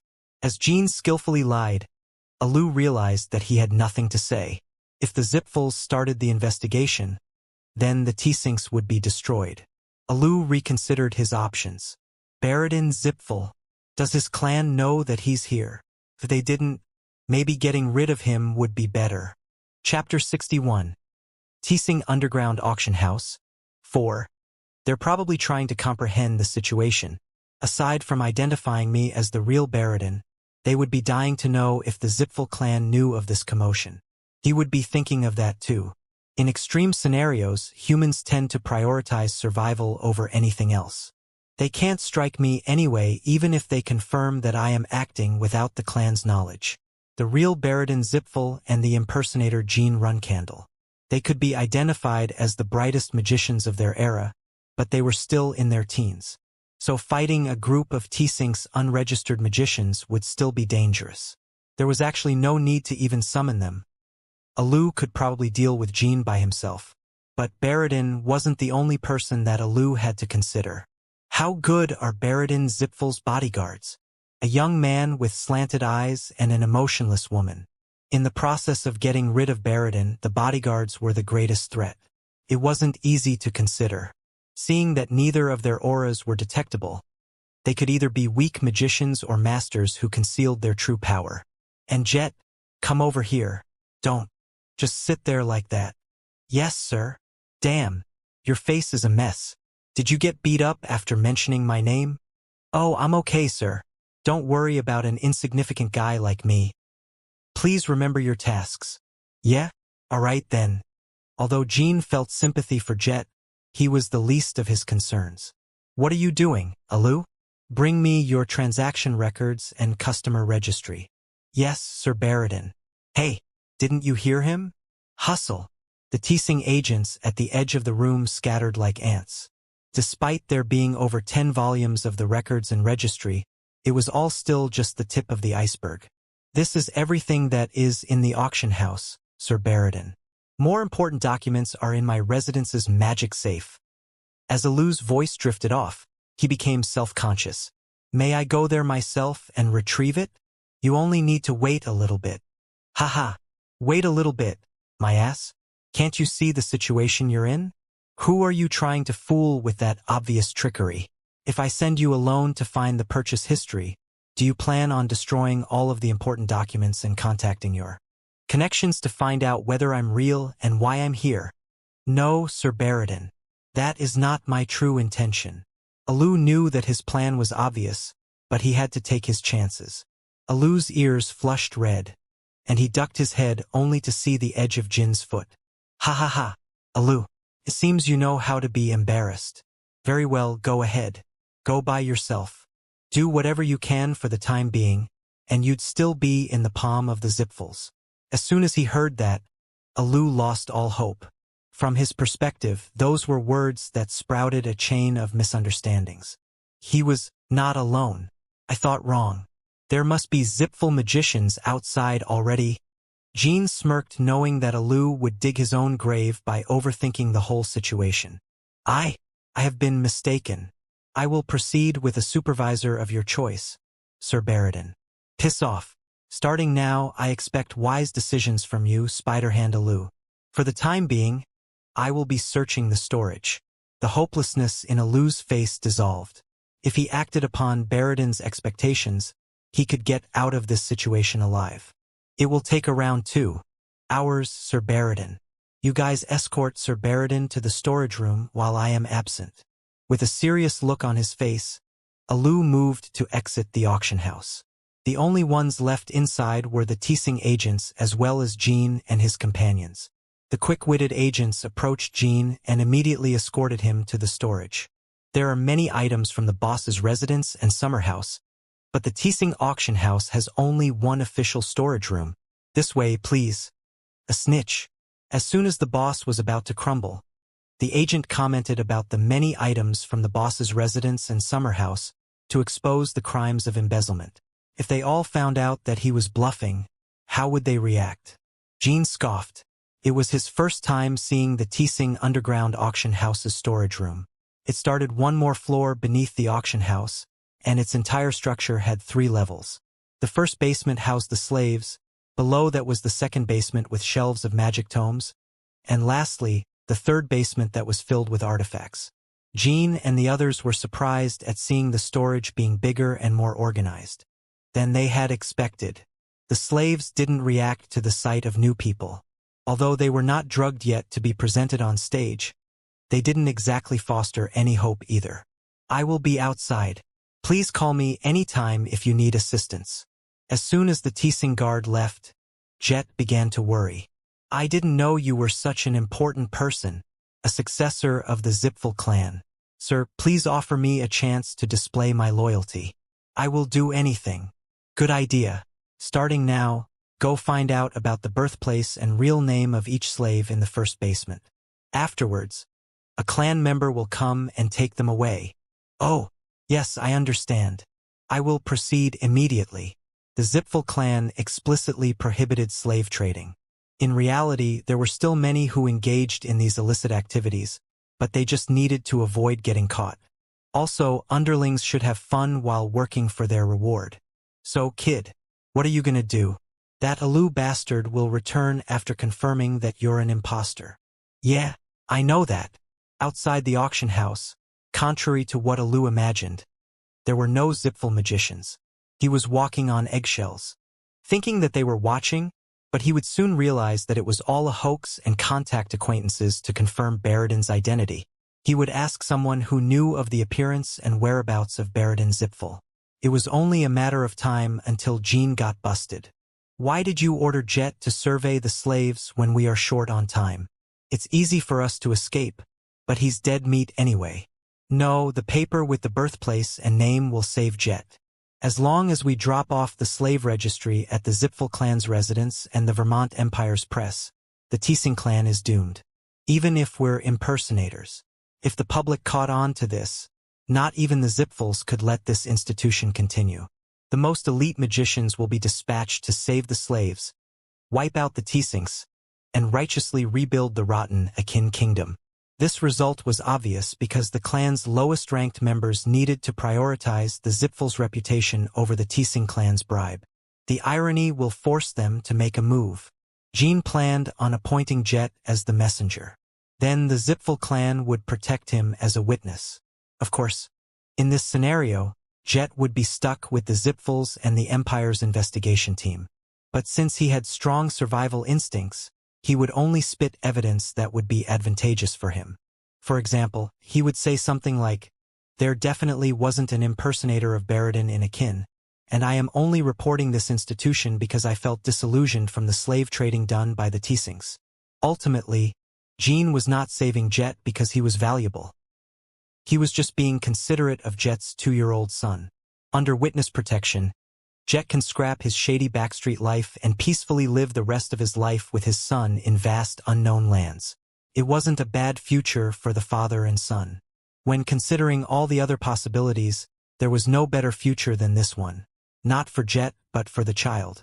Because the pure and kind child would be following in his father's footsteps. Well, okay. Let's just say that part goes as planned. What next?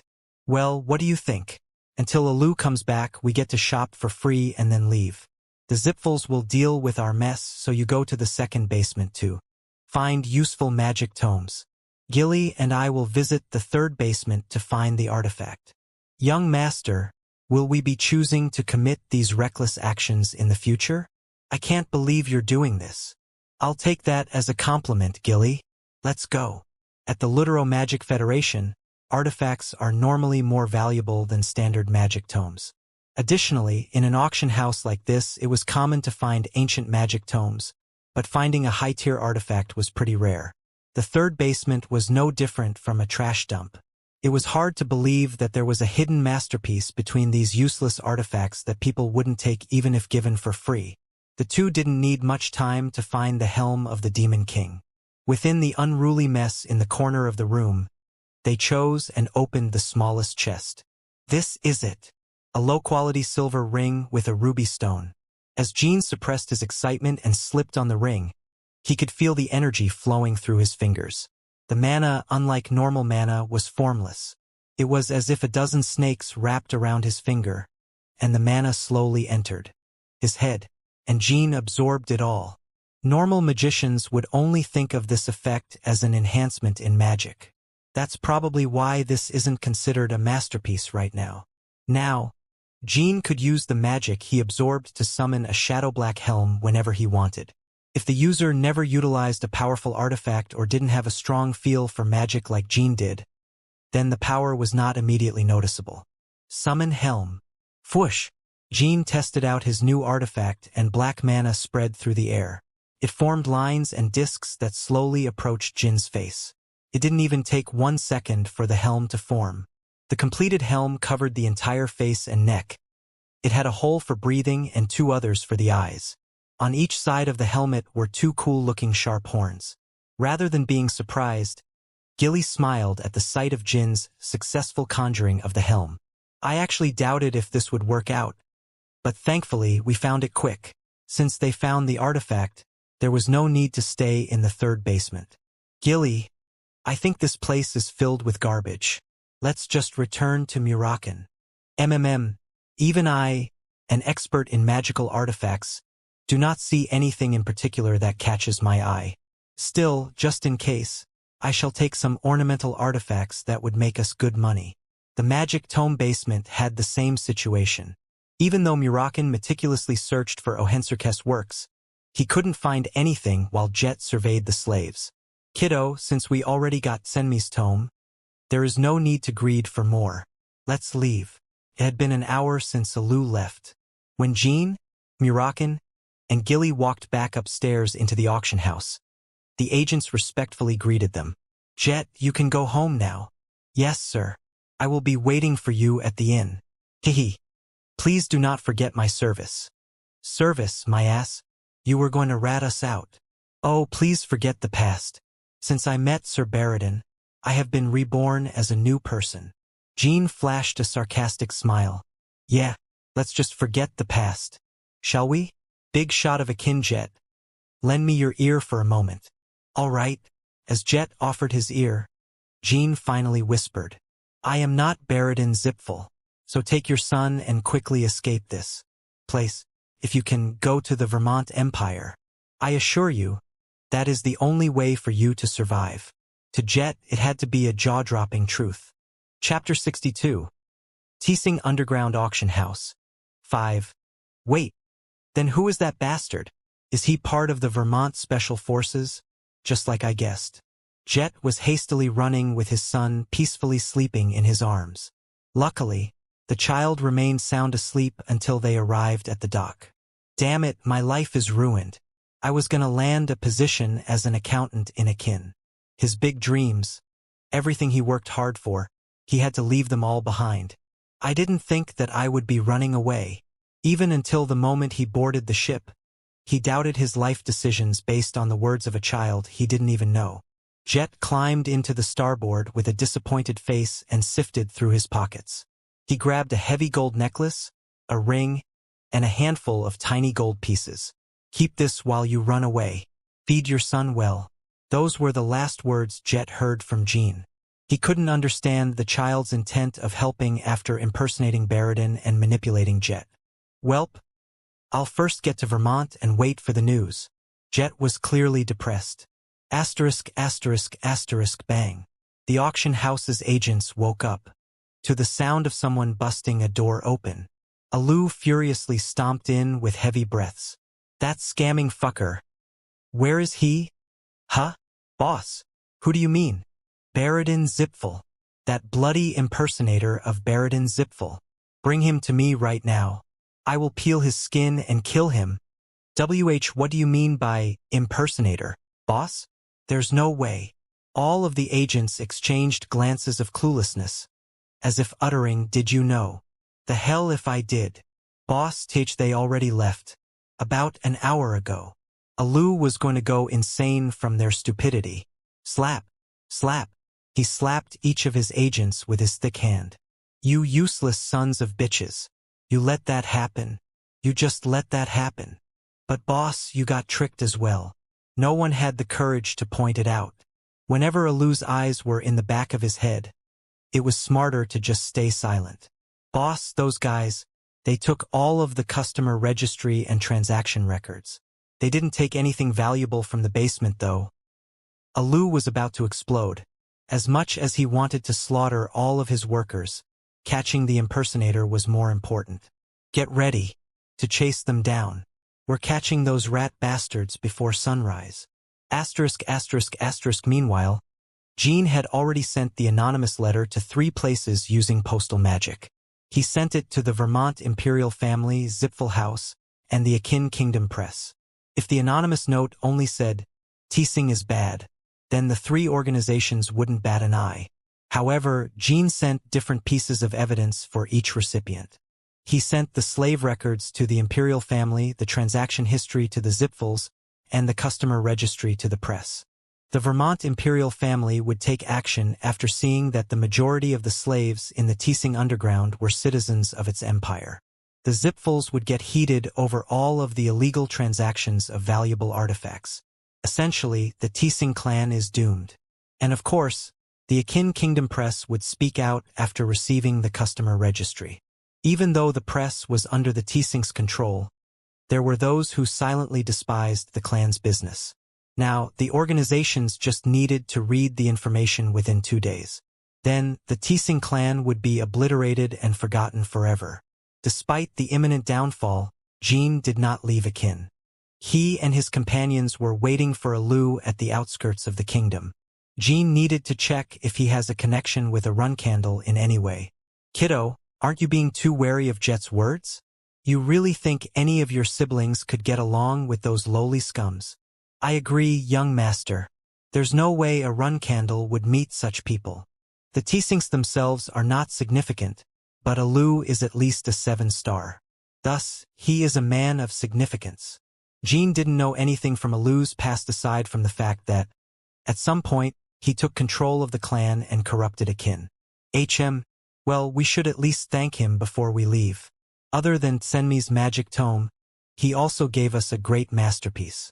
I was pretty surprised when you came out of the basement with that ring. According to Murakin, the ring artifact was not called the Helm of the Demon King, but instead was called Myulta's Rune. Thousands of years ago, the demons of Myulta created this artifact in order to protect one of their great leaders from the never-ending battles. And that great leader was the first emperor of Vermont. I honestly can't believe we found this in some sketchy basement. After everything is over, let's decipher and read through Tsenmi's magic tome. They waited for 2 hours. Some time later, a group of Tising agents found the 3 sitting around a small fire. It's him. Report to the boss. Boom! An agent fired a signal firework. However, they couldn't blatantly attack the 3 targets. The impersonator was a child, but they remembered that he wielded at least 5-star magic. It was a weird standoff. Jean, who had no intention of running away, blankly stared at the agents, and the agents were waiting for reinforcements. Murakin. What? I want to duel Alu. You've got to be kidding me. So, you're telling me to deal with all of the peons? Exactly. Man, what a hassle. While Murakin complained, Alu arrived. He was soaked with sweat from running hastily. Behind him were about 100 underlings who were also panting from exhaustion. The agents who were cautious of Jean became confident after the reinforcements' arrival. Why, you a motherfucker. The hell are you guys doing? Get him. Wait here and guard our strawberry pie. Out of all the attacking agents, half of them were magicians and the other half were mercenaries. The magicians started to cast their spells from afar, while the mercenaries charged at the enemy. Unlike them, Murakin was basically naked. He only wore a thin shirt and had a small dagger in his hand. Crack. Kirk. However, despite his lack of gear, Murakin cracked the first attacker's jaw with his elbow and dashed into the crowd of mercenaries. They weren't well trained, but they weren't unskilled either. In the middle of the crowd, every time Murakin threw a punch, someone either died or fainted. In the eyes of Alu and his bodyguards, Murakin looked like an invincible fighter. You fucking idiots! Attack the kid in the back. Not him. The magicians changed their target after hearing Alu's screech. Jean scoffed at the sight of ineptitude. Fire! The lead magician shouted, and the magicians simultaneously raised their staves. Gilly, get behind me. Whoosh. They chose to fire the 3-star ice magic, icicle shot. 50 icicles aimed for Jean and flew towards him. However, I don't even need to block this. Thanks to demonic beast King Orgel's pendant, Jean was immune to any spells that are 5 stars or lower. Crackle. Crackle. The icicles disintegrated before they could reach Jean. The spells of T-Sync's unregistered magicians were blocked with a blink of an eye. What are those guys? Ah! Oof! Murakin was already almost done with the peons. It didn't matter if there were 50 or 100 peons were peons. It was too easy for the Shadow Dragon. 5 minutes passed since the battle started. The T-Sync mercenaries were losing their will for battle. But their devastating defeat against the ones who tricked the clan was not only because Jean and his companions were strong. After finding out that Jean was an impersonator, the agents of the T-Sync's elite forces ran away. They predicted that Alu was done for. Until now, the Zipfuls had overlooked the T-Sync's illegal activities. But after being tricked by the impersonator, They knew that the Tising clan would inevitably fall. After sunrise, it was certain that the Zipfuls would take action, so their escape was a wise choice. At this point, Alu knew that his underground empire would soon fall. He. Alu cracked a pained smile as his sword emitted a white aura. It seems that you guys aren't just any normal scammers. Shik. Alu began to slash at his own magicians. They could not escape their crazy boss, so most of them immediately died on the spot. B boss. Why are you doing T-A-C-K? A. Alu slaughtered every single one of his minions with a straight face, living up to his Spider-Hand name. Who sent you guys? Who hired you in the first place? He spoke with bloodshot eyes. You guys were gonna go to hell anyways. I'm just alleviating the pain you would have felt. That's true, but... Slash. He's fast.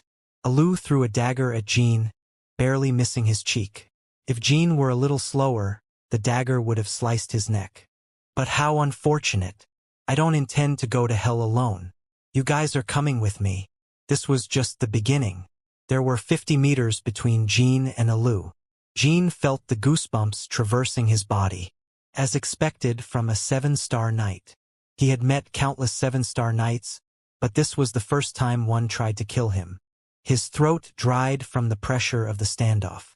The moment he drew his sword, you finally met someone your size. I guess it is my turn to guard Strawberry Pie. Cuckoo. Good luck. Murakin shouted at Jean as he ran away with Gilly on his back. Chapter 63. Tising Underground Auction House. 6. You dare dodge my dagger? Pretty impressive agility for a magician. Or maybe it was luck. Alu thought that Jean was a magician. Probably because Jean showed off 5-star magic when he impersonated Baradin Zipful. Clang. Alu quickly closed the gap between them and swung his sword. His eyes widened, however, as Jean deflected it. So you weren't a magician? Bradamanti glowed with an overflowing aura. All Jean did was deflect Alu's attack, but it felt as if his bones rattled. Jean quickly backed off. As soon as he widened the gap, Alu closed the distance once more. He could read all of Jin's movements. This is getting pretty annoying. Slash. The following slashes ripped Jin's coat. Droplets of blood scattered into the air, but it wasn't a serious injury. He's fast. It probably isn't even his full power, but I'm already getting tired. The fight was proceeding as Alu planned. It was unbelievable that Alu was this strong. Jean barely had time to react to each attack, constantly being pushed back. At this point, Alu thought that the child was a knight. The spell he showed at the underground auction house was probably fake. Damn it. How could I fall for such a trick? He was pretty pissed at himself. Even though he knew his opponent was not Baradin Zipful, he controlled himself and attacked with composure. His enemy's rank was about 5 stars, but still he couldn't assume anything. And yet, despite that knowledge, Alu was not concerned about Jean. He was more worried about Murakin, who was flashing a smile while watching them. I thought that guy was a minion. Why isn't he fighting? After destroying dozens of Alu's men, Murakin just proceeded to stop fighting altogether. Alu didn't know the guy's intentions, but he wanted to think about it after killing Jean. Murakin, on the other hand, enjoyed watching the young Runcandle struggle. I know you're pretty talented, but enough to challenge a 7-star? Yeah, right. I hope you learned something today, you audacious brat. Hehe. Murakin smirked. Clang, clang. The clashing of Jin's and Alu's swords was music to his ears. Lord Murakin, are you not going to help? I understand that it was young master's orders, but he doesn't stand a chance against a 7-star. As Gilly said, Jean was barely staying alive. His dodges were on point, but his movements were definitely getting slower. It's all right, Strawberry Pie. That kid needs to know the value of life. That's true. And, my little Strawberry Pie, you think that kid will lose? What? Murakin smirked. It was fun watching Jean get constantly attacked, but Murakin already knew the outcome of the fight. For the magic swordsman of the Runcandle clan, speak of the devil. As soon as Murakin began his sentence, Alu quickly backed off from Jean. Fwoosh! From Jin's hand came a pillar of flame. It was the 5-star fire spell, Flame Pillar. More fiery pillars blasted out from the ground. A 7-star knight is nothing. It was the first time Alu had backed off in a fight. His eyes widened. A magic swordsman? Alu tried his best to dodge or deflect the incoming flames. They were very difficult to extinguish. There's no chance to react. Shit. Normal magicians needed some preparation time in order to fully cast a spell. One must gather up mana and then convert it into usable magic. However, it was different for those who were more talented. Jin could gather and convert mana simultaneously at a ridiculous speed. Additionally, because Jin was a dual caster, he could secretly prepare a spell without Alu's knowledge. My spells will be effective in this fight. Jin felt pretty confident. A high-level spell out of nowhere would scare anyone, even a 7-star like Alu. You two-faced bitch. Alu shouted as he barely extinguished the fire off his clothes.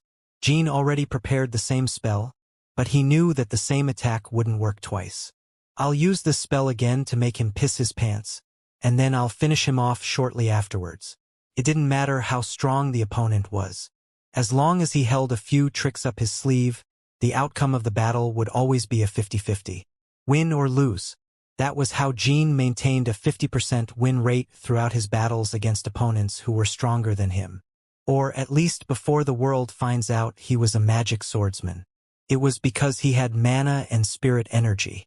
With only one spell using mana, Jin was able to scare the living daylights out of a 7-star knight. But if he also used his spirit energy, however, Jin did not intend to use it. BZZZZZZT. Next came a lightning spell. Jin conjured the spell he used on the moonlight fountain, and a bolt of lightning struck the location he selected, illuminating the night sky. Alu felt the imminent strike and quickly moved away, throwing his body to the side and releasing a volley of daggers after. Zoom! When a dagger brushed past Jin's shoulder, Alu thought that it was a chance to kill him. However, Jin already expected more attacks after the flying daggers. He knew that dagger users used that technique before landing a lethal blow. The moment Jin lowered his body to dodge the rest, Alu planned to close the distance and strike his throat. It was the perfect opportunity. It's over. For a split second, Alu's legs overflowed with energy. There was an explosion as he pushed off the ground, leaving a crater in his wake. His sword was aimed at Jin's neck. Whether it was by stabbing or beheading, Alu was sure that Jin would be dead. He never would have guessed that this entire situation was formulated by Jin. I'm sure he didn't notice that I became vulnerable too easily. On a normal occasion, Alu would have noticed this trick. He was a 7-star for a reason. However, he was desperate. Since it was his first time fighting a magic swordsman, he decided to end the fight as soon as possible. After all, the longer the fight, the more chances a magic swordsman had to attack their opponent with more spells. Alu's sword was about to slash Jin's throat. Gilly gulped. Muraken knew it was Jin's victory. Summon Helm. Clang. The sword was supposed to smoothly slide through, but it was halted by something instead. It was because Jin activated his newly acquired artifact, Myelta's rune, to conjure a black helm. This was why every knight dreamt of owning Myelta's rune. It was the only helm that could completely nullify a 7-star knight's strike, the only one in the world. The helm deflected Alu's blade, causing the man to lose his balance. Jin took this opportunity. Slash. Bradamanti cut through Alu's shoulder. I guess it's over. Muraken shrugged. Gilly couldn't believe her eyes. Kuu. He could have stabbed his heart. But Jin stopped his sword. Barely breathing, Alu fell to the ground, and he was able to postpone his death a little longer. Gurgle, gurgle. Jin stared at Alu, who had a mouth bubbling with blood. Let me ask one more thing. Before I leave, I heard you had ties with the run candles. Cuckoo. Alu smirked and glared at Jin, as if he were saying, "You're a run candle? Tell me. Name any run candle." Hey, kiddo. You got it all wrong. You should have pinned him down and then asked him, how is a dying guy gonna answer all your questions? Muraken walked towards Jin, shaking his head in disapproval. He was right, but Jean couldn't do anything about it. It was probably impossible for him to pin down a 7-star knight. I see. I get it. Jean, you bastard. Jean, run candle. I mean, the name Jean Grey is pretty common nowadays. I guess it doesn't matter for a guy who's about to die. 2. Alu coughed as he spat out blood. And yet, he was smirking. For a while, Alu breathed coarsely while smiling creepily. Then he spoke. It doesn't matter. You can't stop him. What? Even though he failed back then. Those were his last words. His eyelids lowered, and he no longer breathed. The fuck did he mean? Young master, are you all right? Murakan and Gilly spoke at the same time. Jean lightly nodded, still confused about Alu's final words. He failed back then, and I can't stop him? Of course, those were some words from a scummy thug. His words definitely implied some connection with a run candle, but they're not necessarily trustworthy words. But if this man had ties with a run candle, the failure he uttered would refer to bladed illusion, and the unstoppable entity would be... No way. One name popped up in his head. Runcandle's successor, Joshua Runcandle. Alu means that I can't stop him. The only person who I can't stop is the man who would lead the clan. The entire world knew that Joshua would be the next Runcandle patriarch. All of these realizations were still an assumption, but it was still unsettling. Spider-Hand Alu. It probably isn't his real name. It was something he never thought of. Young master, why do you bring that up? I should find out. Because this guy seems to have ties with a run candle. It's also weird that a 7-star is running some sketchy side business. Kiddo, there are 9 stars who run a bar their entire lives. I've seen many like this corpse. One of your ancestors was like that. It's the clan I will soon lead. It'd be nice to clean up some old history. Well, let's go. We should look for more informative people like Jet. The 3 then left the capital city of Akin. Chapter 64. Semi's Magic. 1. 2 men were frowning as they sat in a cramped room. They had been talking with Jet for the past few hours. So let me get this straight, Mr. Jet. You filled out this anonymous note for the prosperity of the citizens and the downfall of Akin. And you, who were mostly a lowly accountant, decided to betray your organization because you accidentally walked into the slave storage and was shocked by the atrocity? Moreover, among the documents you risked your life to take, there was also an accounting record of the magic tome auctions. And you thought it would be a way to collapse the Teesing clan from the inside, so you handed it over to the Zipfel clan. And out of all of the different press media throughout Akin, you specifically chose the one that is against the Teesing's atrocities because you were interested in Akin's politics. Lastly, since you are a mere harmless reporter, you want us to protect you in order to stay safe from Teesing's surviving forces. Is that what you mean? Jet frantically nodded. Precisely. Man, I tried to do some good deeds in order to live out my life. I don't know why I'm being treated like this. Please let me go. I'm worried about my son. The 2 men let out a deep sigh. They were part of the Vermont Criminal Investigation Team. After receiving the letter about the Teesing clan's misdeeds, they caught Jet at the port and began an investigation. As Jean expected, Jet had a strong survival instinct. He listened to each word uttered by the investigators and responded with the most advantageous reply possible. Talking about the Beridan impersonator wouldn't help him in this situation. He had to sugarcoat everything as an act of goodness to gain witness protection. The investigators were baffled. No matter how I look at it, there's no way this bastard acted upon moral values. He just wrote his name on the letter. He didn't draft the entire thing. It's probably the shady people who destroyed the Teesings. However, we don't need to chase the culprits around. Instead of finding the true author of the letter, declaring the bastard in front of them as the righteous hero would be much more convenient. On top of that, apart from the initial letter, the handwriting from the slave records matched Jet's signature. At least he wrote the slave records himself to save the Vermont citizens. The investigators shrugged. All right, Mr. Jet. Honestly, you kinda look like some lowly scum, but we'll turn a blind eye on your lies since you are saving dozens of Akin citizens. However, The Zipfels have already requested your testimony, so you have to cooperate with us. The Zipfels are searching for me? No way. If I go there, I'll die. Nothing will happen if you tell them what you told us. As long as your story stays consistent, the Vermont Criminal Investigation Team will keep you safe. Just go and tell them the story. If they hear something different from us, then it gets really annoying. You have some time before you go to the Zipfels investigation room, so go see your son and eat some food. An hour later, Jet followed the investigators to the investigation room. Ultimately, he didn't say a single thing about the Barradin impersonator, and the Zipfel investigators couldn't kill him even though they knew that he was lying. Still, we can't make you a hero. The Zipfel clan will take the credit for the downfall of the Teesings. I don't care. As long as you promise to keep me alive and protect me. I will hear the truth once I beat the crap out of the surviving Teesing agents. Leave. Also, don't think that the Vermont witness protection is perfect. ******, the Teesing clan was demolished.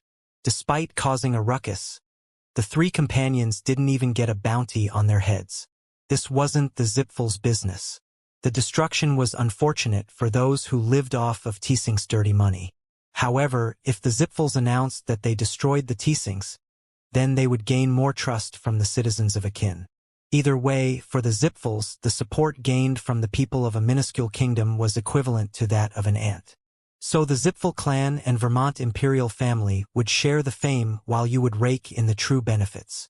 Indeed, Myalta's rune, Senmi's magic tome, and Shujiel Histor's magic tome are now in our hands. Also, I got to fight a 7-star knight. Not all 7 stars are the same, young master. Please be more cautious in the future. A magic helm, magic, spirit energy, and swordsmanship. You're a great fighter. However, we can't always walk on a tightrope like this. Of course, no matter how hard I try, I can't stand against actual opponents like you can, Gilly. I already know that. Still, I'll be more careful. For a few days, the three spent their time in a remote village near Akin and observed the flow of events. With everything going as Jean predicted, Murakan and Gilly were astonished. Well, it looks like the Zipfels wouldn't be searching for us. We can travel to our next destination without too much pressure. Where's our next stop? Jean already had a place in mind. The free city of Tychon. Tychon. After experiencing their journey through Akin, the three felt the importance of having an information broker like Jet. They needed someone to give them valuable information about the area as they continued on their journey based on Gilly's and Murakan's memories. Additionally, information about Vishikal Ivlianos, Kinzelos, and Alu's true names, the prohibited magic in the Kalin ruins, as well as other things. There were many things they wanted to know. Moreover, territories weren't some places one would just casually visit. Tychon, the free city, wasn't an exception. Once we get there, I should form relations with Ghost Blade Kashmir. Even in the present world, there weren't many who knew of Ghost Blade Kashmir. Many young Runcandle swordsmen begged him to be their teacher, but he always refused. The reason being that he had a valuable intelligence agency known as Seven-Colored Peacock. Excluding the intelligence agencies of the Runcandles, Zipfels, and Vermont Imperial family, the Seven-Colored Peacock was the next best information source. It would be the most useful source during a time before the Runcandles rose to power. The agency was an incredible group of information brokers, but none knew that its leader was Kashmir. He was also known as the Fallen Prince of Vermont in the present world. To a regressor like Jean, it wasn't anything special, but the world was turned upside down when his status and identity were revealed. The 7 information brokers that form the Seven-Colored Peacock were all loyal Vermont higher-ups. Along with Kashmir, they are a gathering of abandoned Vermont nobles. Jean didn't know the entire story, but he knew that the Seven-Colored Peacock consisted of many useful people. 10 years later, the fallen Prince Kashmir would become the first ruler of the free city of Tychon. Using the information that they gathered for decades, they would compromise sovereignty and the right to rule the land. They were beyond talented. Going to Tychon is easy. The problem is getting close to Kashmir. Deeply in thought, Jean smirked. A small country needs power. I'll lure Kashmir to me with the thing he wants most. The most stable way to strengthen a country is to enlarge its military force. This way it can fight against invasions and build its infrastructure. However, after earning its independence, Taiken remained as a mere small country. Due to its small population, the military force is small. There wasn't a great abundance in resources, so it couldn't even advance its technologies. It was a country reliant on information. If he seems reasonable, I'll ask him about the mirror artifact at the Kalin ruins. Of course, Jean couldn't show Kashmir an artifact that he doesn't have, nor could he explain its abilities. Moreover, it all depended on Kashmir's aspirations for the army he had. Humans would naturally believe things they want to believe. Even if I obtain the mirror artifact, I don't intend to hand it to Kashmir. Though I can share its healing effects. I'll show him Myulta's rune and teach him the existence of these masterpieces. After that, I will slowly convince him to support me. Not only that, Jean also planned to break the rule of not using the clan's name as a provisional flagbearer. He had to introduce himself as a run candle to at least make Kashmir bat an eye. Why are you laughing, kiddo? What kind of place is Taiken? Never heard of it in my generation. It's probably because of the information brokers, Lord Murakan. There is a massive intelligence agency called the Seven-Colored Peacock. As Gilly continued to explain, Murakan shook his head. You're choosing abusable scapegoats just like we used Jet. Not bad. Is that why you were so excited? I was laughing because of the magic tome. By this time tomorrow, wouldn't the deciphering of Tesmi's magic tome be finished? I'm looking forward to it. Yeah. Wondering about that Senmi guy's magic got my stomach in knots. Seems to be light-type magic. What? I said it's light-type magic. I remember that all light-type magic was forgotten after ancient times. Wait. Jean shook his head. He already heard a few times that Senmi was a magician of Murakan's era. Light magic. It was the dream of all magicians of the present. What the fuck happened? To think that Senmi's tome was being tossed around in a sketchy, run-down underground auction house. If I were Senmi, I would have crawled out of my grave. What kind of person was Senmi? Murakan smirked at Jean for a few seconds. 1,500 years ago, around 500 renowned Zipful magicians plotted to assassinate Senmi. But they all failed. Which is probably why no one, including you, knows of Senmi. It was similar to how they wiped any records of the Run Candle's magic swordsmanship to a clean slate. The Zipful clan completely erased Senmi's existence from the history books. It's their specialty. They erase any threat to them from the history books. If you hadn't awakened your spiritual energy, you would have ended up the same as Senmi. Forgotten. Chapter 65. Senmi's Magic. 2. Anyways, about that Senmi guy. Murakan continued to ramble on about Senmi. It was a story so long, it would take 1,000 years just to finish telling even its summarized version. Jin's eyes sparkled as he listened to Murakan, and Gilly softly lay her eyes on Jean. At times like this, it's as if he's still a child. And so, they left the village for the free city of Taiken. Although there was no bounty on them, they couldn't go back to the capital and use a transfer gate due to the ruckus they caused. Thus, they chose to ride a ship. After traveling on a carriage for a day, they arrived at a port and contracted with the best ship on dock. Being offered a large sum of jewels and gold, the captain prepared to set sail. I am honored to escort you. Crewmates were called out to deck, and they didn't complain at the sight of many precious minerals. It will take 1 week at most to get to Taiken. The boat departed within an hour. On the first day, Jean trained the release of his spiritual energy with the ocean wind, blowing against his chest. If there wasn't anything to do, training was the way to go. The fun part would start after Senmi's magic tome got fully deciphered. I wondered what light magic Senmi practiced. And it looks like some magic you need the most. What is it? What is it? Jean, who was resting in his room, bolted to Murakan. It was hard for him to contain his excitement. Murakan explained Senmi's strange magic techniques as destructive spells that made even dragons quiver in fear during their era. Among the spells within the tome were one that decomposed an opponent into light particles. a piercing spell that penetrated any shield or force field, and a spell that summoned a spirit of light. There wasn't really a spell that was better than the others. Murakan laughed at Jin's excessive curiosity. Then, with a straight face, he spoke. Senmi called this spell Photon Cannon. Photon Cannon. The spell that breaks down the opponent into particles of light. Nah, it's just a spell that instantly blinds someone. With a strong flash of light, that is. Jin calmed down and nodded. He then considered the effectiveness of Photon Cannon. It wasn't what he wanted, but it was definitely useful in some scenarios. It's perfect as a distraction for attacking or escaping. Whoa, kiddo. You don't seem too disinterested. It's probably in the magic tome because it has good use.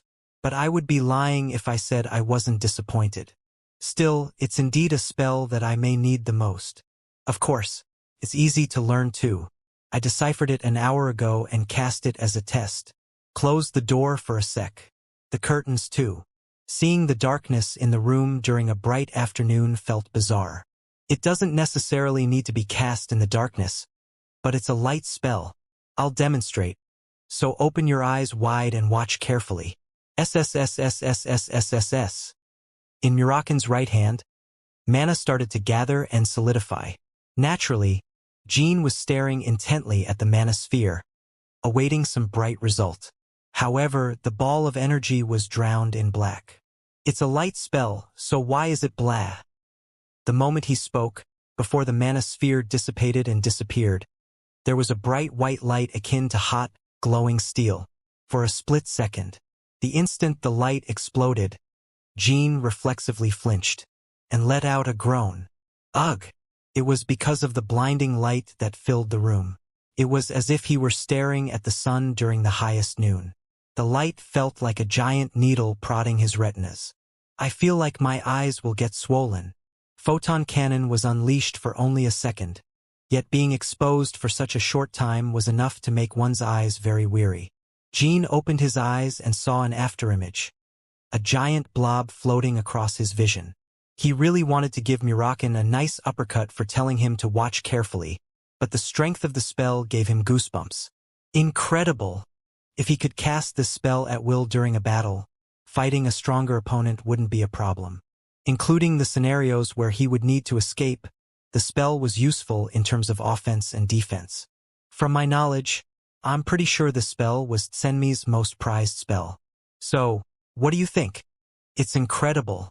In fact, your cast wasn't even 30% of its true power, right? Jin knew without an explanation, making Murakan proud. A shoddy demonstration right after deciphering. Additionally, Murakan said that it was easy to learn, so Jin could master the spell by the end of the boat ride. With your talent, you could master it in 2 days. If you absorb the magic tome for the rest of the trip, then by the time we get to Taiken, you'll have a god-tier weapon under your belt. Even if Jin finished mastering these unique spells, he would still need to absorb the magic tome to enhance his general skills and abilities. The process of absorbing a magic tome was simple. Jin just had to convert the cipher system into a rune and then cast the magic tome onto his body. I'm sure you'll make me deal with the rune conversion. Am I right, kiddo? Emicham. How do you expect to repay me for that kind of debt? Jin immediately started to learn Photon Cannon. Murakan said it would take him 2 days, but mastering the theory of the spell didn't even require a day. It's the most incredible spell I've ever seen. Such a sophisticated and simple spell, yet so powerful. However, the spell was simple for a reason. Moreover, even though all of the magicians in the world attempted the simple spell, not many were able to use it. Photon Cannon required insane levels of mana and mana control that only talented magicians had. Flash. Although the resulting light was not as brilliant as Murakan's shoddy demonstration, Jin understood the spell as soon as he tried it. He felt weak and dizzy, but he smiled in the light of success. The caster is not affected by the light coming from the spell. There was a big difference between the light emitted by the spell and the surrounding natural light. Jin could stare at the flash, but it still wouldn't affect his vision. Hey, kiddo. For days later, Murakan finished the rune conversion and asked Jin, Shujil Hister or whatever's magic tome. I can't decipher it. I think it's just regular garbage. Wanna use it as kindling? Kindling? I'm just pissed. This stupid-ass code's annoying me, the great Murakan. Jean was about to say that it was a code from his fond memories. But instead, he just smiled. I was originally gonna decipher it myself and use it, but I'll just find my teacher and have them teach it to me instead. Jin's master spent their entire life recovering the magic. Spells of Hister. Although it was a relationship in his past life, Jean always felt indebted to his teacher. I'm sure we'll find many great spells if we find a good decoder. I just feel it. So don't fuss over it, and just give it to Gilly. You little brat. You could burn my precious magazines any time, but this old book? Speak some sense, O great black dragon. If you're done with the rune conversion of Tsenmi's magic tome, just cast it on me. Murakan scoffed. Ha! Strawberry Pie and I were no different from slaves. Ever heard of a wicked master who got stabbed and killed by a slave? My bad. Unfortunately, growing up as a run candle made me like this. Murakan began to cast the magic tome on Jin's back. The text in the magic tome began to glow and come off the pages. Murakan slowly moved the glowing text towards Jin's left shoulder blade, and the magic tome's text was printed onto Jin's back. It emitted an eerie glow, like a special tattoo. Damn, I wanted to cast it on your ass, or even your D. Enough with the unfunny jokes. Let's see what changed. As soon as the text sank into Jin's skin, his understanding of photon cannon increased rapidly. The absorption of Tsenmi's tome seemed to have stimulated his abilities. Photon cannon. Whoosh! The spell was cast, and the entire room was bathed in white. The ardent light pierced through the curtains and was seen on the deck. Thud, thud, thud, thud, thud. The captain, who was surprised by the light, rushed into the guest room. Sir, did anything happen? There was a light. Jean and Murakan looked at the captain and simultaneously denied. Light? What light? Ah, it's nothing. I presume you were hallucinating. The captain didn't need to know that they just practiced an ancient light spell. Asterisk, asterisk, asterisk. The boat arrived in the free city of Tychon on the 2nd of July 1795. To show his appreciation for the satisfactory trip, Jean tipped the captain, then passed the city gates with his fake identification. When passing the gate, Murakan temporarily transformed into a cat. Meow! In Gilly's arms, Murakan shook his head. The atmosphere in Tychon and Akin are completely different, young master. Yeah. You can feel the energy and enthusiasm wherever we go. As opposed to its amazing scenery, Akin was filled with hopeless people. In Tychon, on the other hand, the ocean was always in view wherever they looked. It was because of the city's unique landform. The entire island had a single horn-shaped tower with 10 floors. Instead of Free City, calling it a tower was more fitting. It was a name that held the dreams of the initial founders. Young master, shall we first find a place to stay? Poof! Jean almost tripped when Murakan suddenly returned to his normal form and spoke. You won't just go to a ramshackle inn and abuse the hell out of the owner like last time, right? Murakan, you know how many people are here? Transforming in the middle of a city. Although Tychon had a small population, the density was high. Transforming in the middle of the road was an easy way to lose anonymity. Gilly tried to add to Jin's scolding, but Murakan shook his head. Humans never pay attention to strangers. Haha. No one probably saw. They scouted the area, and it seemed like it was the case. Everybody walked with busy footsteps, and even in an open area, no one seemed to care about the three. However, it only seemed as if nobody cared. A cat turned into a man. Startled, Jean, Murakan, and Gilly turned their heads towards the voice. How did you do that? While holding a small dragon plushie, a small girl stared at them. Chapter 66. Ghost Blade Cashmere 1. How is it? It's good, sir. I'm not that old. Being called sir at the age of 15 was harsh. Sir is right. Jean cracked an awkward smile and shrugged. They bought some ice cream for the girl with the dragon plushie. Although watching her happily eat the cold treat was cute, how the hell do we deal with her? While evaluating the situation, Murakan got tense and clenched his fist. Gilly was furious, her expression cold as stone. Whenever the little girl looked at her, however, she flashed a bright smile. Thankfully, it was only a little girl who witnessed Murakan's transformation. Thank goodness. What if it was a group of adults and not a little kid? The Zipfuls would have put a bounty on me immediately. Murakan learned from this experience. Indeed, humans often didn't care about others' businesses, but he promised to be careful when transforming. Jean sighed as he stared at a hunched-over Murakan who was racked with guilt. Damn. As bad as it is for us, it's worse for him. After all, he was a grand black dragon who didn't need to care about people's gazes. It had been 5 years since he broke out of the glass coffin in the Storm Castle's underground chamber. Murakan's emotions hadn't changed even from before his slumber 1,000 years ago. Although he wanted to cause mass destruction, he patiently held in his urges and matched the behavior Jean expected of him. Excluding the several rowdy moments at the Storm Castle and Garden of Swords, the Shadow Dragon suppressed his emotions well.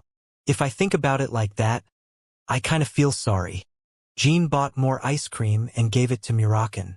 Without a word, Murakan received the treat and smiled. Gilly exploded into laughter. Oblivious to what was happening, the little girl grinned. Then is that guy not a cat? Yeah. I guess Yuria is seeing things. Yuria isn't seeing things. That guy is cat. You are not cat. Haha. You like cats? Jean and his companions were sitting on a bench, watching the cute kid eat ice cream. Her name was Yuria. Yuria? Do you know the way home? No, Yuria don't know. They listened to her story and concluded that her parents lost her in the crowd, and she encountered Jean while wandering the streets. So the 3 decided to find the child's parents. They didn't have any immediate objectives anyways. 20 minutes passed, and the child's parents never showed up. Young master, shouldn't we take her over to the guards at a nearby garrison? Technically, we aren't obliged to solve this problem. That would be good. Did you finish your ice, Yuri? As soon as she heard guards, Yuria frowned. I don't like their. Make mommy tired. The garrison makes your mother tired? Yeah. That place make mommy very tired. At that moment, a million thoughts went through their heads. Is she being exploited? Is her mother a criminal? There weren't many interpretations of the girl's words. After a bit of thinking, they still agreed that taking her to the guards was the best conclusion.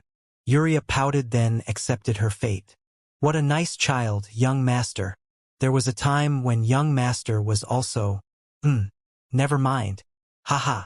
Finding the way to the garrison wasn't hard. Living up to its name, the Free City did not have anyone who was scared of outsiders. The garrison looked immaculate, with the Free City of Tychon Central Defense Force written neatly on the white walls. Jean liked the presence of a central defense force. Whatever issue existed, dealing with problems at a big organization was easier. Tychon Central Defense Force. How may we help you? Oh, this child? Oh, it's Yuria. Hey, guys, bring the chief. Do you know this girl? Haha. More than just know. She's the chief's daughter. Ha! Yuria, who apparently hated the garrison, was being treated like a princess. So that's what she meant when she said the garrison made her mother tired.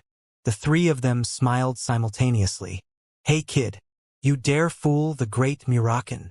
I didn't fool you, Catman. I said I wasn't a cat. Clomp, clomp. A tall woman walked towards them. She looked at least 2 meters tall with broad shoulders and had a knife scar on her left eye. It wouldn't be a surprise if she operated several dark organizations like Teesing, but she was wearing a military uniform. It was hard to miss the flashy chief badge. The woman embraced Yuria before picking her up. Haha, Yuria. My bad, my bad. Mom remembered she had some work to do, so I rushed back and accidentally forgot about you. It's okay. Of course it's okay. The people in this city know that if they mess with you, they'll go to the sky world. Or they'll never see the sky again. She was throwing violent jokes in front of a 5-year-old, but the words were filled with love and affection. The three spectators were at a loss for words. "You guys brought Yuria? My apologies.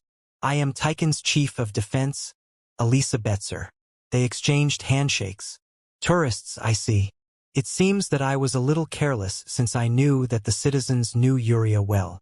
No, it's fine. It's a relief that she's your daughter. We were worried that it would take longer to find her parents." "Oh, it seems that you also ate some ice cream. Yuria, make sure to thank them. Good girl. Anyways, thank you very much. How may I return the favor? If there are any good inns nearby, it would be great if you could recommend some. We just arrived." "Oh, a place to stay? Hold on. Yuria, what did you say?" Whispers. Elisa bent over and lent her ear to Yuria, who then began to whisper.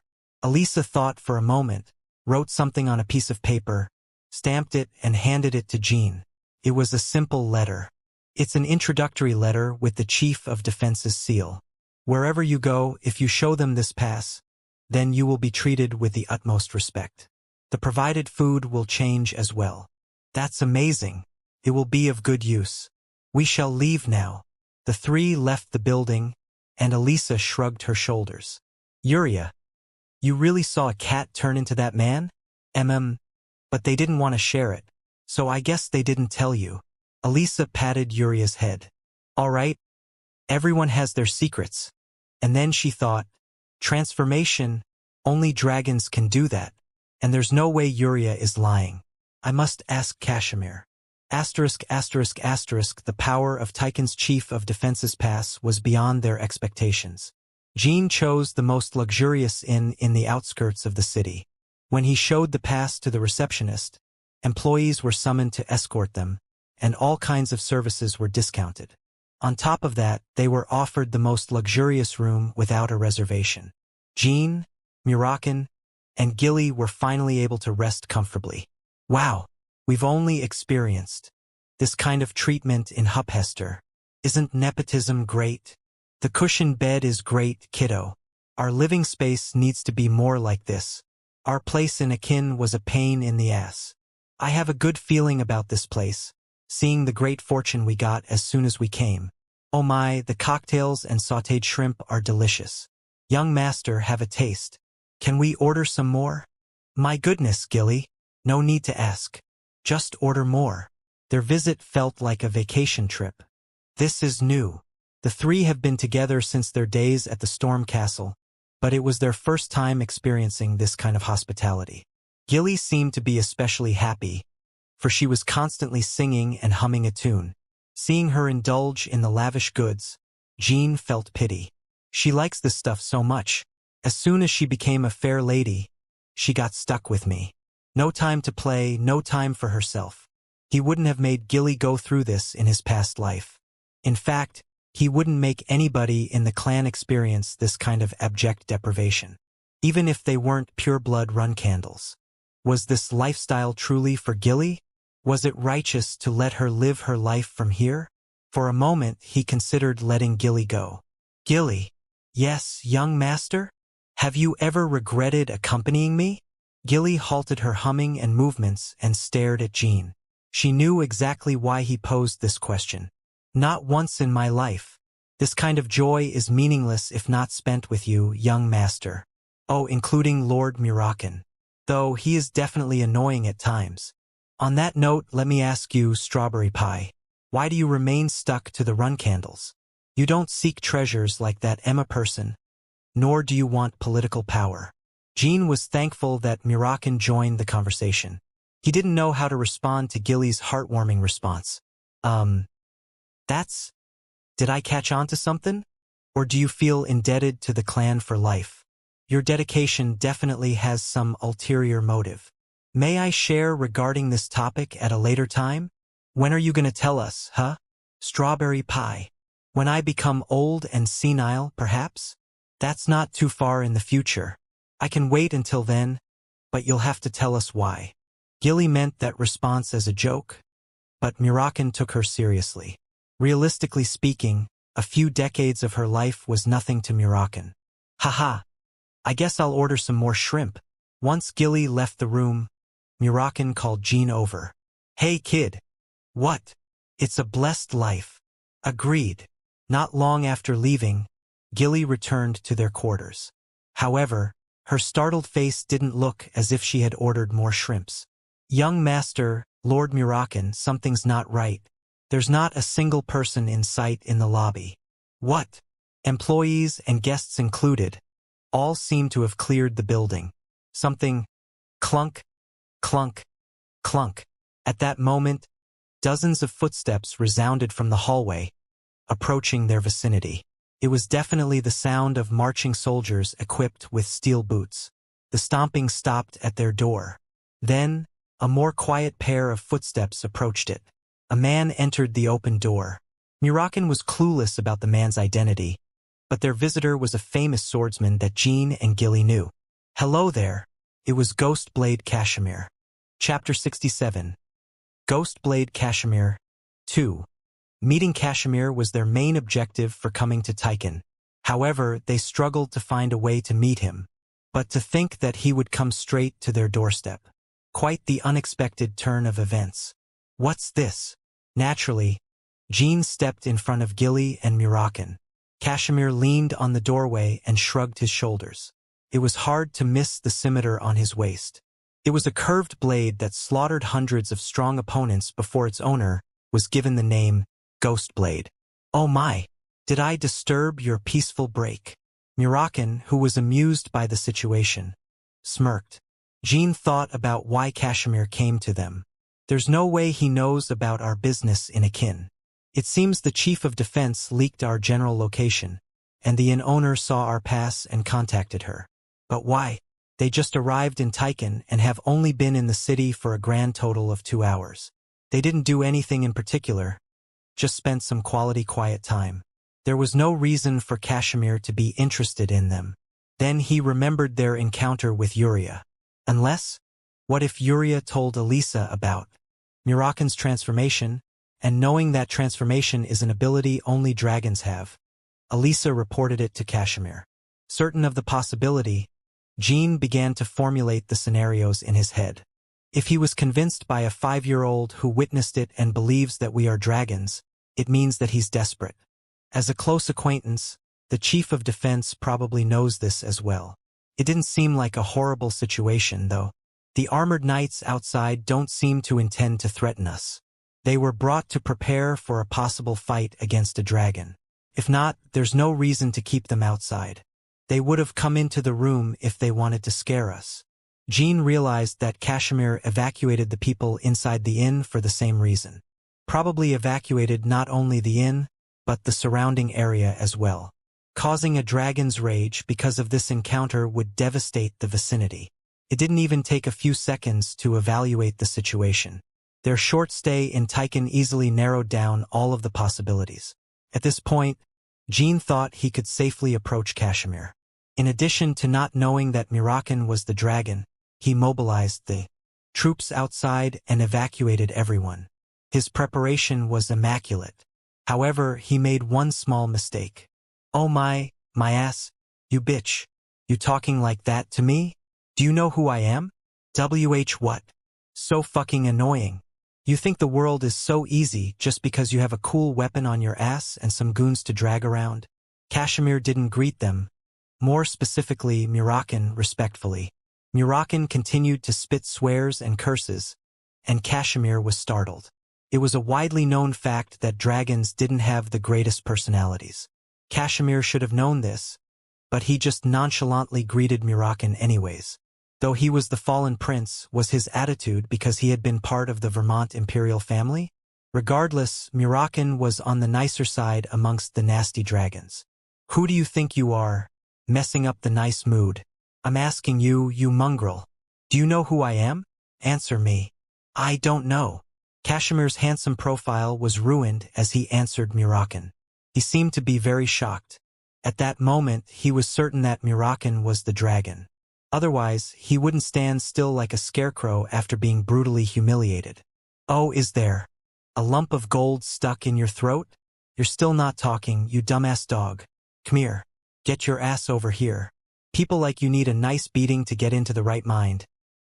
Despite telling Kashmir to come to him, Murakan stomped towards the other man. Kashmir shivered in fear as he slowly backed away. Jean wanted to laugh at the sight.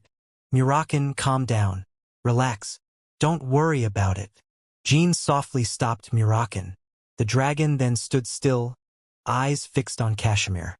He would have spun the other's jaw multiple times if he hadn't been stopped. There were 3 reasons why Murakan was pissed. The biggest reason was because he made his poor strawberry pie feel threatened, and then it was a split between him disturbing their peace and lacking respect. Barely catching his breath, Kashmir cleared his throat. Ahem. My apologies. It seems I was insolent. I did not intend to aggravate you, so please, I humbly request your forgiveness. Sir Ghost Blade Kashmir. Pardon me? But you know who I am? How would I not? I've been wanting to meet the glorious ruler of Tychon. Jin's demeanor was much calmer than Murakan's. Kashmir cleared his mind and avoided Murakan's gaze.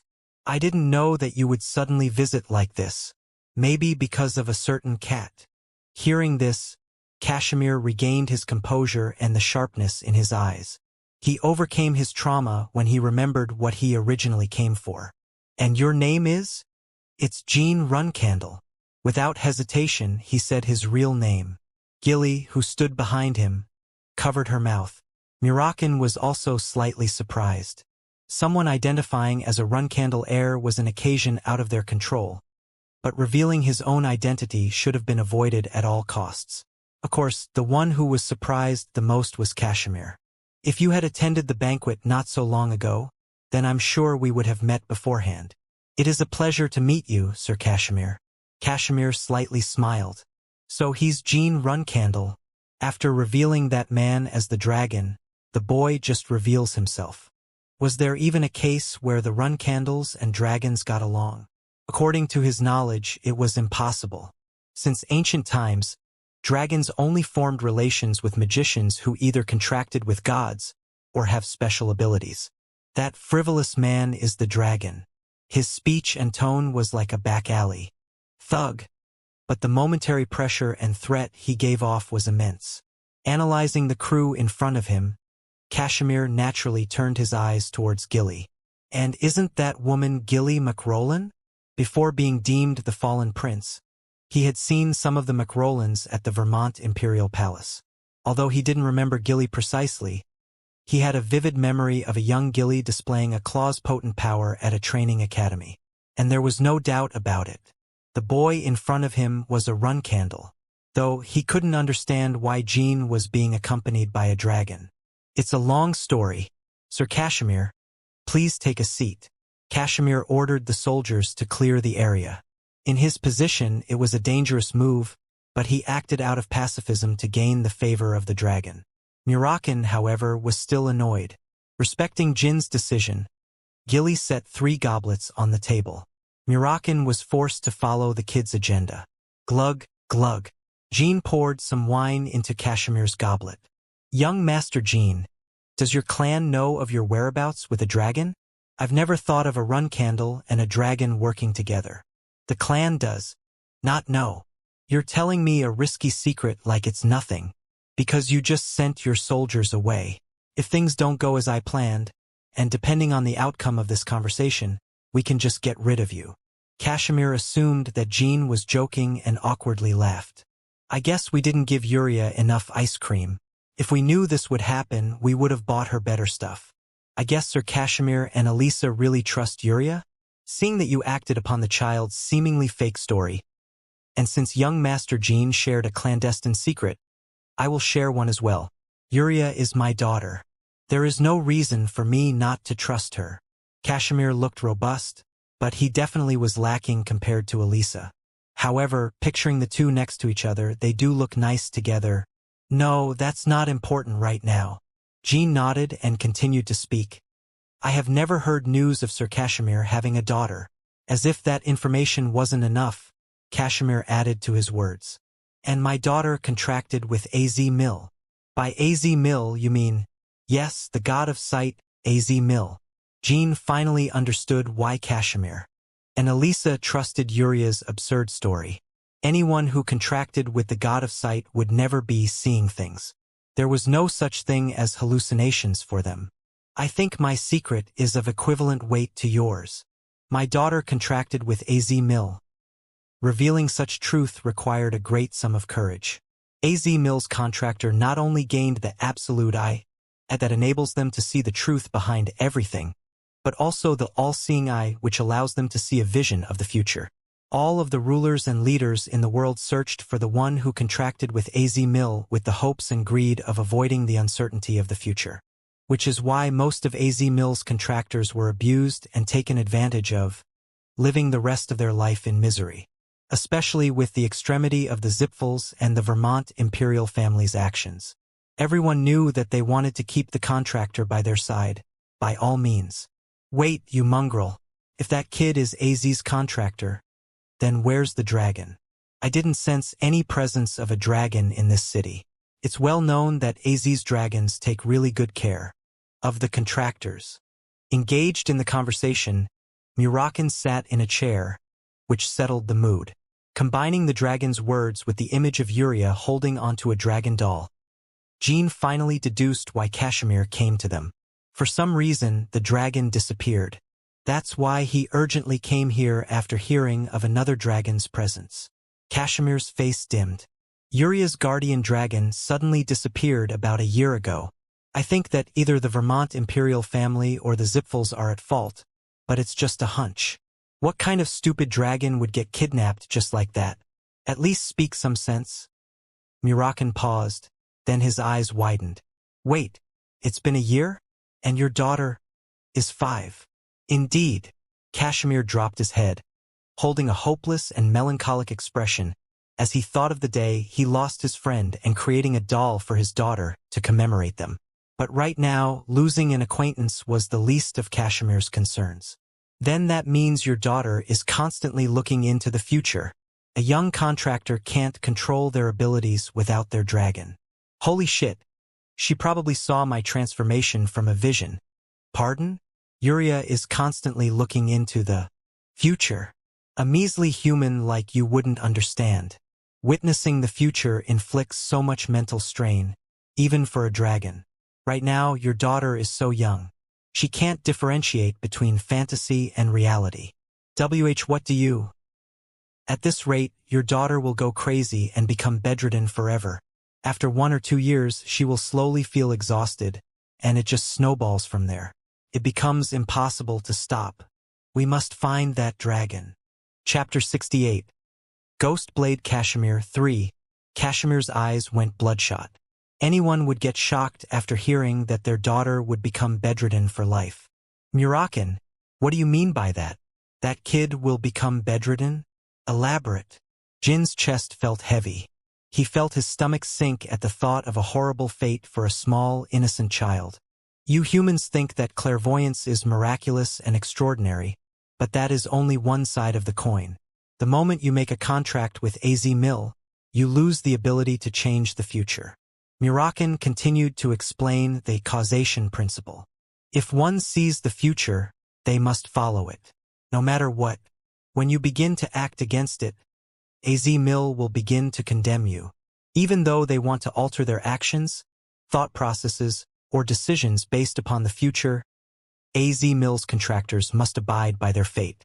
Thus, even if they see in the future that their brother was going to get assassinated, they must not tell him or go stop the assassination.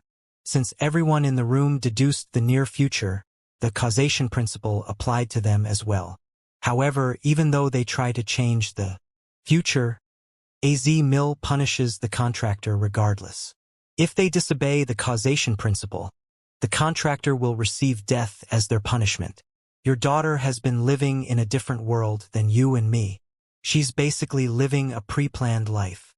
I can't believe it. I've never heard of that before. Of course not. It isn't well known even amongst the dragons. Then about Yuria's discovery of your transformation. If she was destined to meet you, what does that mean? That it was from a prophecy. What are the chances of meeting AZ Mill's contractor in a big city like this? AZ Mill probably set us up to offer the helpless girl some assistance because she lost her dragon. Essentially, AZ Mill is requesting help. A god is asking some humans for a favor? For a dragon and 2 humans, that is. I can't exactly pinpoint AZ Mill's intentions of intervention, but I'm probably right. A coincidental encounter seems very improbable. Kashmir, speechless, shook his head, and Jean thought about the little girl. The all-seeing eye that could see into the future, and the absolute eye that could see the truth behind everything in the world. Calling me sir. Did she see me before I regressed? Now that he thought about the possibility, goosebumps crawled all over Jin's body. Either way, we need to find the dragon and return it to her side. O great dragon, it is not known to the world, but I am the leader of the information broker agency, 7-Colored Peacock. We have many skillful workers, but for the past year, we did not find any news about Uria's guardian dragon. The 7-Colored Peacock is yours? I can see why AZ Mill is messing with our world. We came to Tychon to use the 7-Colored Peacock's information anyways. To Kashmir, Murakan's words were like a beam of light through a cloudy sky. Instead of just requesting for uncompensated help from a dragon, he could offer his services to successfully seal the deal. Thump! Kashmir fell to his knees and lowered his head. O great dragon, I humbly beg for your assistance.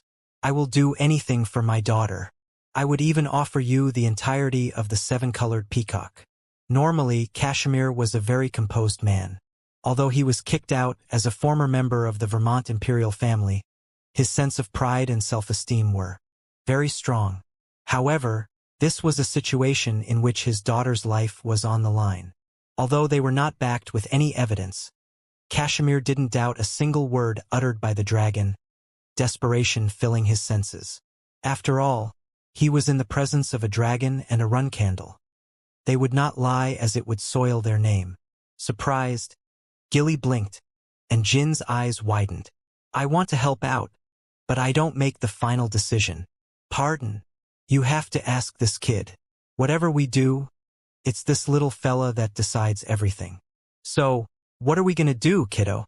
Normally, a dragon and its god's contractor usually have a somewhat equivalent relationship, but the contractor does have command over the dragon. Essentially, the dragon has a sense of independence. No matter how close the dragon is to the contractor, the dragon does not forget its principles. Kashmir knew of this principle, and from it, he realized that Jean wasn't just any run candle. Please offer your assistance, young Master Jean. Please stand up, Sir Kashmir. Though we've only just met, the life of a child is on the line. Accepting the request is not a problem. Jean helped Kashmir onto his feet. The man's eyes were filled with tears. Jean could feel his anxiety and frustration. Sir Kashmir, I understand that you are nervous, but let us keep our calm. Starting today, we'll look for Uria's guardian dragon. There has to be a way to find it. I will be forever indebted, young master. The encounter proceeded very smoothly. Jean didn't even need to reveal his masterpiece of an artifact, nor did he have the need to access the fountain of mana that he didn't even have. They could cooperate with Kashmir and the 7-Colored Peacock. But it wasn't a joyful turn of events. Nobody would find joy in a quest with a little girl's life on the line. If the 7-Colored Peacock doesn't have anything, then we have to rely on the run candles or the Zipful's intelligence. But since he was on a mission to become a provisional flag bearer, he could not ask for help from his clan. In his current situation, he wanted to break some rules, but they wouldn't help him in any way. Sir Kashmir, you said that you suspect the Zipful's or Vermont imperial family of kidnapping Uria's guardian dragon. What did you mean by that? You said that it was simply a gut feeling. If the dragon died, then Uriah would know no matter what. Only the Zipful clan and Vermont imperial family are capable of kidnapping a dragon without a trace. He wasn't wrong. Many different types of magic are needed to kidnap a dragon. For an infantry and swordsmanship-based clan like the Run Candles, committing such a crime was not impossible, but it would leave evidence of battle. The suspected date of disappearance was August 2, 1794. According to my workers' research, the Zipfuls and Vermont's strongest magicians left their posts that day. The Zipful clan and the Vermont imperial family. If it's those two, whether they conclude by intuition or with the use of evidence, rescuing the dragon wouldn't be easy. Not even difficult, it would be impossible. Along with the Run Candles, the Zipfels and Vermont Imperial family made up the three strongest families, and amongst them, the Zipfel clan was on top. I already kind of gave up rescuing my daughter's guardian dragon, and if you hadn't told me that her life was on the line, I would have given up indefinitely. Do not fret. It's also my first time learning about the fate of AZ Mills contractors. Correct, mortal. Self-blame won't solve anything. The Zipfels and an empire. Hey kid, is the Free City of Tychon part of the Lutero Magic Federation? No, Tychon is a city-state just like Mummet. It's not exactly a country of some sort or a part of anything else. However, one key difference between Tychon and Mummet was that Tychon had vast lands. The Zipfels and Vermont Imperial family, some other kingdoms and the Run Candles as well, of course, wanted their hands on Tychon's land. Additionally, the Vermont Imperial family found the fallen prince's easily earned freedom very annoying as well. Establishing a city amongst many land-hungry empires after 10 strenuous years, Kashmir and the seven-colored peacock's ability to compromise was incredible. Even though he could raise a city, he couldn't save his own daughter, because the citizens themselves weren't aware that the ruler of the Free City of Tychon, Kashmir, had a daughter. Additionally, if news ever got into the limelight, rescuing Yuria could largely impact the course of history. Then, I can just transform here, right? Why's that? Gonna fly to the Vermont Empire and ask some other dragons. Most of the dragons over at the Zipfels are my enemy, so I can't ask them. Almost 80% of the existing dragons were affiliated with the Zipfel clan. Most of the remaining 20% were under the Vermont Imperial family, and the rest, a very small portion, was associated with smaller clans or unknown contractors. You can't just fly into the Vermont Empire because of their barrier. Getting another fake identification and passing through a transfer gate would be much easier. Barriers don't matter. If I emit a ton of energy while flying, then a few goons would notice me. So I'm going somewhere I won't be detected. What? How? I may have just awoken from a 1,000-year slumber, but when I was in my prime, there were many who were indebted to me, you know? Hopefully, I'll find one of my fellas in the outskirts of the empire. If not, it's whatever. Dragons often remained active for more than thousands of years. As long as a god constantly renewed contracts, it was possible. Oh, Dragon Lord! Having thought of something, Kashmir exclaimed. Hey, just call me by my name. Don't keep calling me like that. It's embarrassing. Am I some kind of cult leader? Sir. Murakan. Before you leave, I can offer you an archive of the Vermont Imperial family's dragons. It is something that agents of the seven-colored peacock are already investigating. Oh, really? Then rush over there and bring it to me. I'm really looking forward to our partnership. Let's hope I see a familiar name. Yes, sir. Please wait a moment. Hey, wait. Murakan stopped Kashmir at the door. Before you leave, I'll tell you two things. First, starting today, your daughter will spend tiring hours. Every single day, make her play until the sun sets. Whenever she's awake, make her constantly waste time. So then she falls fast asleep. How long will she need to do this? Until we find her guardian dragon. Get a clown or entertainer or something. You have to entertain her out of her mind. Whenever she gets tired, AZ Mills' powers naturally become weaker. The weaker the power, the safer Yuria will be. Then there will be a higher chance she won't see her future and will not need to live by it. Although she was at an age where she could not distinguish between the present and future as well as fantasy and reality. If she sees her shocking future, then her actions will be influenced. And once she reaches that point, she will be in grave danger. However, it is possible that she could interpret the future as just one of her dreams. Oh, feed her sleeping pills, or you can cast a sleeping spell on her. But I presume you wouldn't like that. I don't like it either. Neither does the kid or strawberry pie or your wife, even your child herself. Right? Understood. I will try my best to tire her through joy and entertainment. And the second, recall the inn's chefs that you evacuated and tell them to make a lot of shrimp dishes. A substantial amount. Kashmir nodded and rushed out the door. Gilly walked over to Murakan. Lord Murakan, that was very nice of you. Haha, strawberry pie. I remembered that you couldn't get the shrimp dishes that you wanted. No, not that.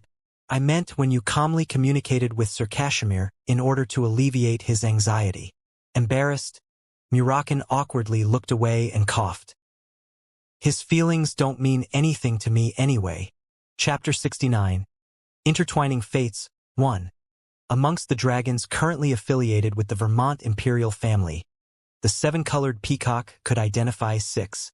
Earth Dragon Labis, Earth Dragon Vertega, Earth Dragon Until, Golden Dragon Ziv, Azure Dragon Madurai, Silver Dragon Quicantle.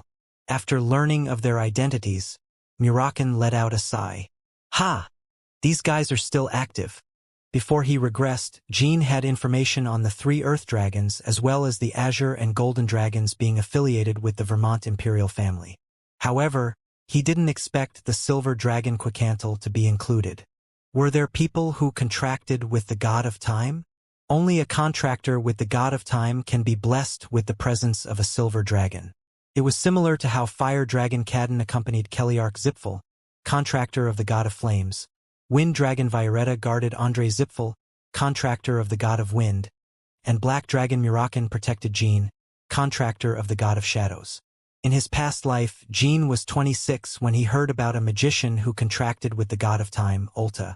At the time, it had been at least half a century since anyone worthy of being Ulta's contractor had been born, and it caused an uproar throughout the world. If what I heard was true, then it means that something nasty happened. And indeed, something nasty had happened. According to his memory, the contractor was a pureblood Zipfel. And a pureblood Zipfel would not be working as a magician at the Vermont Empire. Jean tried to tell Murakan this information, but the dragon opened his mouth first. And Quicantle? Does Ulta's contractor reside in the Vermont Empire? Hey, twerp. You sure this info's accurate? Yes, Murakan, sir. The world does not know that Ulta's contractor is with the Vermont imperial family. Which magician clan is Quicantle's contractor from? Let me think about Ulta's favorite clans. Lafun? Kynal? Oh, there's a commoner named Enya. Apparently, she's a talented scholar at the Vermont Magic Academy. In fact, she's still attending school. A commoner. The pure royal blood-loving Ulta contracted with her? I guess talent doesn't lie. Anyways, that's pretty funny.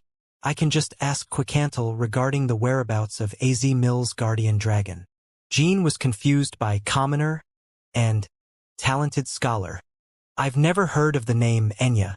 If she was able to contract with Ulta, then she potentially possesses incredible power. And since she's a student, she's about the same age or slightly older. Aside from Sodaret, the other gods worshipped by magicians were the god of flames Shinu and the god of time Ulta. Despite that, why didn't Enya become a famous magician? And, according to Jin's memory, why did Ulta's contractor only appear half a century later? There was no need to think hard. Zipfel magicians probably got rid of Enya and formed another contract. Although he didn't have any evidence or even something as simple as a hunch, he was certain of it. Getting rid of a commoner student in a calm suburb was as easy as breathing for them. But there was no way to form another contract. Nobody knew if it was even possible, but if it were the Zipfels, they would have found a way to do so. I've heard the rumors quite thoroughly, Sir Kashmir. The seven-colored Peacock's intelligence network is amazing. I didn't have the time to say so before, but I was really surprised that you were the leader of this incredible information broker agency. It's nothing compared to the Run Candles, young Master Jean. Still, I would like to thank you for your compliment. Phew, I also could not say this, but I vow that I will take your words to my grave. Same here. Even after rescuing Yuria, you and I will have a lot of work to do anyways. Indeed, we are now on the same boat. Even if we can't save my daughter's guardian dragon, I would never betray you, young master. I would assist in your work as if it were my own. I also promise to find and return the dragon. Jean extended his arm and the two shook hands. Kashmir looked much calmer compared to when he first learned about his daughter's condition. They had work to do in order to save Uria. I will divert all resources of the seven-colored peacock to finding the guardian dragon. Good boy. Make sure to play with the kid. I'll be leaving now. Murakan. What do you want, kid? I think I should go too. Sure, whatever. What about strawberry pie? Since you have a fear of heights, you should just stay here. Also, it's a little dangerous. Dangerous? Quickantle's a bitch. And we had a rough past. Lady Gilly, I shall hire an escort to take you there.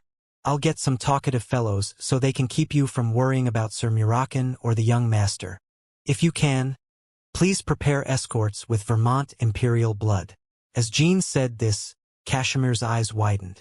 Not only was the fact that he led a great information broker agency kept hidden, but also the fact that the great leaders of the seven-colored peacock, the Big Seven, had Vermont Imperial blood in their veins wasn't known to the world just yet. Damn, I underestimated the Run Candle's intelligence network. I wasn't planning on hiding it from you, though, young master. I'll see you later, Sir Cashmere. Cashmere left the inn, leaving Jin's crew in the empty room. They flew for at least 2 days to a remote ocean territory near the Vermont Empire. As they approached the vast ocean at a high altitude, Murakan slowly began his descent. They arrived in the early morning, not a single boat afloat in the moonlit waters. During their journey, Jean listened to many stories about various dragons' relations from Murakan. Are you okay with that? According to your stories, I think these dragons won't be friendly towards you. If anything, they'd be compelled with fear. Murakan said that the current dragons residing in the Vermont Empire got beat up by him a long time ago. It was because they encroached and flew near his mountain during his prime. Anyone who invades my territory is welcomed with a beating. It was like that at the time. Wow, you're so cool, Jean sarcastically commented. However, unlike the other 5, Murakan's relationship with Quickcantle was a little complicated. It was one that was littered with love, as they were in a loving relationship for about 500 years. For humans, it would be equivalent to meeting each other for 5 years. With Quickcantle? Why'd you break up? Well, just personality difference. Alright, if I slowly emit my energy, Quickcantle or the other goons will come out. I'm starting. Murakan began to emit his energy, but Jean couldn't feel anything. A special energy that only dragons could emit and identify, akin to a dolphin's echolocation. It was a signal that humans could not detect. However, looking down at the ocean directly below Murakan, constant ripples of waves formed. That's cool. So this signal can really reach the Empire's inner boundaries. If estimated, it would at least span about dozens of kilometers. Notifying one's presence only with this energy was very astonishing. It's possible because I'm me. Not all dragons can do this, kid. You're full of yourself. An hour passed. Surprisingly, just as Murakan said, 2 flying figures approached them from afar. It was 2 earth dragons, Labus and Until, as expected of the 2 who I beat the most. Wear your helmet. Jean used Myulta's rune to cover his face. They were moving so fast, the tiny specks in the distance became massive draconic figures in a second. Not fast, more so rushed, as if they were tardy for class. Murakan. As they came closer, Murakan communicated in a high and mighty voice. Earth dragons Labus and Until, I have awoken from my slumber for some tasks. Offer your assistance. The 2 dragons looked at each other, cleared their throats, and slowed the flapping of their wings. Soderet's acquaintance, the ruler of the mountain. I do not know what position you are in, but now is not a good time. Please retreat from this place. Please leave this place. I, Until, do not want a battle in the Vermont Empire's territory. I am glad to greet you today, but I do not wish to put my contractor in danger. Listening to Murakan's altered speech habits along with the other dragons, Jean wanted to burst into laughter. They talked as if they were hypnotizing each other. What do they mean by, get out of here? Murakan shook his head. There is no place for me to hide under the sky. How dare you tell me to flee? Do you fear me? I'm sure I have stated my business. Murakan maintained his composure. The earth dragons lost it. Ah, fuck. Stop. Stop. Now isn't the time. Get out. Quicantle is thirsting for your death right now. If a fight ensues here, our contractor's empire will get destroyed. I'm sure you didn't come knowing that Quicantle is also here. What dost thou mean, my old friends? You claim that the silver dragon of time intends to harm me. Oh, come on. Please, brother, I beg you. Can't you just leave? The other dragons don't know of your awakening, right? If you don't leave, I'll tell the other drag. It seems you forgot your fear, you lowly earth dragons. Would you like to reminisce about the nightmares from 1,000 years ago? Hush! Murakan released his spirit energy, and their surroundings darkened. Just as Murakan said, the earth dragons were scared out of their minds. They couldn't even look Murakan in the eyes. As Jean watched, he found the situation very interesting while also realizing that Murakan was a great dragon in the past. However, if the other dragons were begging as they are now, maybe fleeing the area was a good idea. Whatever. Just as Jean was about to get Murakan to listen to them, the two dragons split apart and began flying in opposite directions. Swoosh! And from far away, causing a great wave of energy, was a figure flying straight at them. Quicantle's breath. Hey. Hold on tight, kid. Murakan bolted across the sky to dodge the breath. Jean turned his head and saw the wave of energy that bent space as it traveled. It was comparable to an ultimate ability from a mythical knight. Shwut, shum. More breaths flew towards them. Murakan danced across the sky, dodging the projectiles.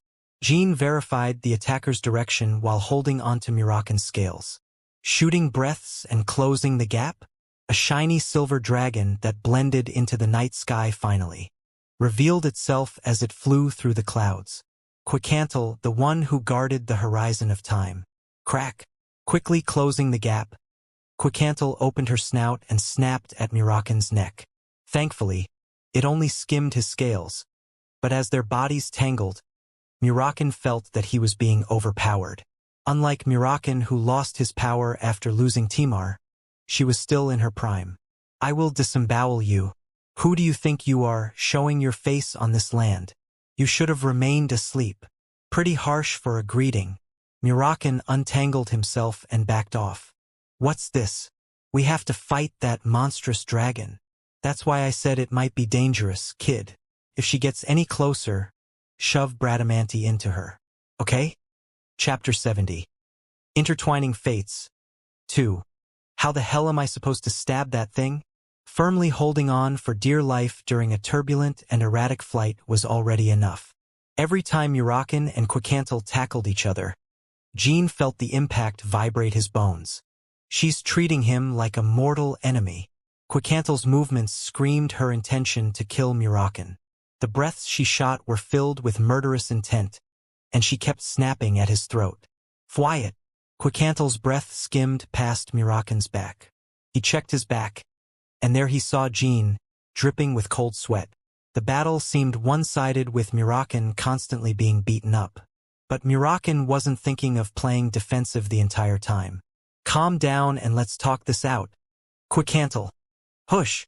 The sky filled with dark clouds. The black clouds were Murakan's spirit energy in its materialized form. Murakan flew directly into the clouds, and Quicantle let out an ear-splitting scream. Jean felt like his eardrums were going to rip. The screech that traveled through his ears rattled his brain. Just like how humans had a ranking system from 1 star to Genesis, dragons were also divided into different ranks. Amongst the active dragons, Quicantle had the combat skills of the highest rank. If Jean hadn't trained enough, he would have fainted just from the dragon's shriek. Jean caught his breath as darkness surrounded him. I have to get my mind straight. Good thing I came along. If you died to that silver dragon, I wouldn't have heard a thing. No way I'd die. No matter how strong Quicantle is, she can't come in here. Let's take our time thinking of something. A way to persuade that fellow. But Murakan was delusional. You think I can't chase you in there? Quicantle's wings caused a sharp thunderclap. Then, a massive body pierced through Murakan's spirit energy like a diver through water. Quicantle, how did you? It seems you still haven't realized how weak you've become. You call this garbage energy release? Murakan, I cannot hide my disappointment. Quickhantle. Think of our past. Why not just end it here? I merely came to ask you something. Thinking of our past, ripping you into millions of pieces is not enough. Well, okay. I guess it can't be helped. Come at me if you can. You were always like this. All we did was break up. Crack. Quickhantle bit Muraken's wing. Sounds of breaking and snapping echoed throughout, and Jean instinctively pulled out Bradamanti. Muraken also bit Quickhantle's wing. Due to them being wrapped in spirit energy, neither of the dragons fell even though they stopped flapping their wings. They suffered the same attack, but Muraken took more damage. Blood splattered from his wing while Quickhantle's just had a fissure across it like cracks on glass. Jean had to swing his sword before the two dragons began to move. As soon as Muraken was bitten, the spirit energy clouds began to recede at an alarming rate. It's a tough exoskeleton that even Muraken's teeth can't pierce. My current blows won't do anything. So, Jean targeted the fissures across Quickhantle's wings. Probably wasn't her weak spot, but it was better than wasting an opportune chance. Whoom! Bradamanti glowed with an aura. Within the dark environment, a shining aura illuminated its surroundings. What? Surprisingly, Quickhantle never detected a human on Muraken's back. She only noticed at that moment that Jean was on him. Gripping his sword, Jean launched off Muraken's back like an arrow aimed towards the silver dragon's wing. A decisive strike with all his might. The sword slipped into the fissures and penetrated flesh, but Jean was not finished. Blade, unleash. Muraken told him not to use this skill until he achieved 5-star spiritual energy release. However, now was not the time to hold back. If this attack did not inflict critical damage, then there was only one other option. Breaking Orgel's pendant and summoning Luna. Jean didn't plan on doing that, so he at least tried to use all of his cards. And above all, he did not lack the spirit energy to unleash Bradamanti. Jean had been absorbing some from Muraken's spirit energy release. Good job, kid. Now slash her wing so she can calm down. Jean did not hear his words. The unleashing began, and just like the time he slaughtered the White Wolf tribesmen, time seemed to have stopped. All around him, the spirit energy began to whirlpool into Bradamanti. More and more crackling energy entered Quickhantle's wound, and the ruptures spread across her left wing. She let out a painful cry and tried to shake off the cause, but it was too late to stop Bradamanti. Essentially, she let her guard down. Blinded by anger, she failed to notice the human on Muraken's back, and it was the result of ignoring a peaceful resolution. The spirit energy finished traveling through Quickhantle's wing. Jean pushed his entire body weight onto the handle of the sword. Kriawak, a high-pitched scraping sound echoed, and the spirit energy began to glow. Jean slid down Quickhantle's wing and dragged the sword through it as he went, ripping the dragon's wing apart. The deeper he pushed his sword, the farther the spirit energy traveled. Since he was expending energy dozens of times beyond his power limit, the rate of energy consumption was inefficient. Not even a 7-star knight could penetrate Quickhantle's wing, so there was no choice but to pour all his energy into one attack. There were bound to be some spills. The blade finished ripping through, and Muraken caught Jean as he fell with his sword. Cold sweat covered Jin's body from expending so much power. However, seeing the massive wing falling into the ocean, he felt confident with his amazing feat. A second later, Quickhantle plummeted. Her other wing flapped uselessly. Did I just become a dragon slayer? The ocean swallowed her whole, a massive splash symbolizing her death. Phew, ugh. Jean also had to deal with the aftershock, the consequence for crossing his limits. Thankfully, there's no excruciating pain like last time. Probably means my skills have increased since then. Still, his limbs trembled before the pain rushed in. He tried to lie down on Muraken's back. Alright, now all we need to do is to pray that Quickhantle can think straight. What do you mean? We're not done. Dragons that control time don't die so easily. Like that. Looking down onto the ocean, Jean gulped. A dark shadow resurfaced from the water. Jean then remembered the special ability of time-controlling entities. Rewind. The disconnected wing and Quickantle's body floated back into the sky. She was rewinding her time. In fact, she wasn't defenseless during this process. The space around her recreation was warped, and swinging a sword through it wouldn't really hit anything. Goosebumps ran all over Jin's body as he watched the sight before him. This is the difference between inherent ability and magic. But don't worry, the ability is pretty broken, but it takes a disgusting amount of power to use it. Also, you'll need to act like you can keep fighting. Quickantle's fully intact body now floated in front of them. The space around her restored to its normal state, and Quickantle began to move. Just as Murakan said, she looked very exhausted. She had short and fast breaths, and her wings seemed sluggish. They didn't want to immediately attack again. Not attacking yet? I guess you want to talk this out. What happened, Murakan? Is that human Soderet's contractor? Yeah. Is your tantrum over yet? I didn't know you had so much rage left over from our breakup. Didn't we end well? End well? You just threw me away one-sided. Just like what I did a while ago, last time you never gave me a chance to speak. Is this and that the same? Whenever I said that we should live our separate ways, your eyes would roll to the back of your head, and you would attack. So why should I let you speak? I didn't cheat on you or anything. What do you want me to do about our incompatibility? This was a conversation between two dragons who had lived for thousands of years. Jin had to swallow his sigh. It's not like I ever expected dragons to be overflowing with courtesy and respect in the first place. But this is too human. Were the murderous attacks only because she wasn't over what happened between them thousands of years ago? The dragons tried to sort things out, but they simply repeated the same words over and over again. Their conversation never progressed. Well, let's stop this nonsense, Quickantle. I didn't come here to fight. I came to ask you something. My ally's life is in danger. Ha! The greedy and high-headed Murakan cares about his allies. You speak lies. How many of your own species have you killed? As Murakan heard those last few words, his expression froze. It was a sensitive topic. Quickantle noticed her mistake and looked away. Indeed, of the dragons I have killed, there was also your father's mortal enemy. A dragon that I knew nothing about. I killed him only because you hated him, you know? Did you want to hear that? Murakan breathed a deep sigh and continued. I'm done. It was my fault for trying to ask you. I will solve this issue with another. Just tell me. Damn it. Just looking at you makes me emotional. I apologize for my words. What about the part where you tried to kill me? I had a righteous reason to do so. Sure, buddy. Anyways, recently, AZ Mill's guardian dragon went missing. You know anything? AZ Mill's contractor needs them. Missing? Are you talking about Lathri? Oh yeah, Lathri. I haven't heard of the name because of the generation gap. Quickantle blankly stared at Murakan and blinked. What an interesting topic. Wind Dragon Violetta took them somewhere some time ago. Wind Dragon Violetta. A dragon related to Andre Zipfel. Jin and Murakan had a bad feeling as soon as they heard his name.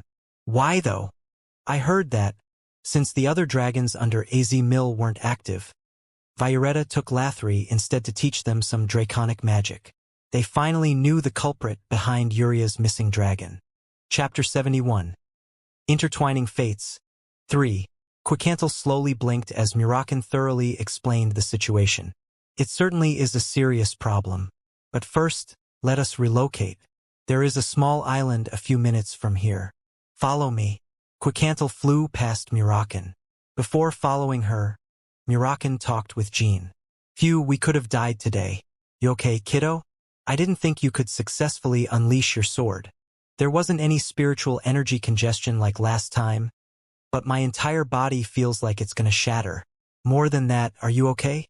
Getting beat up by your ex doesn't sound really fun.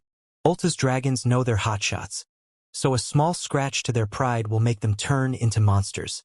I mean, I came to see her despite knowing that, so it was my fault. I mean, I knew she would get kinda mad, but not this much. The bigger man is supposed to be patient. On that note, you don't need to wait 10 years to cast spells. Anyways, good thing we're making progress. As soon as we came, we found out who the kidnapper was. Violetta. Jean had already asked Murakin about Violetta at the Runcandle banquet, the day when Andre Zipfel got kicked out. According to Murakin, Violetta was a little younger than him, the third strongest dragon amongst those under Meltzier, the god of wind. It's possible that it doesn't only involve Violetta, but also the god of wind. It's starting to smell a little fishy. All right, let's go.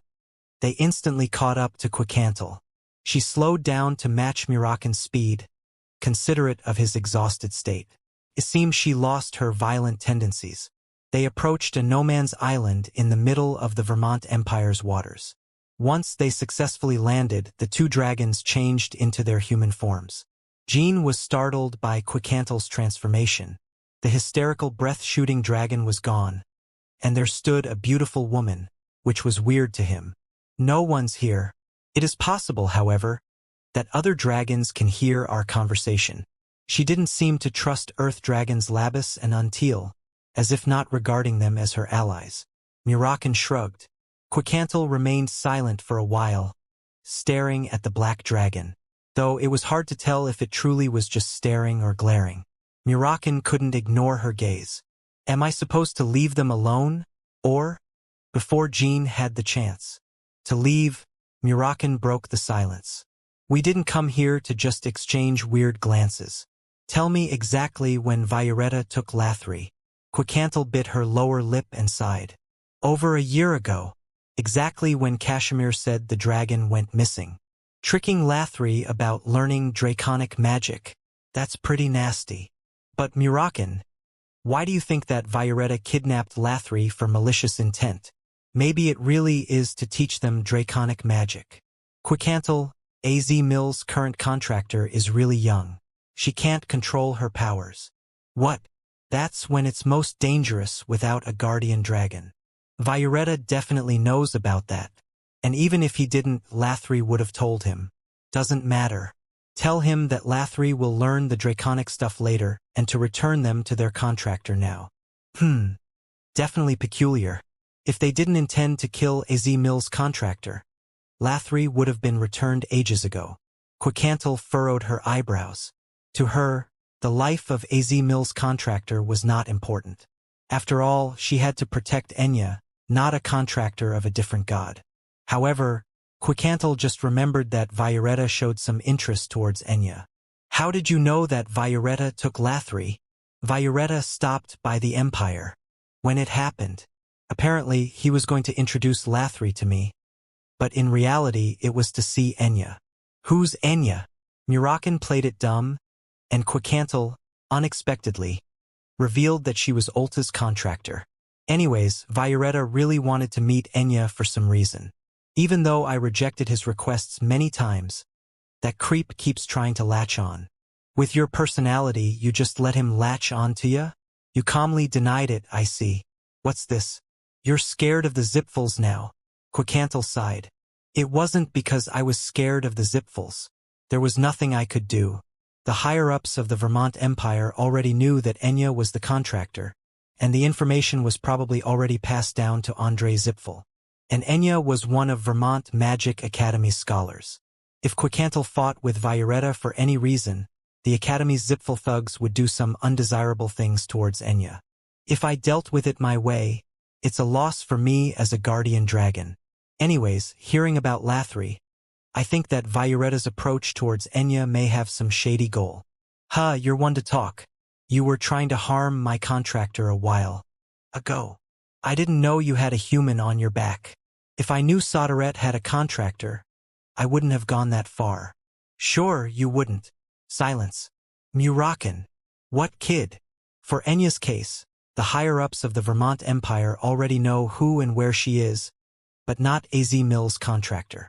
Jean intentionally did not mention Uria's name. He didn't trust Quicantle with such classified information. With that in mind, how did Violetta approach Lathri in the first place? Seeing that Violetta hasn't returned Lathri yet, I'm pretty sure he knew of the existence of AZ Mill's contractor.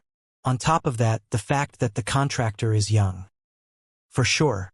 For the 1,000 years I was asleep, was there a spell that could detect contractors? Quicantle shook her head. There's no way something like that could be developed, whether it was 1,000 years ago or today. No one could tell who the contractor was until the contractor discovered their own powers. We never know. Those zipful bastards. I don't want to admit it, but they're a pretty impressive bunch. Okay, but even if that kind of magic exists, what good would they get from finding the contractors? They can benefit in two ways. Any contractor outside of their control is considered a threat, so they can simply eliminate them. Also, if the contractor dies, the Zipful clan has an opportunity to form a contract with the then vacant god. Jean answered, attracting Quicantel's attention. Just for that? Don't they already have immense national power? One or two contractors won't be of any threat. I don't know about dragons, but humans' thirst for power never ends. Also, if a few contractors were to get together, they would definitely be a force to be reckoned with. Quicantel had a hard time understanding the child's words. Considering that the Zipfuls were a clan that was already at the top of the world, she didn't think that they needed to take drastic actions for such trivial matters. However, Murakan nodded in agreement. Definitely a possibility. I know best about the Zipfuls' greed. Let's just put it this way. First, they have a method to track down contractors. Second, if they find any non-Zipful contractors, they'll eliminate them. Hold on. Do we really need to assume that? We can just ask Violetta. You serious? Stop talking bullshit, Quicantel. If you were a kidnapper, would you just spill everything? Get your shit together. From what I can see, your Enya kid might be in danger. It wasn't that Enya might be in danger. She was definitely in danger. A few years later, Enya would be assassinated by the Zipfuls, and not a single word about it would appear on the news. Instead, a new pureblood Zipful would become Ulta's contractor and be known around the world. As a regressor, Jean was certain of this theory. He remembered the different events and occurrences in his past life very clearly. I have my eyes wide open, and Enya is not in danger. Until that child fully grows, nobody can harm her. Please stop denying it, and think straight. Leaving her alone will lead to her death. These words were about to come out of Jin's mouth, but Murakan said it a little louder. Quicantel, there's nothing wrong with being very cautious. But it's impossible for you to be beside Enya 24/7 for 365 days and more. Just get the hell out of the Vermont Empire. The Academy relays Enya's every move to the Zipfuls. That child has never left the Empire since birth. In fact, her entire family is there.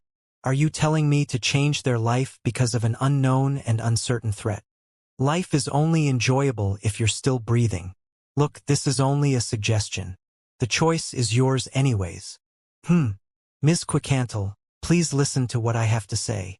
Quicantel turned towards Jean. Murakan and I will search for Lathri. We will do whatever it takes. But if Lathri is discovered imprisoned or injured, and we tell you about it, what will you do? I would... Quicantel clenched her teeth. Relocate Enya. Then I would do that now. If Lathri is already imprisoned or injured as we speak, no matter how fast you are, it will be too late. I humbly request that you make a wise decision. The kid's right, Quicantel. Move Ulta's contractor and her family to a safer place. We'll determine whether Violetta is full of shit or not, and then we'll meet once more. Quicantel could no longer stand her ground. There wasn't a single flaw in their argument, and she was genuinely concerned about Enya's future. They are more worried for Enya's safety than I am. I have a lot to learn from them. Phew. Quicantel heaved a deep sigh and nodded. All right, let's do that. I will assist you too. Oh, no need. It's fine. We'll deal with it ourselves. Sure. My darkness got a little weaker, but you don't need to help me deal with a measly wind dragon. That Violetta bitch is washed up. And how will you meet him? What do you mean, how will I meet Violetta? Just like how I called you, with my energy. Are you saying this even after knowing how many dragons are with the Zipfuls? On top of that, you're going to take the Runcandle kid and head to the Zipfuls mainland. Jean and Murakan faced Quicantel with a look of surprise. What are you startled by? The kid has an aura like that Timar runt. You think I wouldn't notice that energy? Quicantel, can I entrust you with these secrets?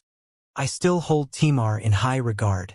Being with one of his successors reminds me of the old days. Timar Runcandle, Murakan, and Quicantle were close friends. When Murakan and Quicantle were together, that is. Anyways, I will call Violetta. He'll react to my call like a horny teenager. You guys can deal with him after that. Chapter 72. Intertwining Fates. 4. Damn. I already revealed my identity to two people ever since I arrived in Tychon. Ghost Blade Kashmir and Silver Dragon Quicantle. Kashmir was already their ally, and it was likely for Quicantle to join their forces as well. Jean wondered if anyone amongst the provisional flag-bearers revealed their identity openly. But at this point, he didn't care. Who cares if I break some rules? I'm already behind on training anyways. I'm living this life however I want. Each time Jean broke his clan's rules, he felt refreshing pleasure from the delinquency. Then Jean formally introduced himself to Quicantle. So you're that Jean Runcandle. I already expected it when I felt Timar's aura, but still very fascinating. I think you're the more fascinating one, the Silver Dragon of Time. I've heard of rumors, but I was speechless when I witnessed you turning back your time. Not something I want to hear from the child who slit my wing.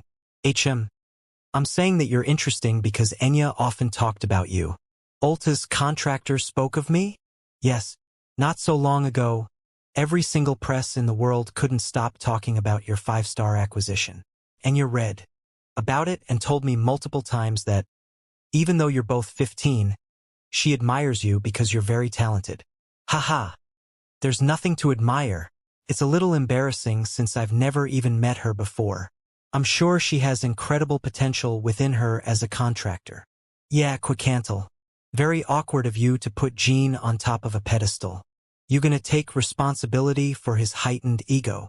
Jean and Quicantle naturally ignored Murakan's interruption and continued their conversation.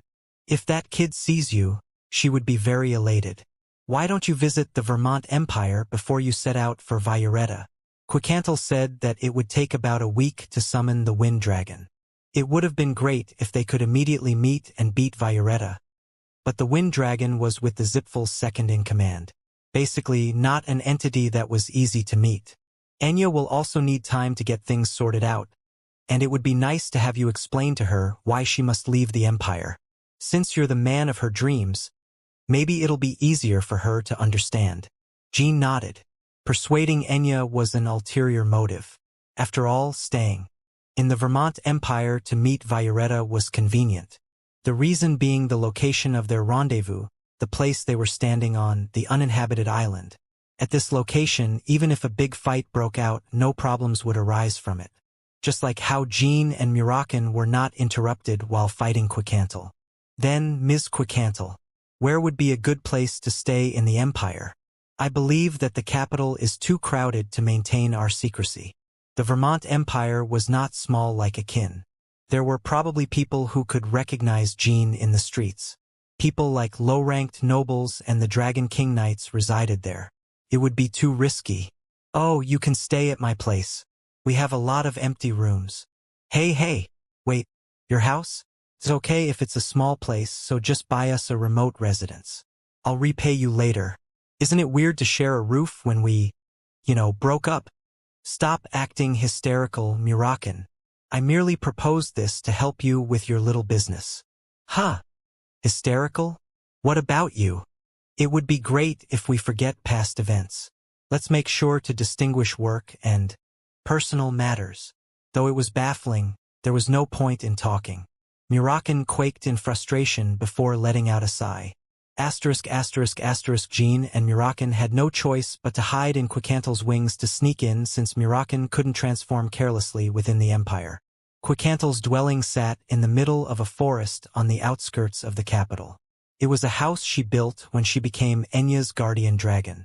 Built with logs, it had a very clean and cool facade. A nice, refreshing smell of wood lightly surrounded their bodies. Wait for a moment. I'll be out after cleaning a little bit. Take your time. Although they were dragons, was she really conscious about showing a dirty room to her ex? Quicantle went in first and Jean shrugged. How does it feel to ally with your old love interest, Murakan? Ha! Don't even remind me. I feel a little uneasy inside.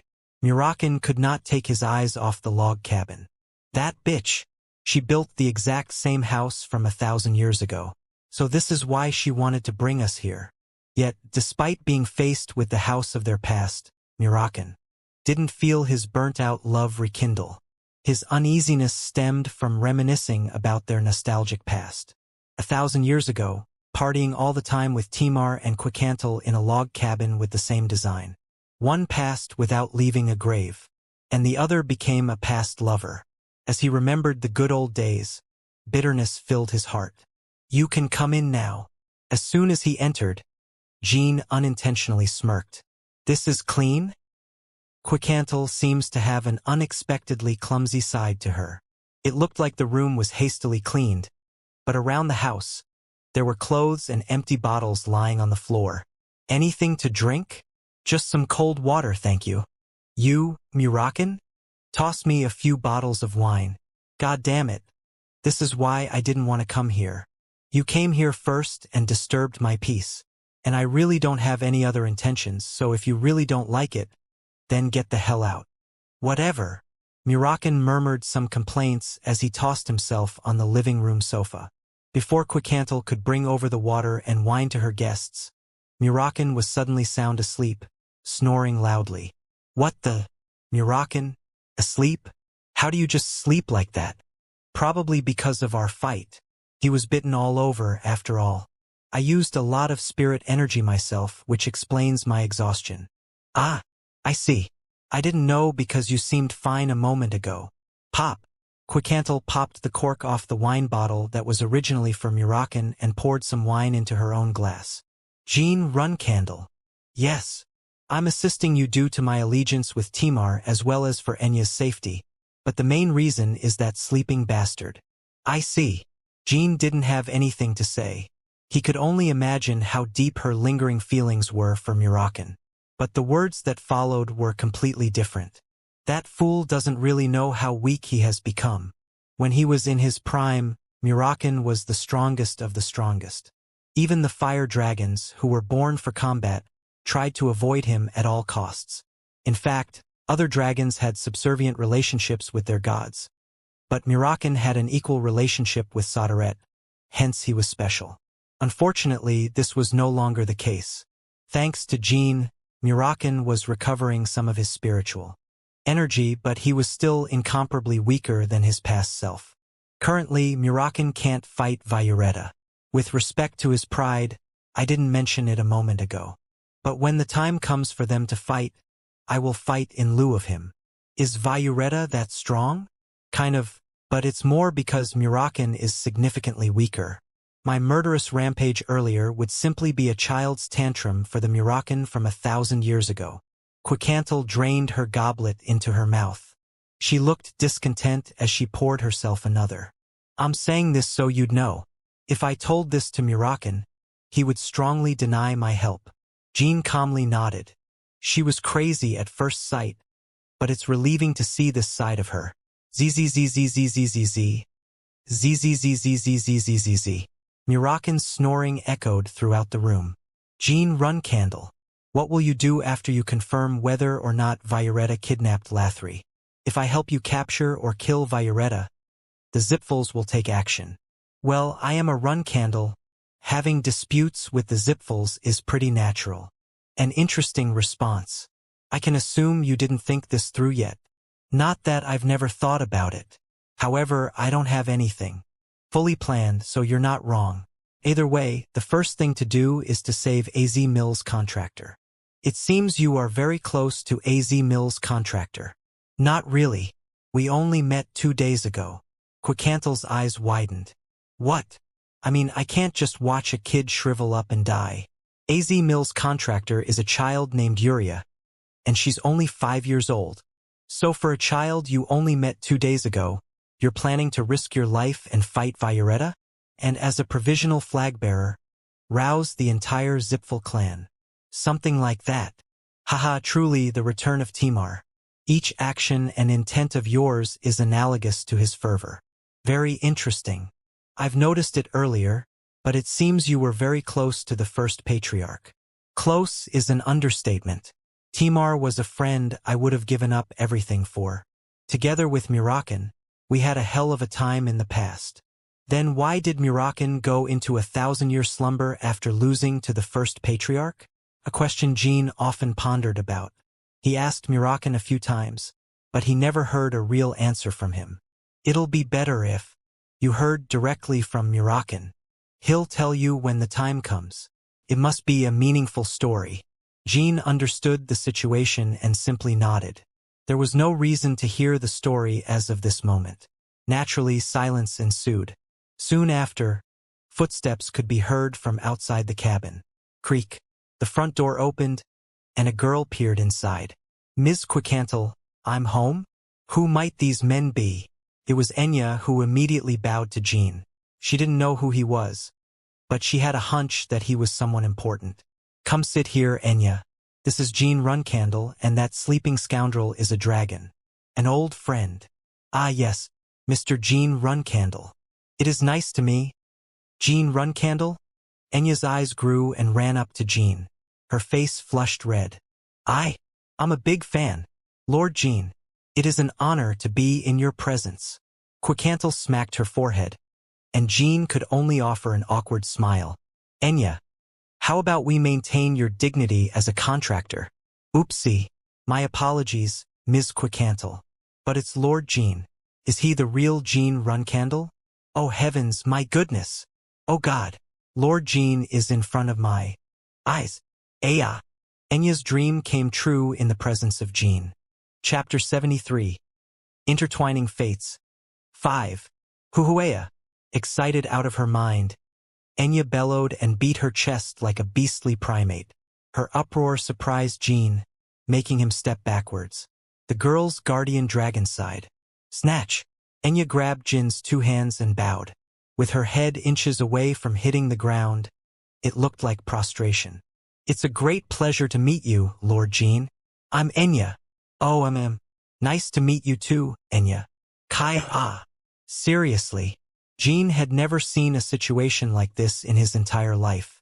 Even the all-great and powerful Baradin Zipfel wouldn't get this much admiration from a single admirer. Is this what admiration means? It was akin to a follower meeting their god. Frankly, Enya, who was still crouched on the ground, began to mumble some prayers. Jin's chest was about to burst from embarrassment. A girl with dreams of meeting a deity, something that Jean will never truly understand. Probably because he never experienced such excitement. It wasn't this bad when she became Ulta's contractor. Quicantle sighed once more. When the god of time chose her, all Enya said was whoa. And now she was jumping around like an excited dog, which disappointed Quicantle. This is why I told Lord Ulta about royal blood, a sight without any composure or self-control. This was why Ulta and the Silver Dragons prioritized blood class. A contractor of a god should at least be civilized. But what could they do? In the present, no human was more friendly and approachable than Enya, so they forced themselves to make a contract with her. Due to the irrevocable contract, Quicantle had to love and take care of Enya, because that was the duty of a guardian dragon. Ahem, Enya, that's enough. Quicantle tried to alleviate Enya's enthusiasm. Quicantle lightly pressed Enya's forehead, and finally, the girl calmed down. Of course, her sparkling silver eyes never stopped staring at Jean. The young Runcandle chuckled to himself. I wonder what Murakan would say to her. Oh, I must have gotten too excited. Seeing the real Jean Runcandle in the flesh and not in something released by the press really got me going. I'm sorry. Enya bowed once more in apology. A girl with a severely sociable and lively personality. That's what Jean thought of her. No need to apologize, Enya. I just don't know how to react to the celebratory welcome. Kaira, would you like some more? That would be enough. Ms. Quicantle, can you please tell me now? The reason why Lord Jean came to our place? Did Ulta respond to my prayers? You pray to Ulta nightly? Obviously, I prayed to meet Lord Jean someday. Anyways, today is such a great day. I was so tired at the academy. Quickantle's face darkened. She knew how often Enya was discriminated against by the other students and staff. I can't slaughter all of those bastards either. Quickhantle ground her teeth as she thought of the noble scum bullying Enya. If they physically abused her, she would kill them all. But all they did was treat Enya as if she didn't exist. Jean looked at Quickhantle and felt sympathy for her pain. He knew how the Academy's nobility acted in the presence of a commoner. He nodded. They would do all kinds of bad things just because she's a commoner. This is why I didn't talk to magicians from the Academy. During Jin's learning days, he encountered all kinds of magicians from the Academy. To this day, he never met a group of people he hated more than them. Moving on.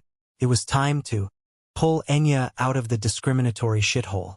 As a run candle, Jean couldn't specifically help her, but their elaborate plan for relocation would be just enough. I just need to persuade Enya to immigrate her entire family to Tychon. And as for magic, I can just find an excellent teacher. Overall, the free city of Tychon had a carefree and welcoming community. Additionally, Kashmir would take care of her, so she would experience the most extravagant life. If she could just forfeit her homeland, then it would be a great opportunity. Miss Enya, the goal of my visit is to ensure your safety and take you somewhere safer. He straightforwardly stated the truth. It didn't take long for him to realize that his phrasing could be misunderstood. As soon as she heard what Jean said, Enya felt like the main character in a novel. To take me. His words caused another chaotic mess. Enya started punching the air like a hallucinating patient, and her eyes were bloodshot. I'll go. Wherever it is, I'll go. All hail Ulta. Thok. Tired of the sight, Quickhantle lightly hit the back of Enya's neck. Enya's body shook, then fell to the ground as she fainted. Jean chuckled at the funny sight. My goodness, how did she become Ulta's contractor? Well, a child has got to be a child. You're a child as well. Phew, there's no need to persuade her. She would even follow you to the Runcandle underground prison. We do not retain an underground prison in our clan. Ms. Quickhantle. It's gone? It should still be there. And probably has some dragons locked up. What? That's not important, so forget it. Okay, listen. Enya will wake up exactly 10 seconds from now. Once she does, make sure to choose your words carefully and explain the current situation to her. Didn't you hit her pretty hard? Not even a trained knight can survive that blow. Russell. 10 seconds hadn't even passed, yet Enya started coming to. Goosebumps traversed Jin's body. Modern physiology and medicine could not explain the phenomenon before him. It was the will of a fanatic. Still, the strike definitely had some effect. Enya seemed to have lost some of her overflowing energy. She was also at a loss for words. Lured Jian.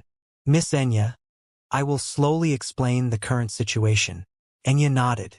Jean then began. From Yuria and her predicament, all the way to the speculations regarding Violetta and the Zipfels. He couldn't say anything from his past life, but thankfully, Enya easily digested all of the content. Since they're the words of Lord Jean, I'll trust every single one. It's so romantic.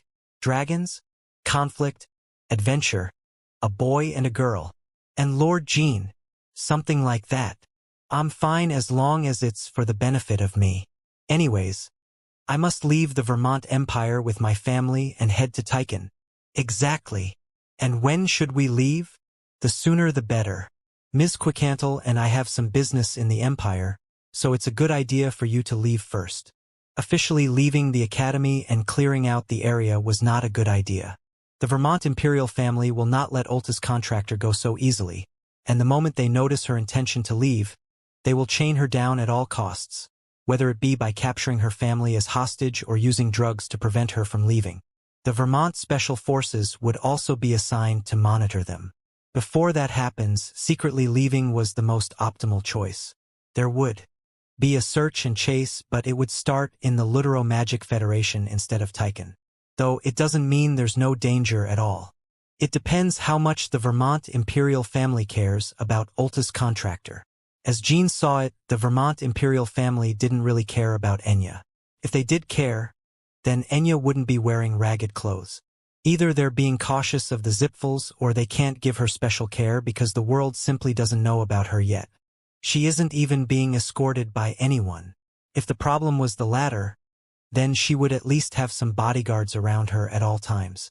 Even though she was a contractor, she couldn't receive special aid because of her social class. In the eyes of the rich and privileged, a poor contractor was only a nuisance. Essentially, the Zipfels enforced their ideal through the working staff to never aid the worthless commoner. So as soon as possible. I understand, my lord. I will get my family ready by tomorrow. Enya's entire family was just her 7-year-old brother and an old dog named Poopy. But Jean, how are you going to transport her? You can't go through the gate and I can't take her there myself. Everything will be put on record, so the threat of a chase is likely. It would be the same if they were to fly with Murakan. However, Jean already thought of a way. Merchant ships from Tychan periodically dock in the capital's port. Just sneak on one of them. The 7-colored peacock agents in the Vermont Empire all worked around that docking schedule. Although the Empire knew the sailors worked for the intelligence agency, they couldn't do anything because the organization had valuable information about the Empire's corrupt government and high-ranking officials. Aside from the agents that had a hold of sensitive information, lower-ranked agents could travel in and out of the Vermont Empire freely. After Enya leaves, I will proceed with a normal life and try to find an opportunity to meet Violetta. As for the academy, I'll say that Enya is sick. The rich and nobility wouldn't give a damn about Enya's attendance. They would rather have her never come in for the rest of her life. Yes, we can wrap things up with Violetta and return to Tychan. I hope we can resolve issues without fighting. But a battle is imminent. As mentioned before, Violetta is mine. That sleeping dog shouldn't fight him. Wrapping up their conversation, Jean and Quicantle simultaneously looked at the front door. They could hear pairs of footsteps getting louder from the front yard. Then, knock, knock. One of the owners of the footsteps knocked on the door. Anyone home? We came to ask for some kindling. There's no way someone would come all the way to their remote location for some firewood. They were either the Special Forces or the Imperial Guard that came to check up on them. Coming all the way here for some kindling? How absurd. Please wait a moment. And surprisingly, Quicantle didn't even doubt the uninvited guests. Chapter 74. Intertwining Fates. 6. Wait, Ms. Quicantle. Do you really think those people outside are neighbors who came for some firewood? I think they're from the Special Forces. Quicantle was definitely very strong. But because of her strength, she didn't even have a single ounce of caution. Considering all the things she had done and Enya's assassination in my past life, Quicantle is not suited to be a guardian, at least in her current situation. Vermont Special Forces. I've heard of them before, but why would they? Knock, knock, knock, knock, knock. The people outside, speculated to be the Special Forces, rapped on the door once more. Quicantle looked confused as she tried to interpret the situation. Probably because of Enya. I think they were supervising this area. And when they saw you bringing some outsiders, they came to check on you. Could be a far-fetched assumption, but who in the world would come to a remote log cabin in the middle of a forest to get some firewood? Moreover, there was no negative consequence in encountering them with caution. If you're right about those guys being the Special Forces, hiding from them would elicit more suspicion. I'll observe them, and when they seem a little suspicious, I will immediately disable and capture them. Capture? Do we really need to do that? Isn't it better to just make an excuse and have them go on their way? No. If they're trying to supervise me, I can't let that slide. Violating my privacy is unforgivable. Quicantle trotted to the door. Meanwhile, Jean dragged Murakan to a room and activated Myalta's rune, and Enya watched in awe. Damn. Nothing is normal in Quicantle's and Enya's lives. Kriak. Quicantle opened the door and was greeted by two big men. They wore oversized shirts and straw hats, and their lower bodies were well built. Speak the truth. You runts are part of the Special Forces, right? The two men shook their heads at Quicantle's aggressive query. What do you mean by that? We apologize for the unexpected inconvenience. We are farmers from down the forest and we were out of kindling. Hearing all of this, Jean thought to himself, those guys will have to face severe reprimand and write a dozen pages of apologies for their incompetence once they return to headquarters. The special forces needed to carry out their tasks smoothly while in a disguise that suited the time and place. On that note, the soldiers at the door were a pair of bums. It made no sense that they came for firewood when there's wood all around them. Moreover, they had a shoddy disguise. They were probably the lowest of the low, newly recruited newbies from the special forces. I can see how easily the Vermont imperial family can supervise Enya and Quicantle. But isn't this too effortless? Are those guys even from the special forces? Pow! Thwack! Before Jean could even complete his thoughts, solid striking sounds could be heard from outside the room. It was from Quicantle beating the crap out of the guests. I'm sure I told you to tell the truth, and yet you dared to lie. Peering out, Jean saw Quicantle brutally abusing the visitors. By the first strike, they couldn't even resist and fell to the ground. Kuhik! Where do you think you're spilling your dirty blood? Violent beatings ensued, and Quicantle dragged two flimsy corpses by the head into the living room. The two men looked pitiful. Since when have you been watching me? We are not with the special forces. What? Who sent you? Then. I did. The voice of another man resounded, and surprisingly it came from inside the house. Additionally, its source was right next to Jean. What? I didn't even detect his aura. Jean flinched and inched away from the man. The intruder wore a red mask and a skin-tight blue suit, the uniform of the Vermont Special Forces. According to his knowledge, Jean knew that only important leaders wore red face coverings. Quicantle, who was slightly startled by the occurrence, released the two men's collars. Oh, so you are in the Special Forces. You sent these goons to sneak into my house. You guys are dismissed. The two men who wanted kindling scrambled away. Quicantle was about to flick a magic arrow to their backsides, but the masked man opened his mouth. Killing them would complicate the situation. Other soldiers will be summoned to this location. Oh yeah? Why don't we complicate things? Then, if you really want to, then I will not stop you. Quicantle paused, then lowered her hand. Yeah, if I'm going to kill a human, it better be you. Not those guys. The man didn't seem to show any fear in the presence of Quicantle's fury. It was obvious. At first glance, Jean knew this man was at least an 8-star. Quicantle knew this as well. Now that I think about it, that scimitar, I've heard about it multiple times in my past life. Only one person wielded a scimitar in the Vermont Special Forces. Codenamed Ratch, the Special Forces 3rd Division leader. As Vermont Emperor's most trusted person, he was well known in the Runcandle clan as the guy with good swordsmanship. Essentially, he was a swordsman that even the Runcandles acknowledged. There was no need to doubt his skills. Good thing I used Myalta's rune to cover my face. That was close. Ratch slightly lowered his head towards Quicantle. I apologize if we offended you. I had to identify the guests you brought into our lands. Since I have identified them, I shall depart. Ratch didn't even ask who Jean and Murakan were, and even if he did ask, Quicantle wouldn't tell him. Looking up their citizenship and identification would be easier. I don't think you can end this with just an apology for stalking me. And who said you could leave already? Quicantle threw a punch. Ratch didn't even flinch, nor did he dodge. His face received the full blow, yet he remained still like a statue and scathed. I see how it is, you're something pretty useful for a human. You relied on your toughness to act like a fool around me. If your anger has been alleviated through that, I think you should stop. What if I don't? Then I, as well, will attack. My mission is in no way related to ensuring Enya's safety should anything happen. Ratch slowly shifted his eyes towards Enya. With eyes glittering with curiosity, Enya met his cold eyes.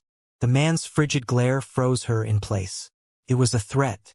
If they were to fight, he didn't know about Quicantle, but he could definitely take care of Enya. And since he didn't want to fight, it was a compromise for his departure. That was a pretty smart move by him. It didn't matter how angry Quicantle was. as long as Enya's life was on the line. No matter how strong Ratch was, it probably was impossible for him to defeat Quicantle in a duel. However, fighting in such a cramped space could possibly endanger Enya. Things would be different if Murakan was awake. Thankfully, without him, the conflict slowly and quietly resolved itself.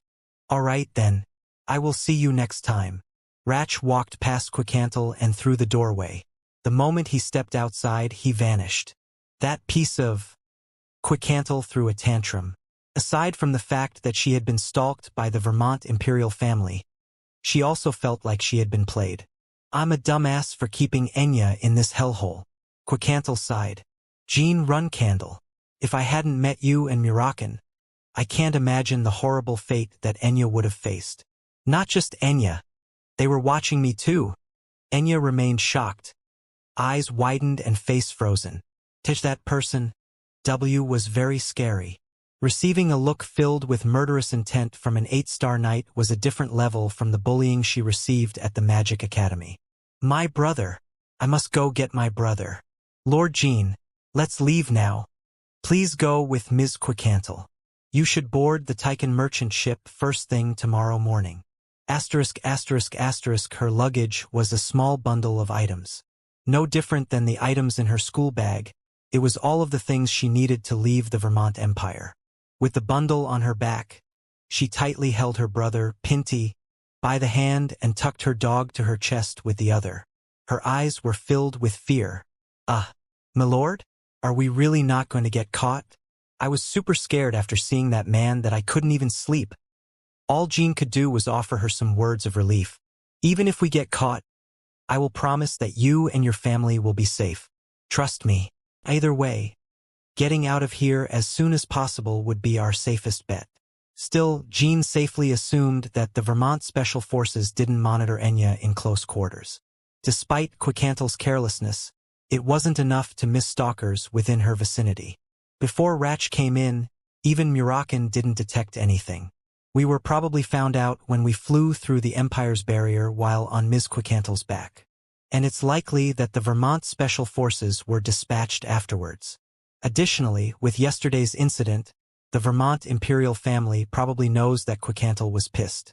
They wouldn't get anything good out of aggravating her even further. And they would never expect Enya to sneak out of the Empire immediately. They would assume her absence at the Academy to be caused by mental shock. No need to worry, and board the ship. Beyond all this, Miss Quicantle probably can't imagine you traveling alone as she stays in her cabin. And this cat. Murakan will protect you. Since Jean couldn't expose himself, he couldn't escort Enya to the merchant ship. Just in case, he had Murakan turn into a cat and protect Enya.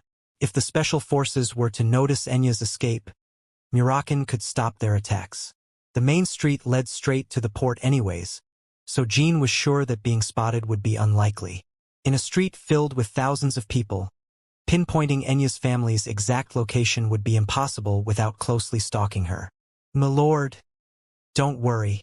He is the great black dragon. I will see you in Tychon soon, Miss Enya. And Pinty. Enya bit her lips and bowed. She then left the remote log cabin and headed to the heart of the capital. No different than her daily walk to the academy. This time, however, she wouldn't be going to the Magic Academy, and Pinty wouldn't be going to his preschool. Chapter 75. Intertwining Fates. 7. I would have died if I wasn't careful.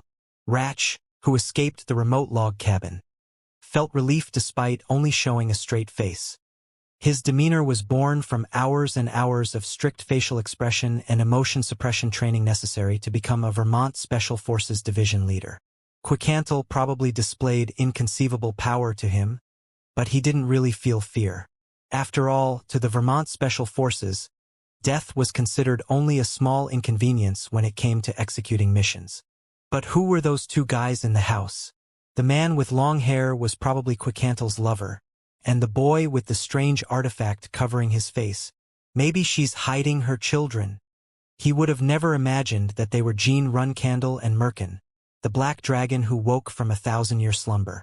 Either way, Ratch completely misunderstood the relationship between Quicantle and the two mysterious people. He had a feeling that it wouldn't be easy finding information about those people. I should tone down on the close-quarter monitoring. I should order soldiers to return with simple reports until she starts acting strange. Although he treated death like a common cold, it was different when it came to the subclass soldier's livelihood. Ratch didn't think he needed to have his henchman supervise Quicantle while she was in a sensitive state.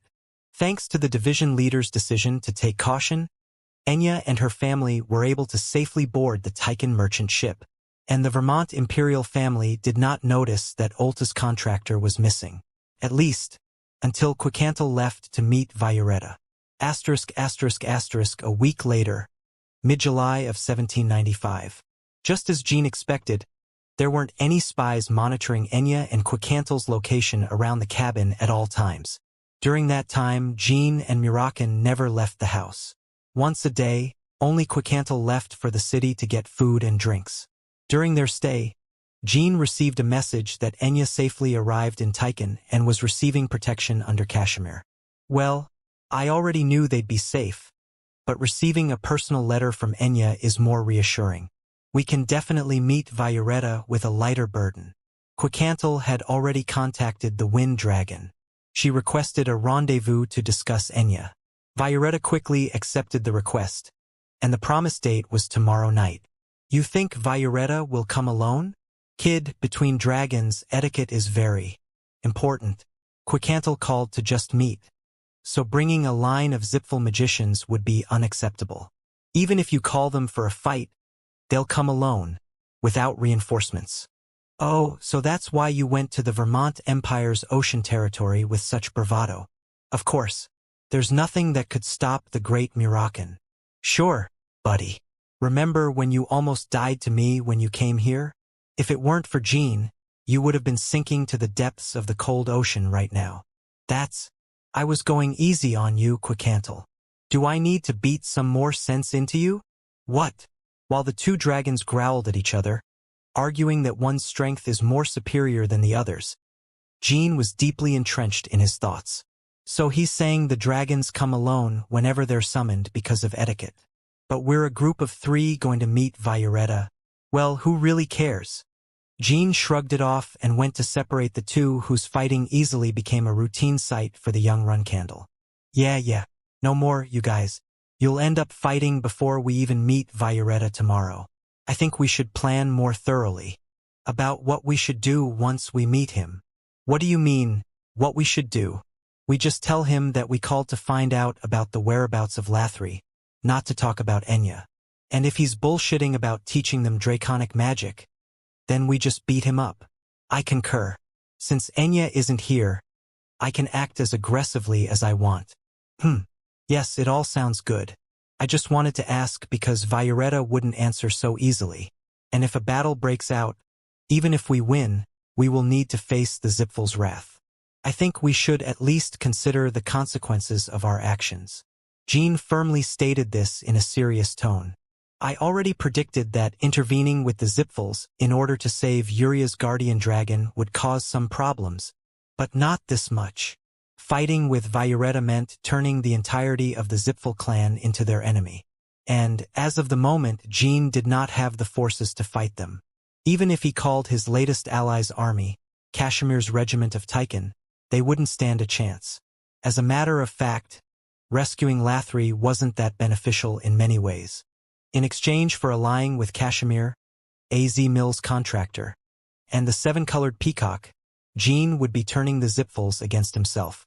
Despite this consequence, Jean chose to meet Violetta for 3 main reasons. First, he promised Kashimir about returning Lathri to Uria's side. Second, verifying the Zipful's plot of finding and assassinating contractors. Lastly, acting in order to save a child was a given. The kid's right.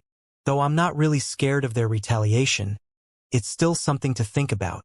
Not only that, we also have to consider the outcome if we were to lose. Unlike you two, I think it's possible that Violetta would come with the second-in-command, Andre, in a scenario where he disregards the dragon's etiquette. And if Violetta did come with Andre? Or what if he shows up with other advanced magicians in tow? There was no definitive answer. Each of the Zipful's advanced magicians were equivalent in power to a low-tier dragon.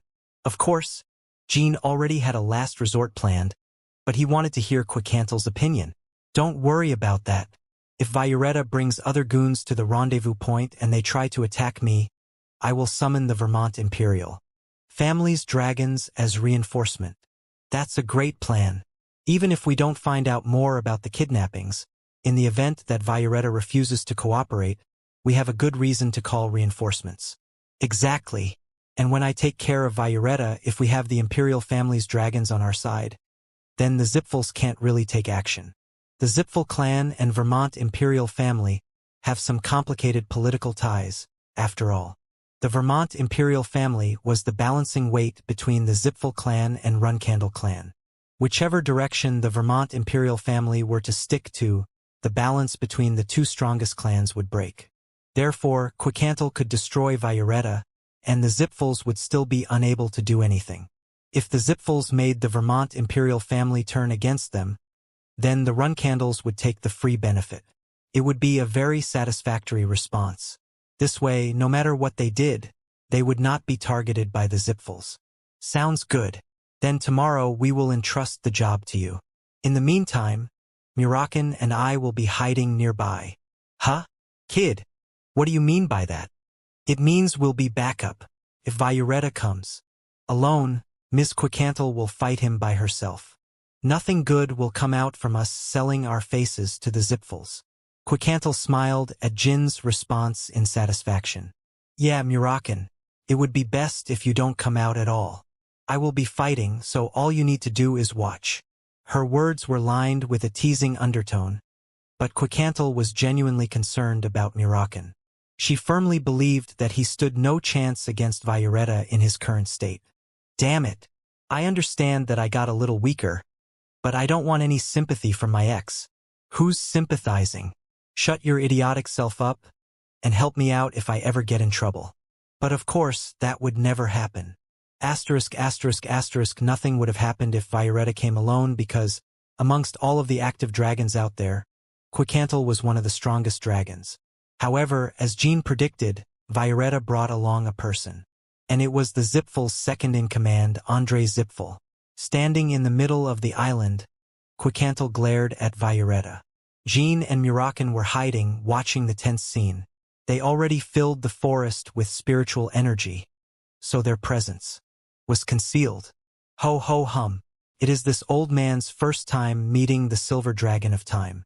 Madam Quicantel, it is an honor to meet you. I am Andre Zipful. Violetta, I didn't think you would bring a person in response to my call. Please understand, Silver Dragon. When I received your signal, Andre was right next to me. With the topic being about Ulta's contractor, he showed great interest, so I brought him along.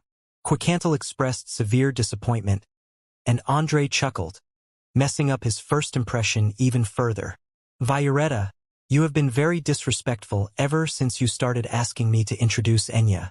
I hope you never do something like this again. Understood. So let's get right into it. What do you want to tell me about Ulta's contractor? Before that, I would like to ask you something. Go ahead. AZ Mills Contractor's guardian dragon, Lathri. What did you do to them? She spoke in a dangerous tone.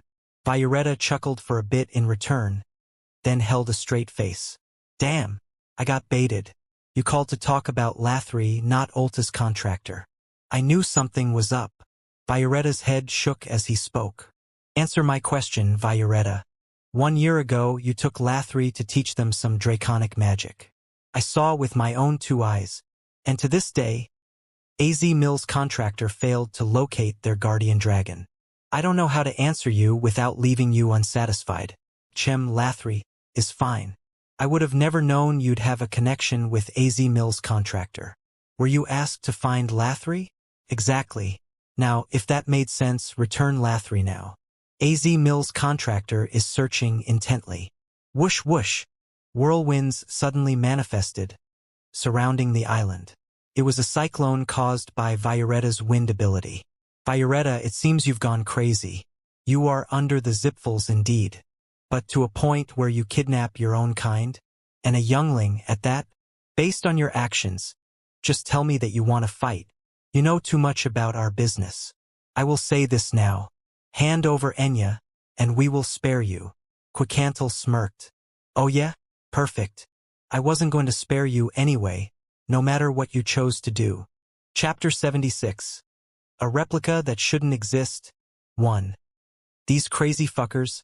I didn't think they would come out aggressively this fast. They were now certain that the Zipfels kidnapped Lathri, but seeing their bravado for the misdeed baffled Jean. Additionally, their brash attitude towards eliminating Quicantle without hesitation made it clear that the Zipfel Central Forces definitely had a hand on any business related to Lathri or Enya. They just demanded for Quicantle to hand over Enya. They are definitely hunting down contractors outside of the Zipfel clan and are either using or eliminating them. The fight was about to begin, so Jean and Murakin remained hidden. We strike when Ms. Quicantle gets into a dangerous position or when there is an opportunity for ambush. Andre and Violetta still did not notice Jean and Murakin's presence, so observing the fight for now was a better idea. I'll be honest, I haven't really liked you ever since we met, Quicantle. Violetta shouted, spreading a massive pair of wings. Mana flowed through the powerful winds, and the static tornadoes began to close in on the silver dragon. Whoosh! The tornadoes moved like huge snakes. As trees got torn away from the ground, Quicantle scoffed. I'm sure you aren't planning to do anything with wind like child's play. It was at least an 8-star spell, not something one would call child's play. However, it was not enough to pierce her exoskeleton. She didn't even dodge the attack and took the winds at full force. Not that she was underestimating the attack, but she genuinely believed that she had no need to. Loud screeches echoed throughout the island as the cyclones made contact with her silver armor. But that was all. The cyclones died down, failing to affect even a single scale. The surroundings were devastated, as if caused by a bombing. And yet, Quicantle stood in the same spot, in the same position. Violetta was a little surprised, eyes slightly widening. Whoa! Incredible! Andre expressed his admiration with a shaky voice. Quicantle didn't like his expressive attitude. Not one bit. The 9-star Grand Magician, Wind King Andre Zipfel. As the second in command, everyone knew how strong he was, but not many knew of his real power. Simply due to the fact that everyone who fought him had died. People only could infer his combat power. And as for Quicantle, she didn't know much about Andre either. I guess Wind King isn't just a title. You filthy human. Show me your strength. After I begin my attack, you won't have any opportunity to show off. I can finally use my full power. In that case, I will enjoy it, Silver Dragon of Time. Andre's staff began to glow. Mana Expansion. A spell signifying the start of an attack. It's been a long time since I saw a 9-star mana expansion up close.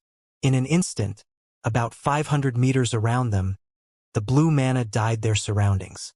It was not a common sight, and because he was the contractor of the god of wind, Andre's magic was the pure essence of wind. Every movement of air around the island could potentially become Andre's weapon.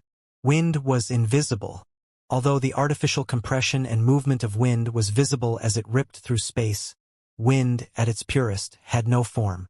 Thus, Andre's wind could become an invisible sword or a formless spear and pierce the enemy.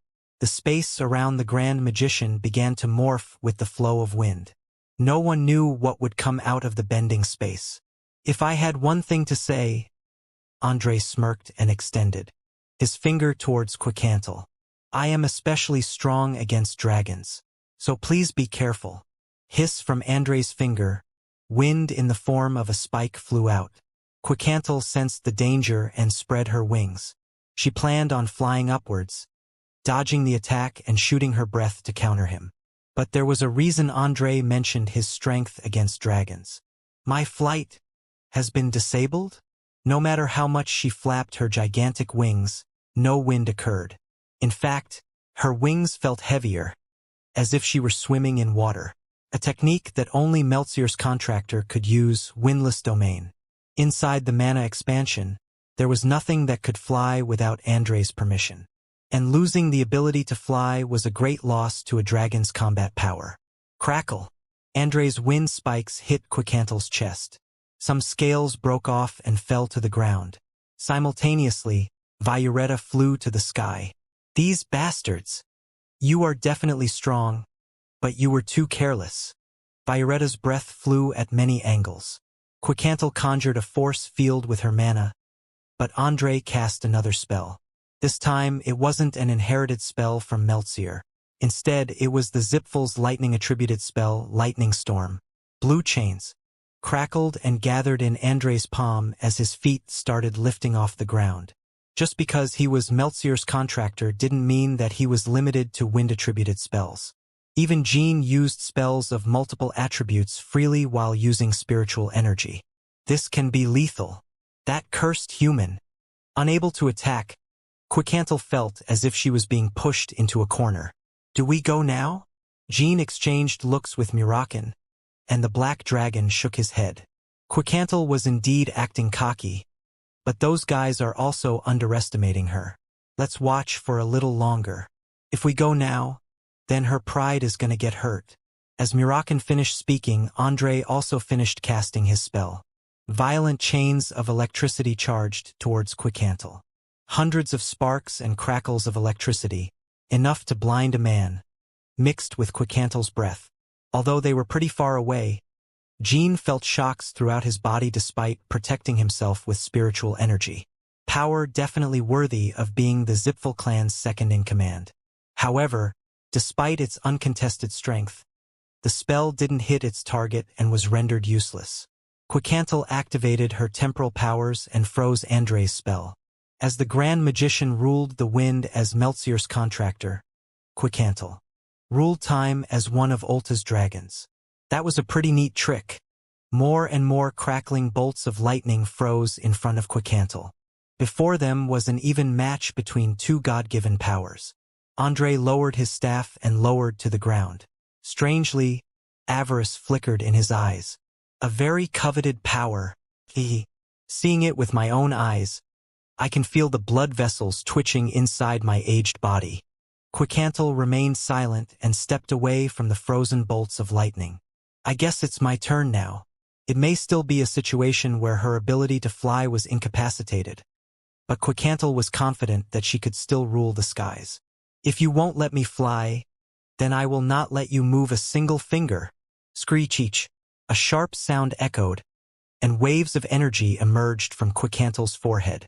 Ripples could be seen throughout space, as if a rock was thrown into water, and everything that the ripples touched lost its time. Inside the frozen time, one would basically become a statue. That is the reason why you permanently become a mere plant if you don't get along with the dragons of time, kid. Get caught by it and it's over. That's unspeakably overpowered. Well, not really. Just don't make contact with it. Then it becomes easy. The spell itself is hard to sustain too.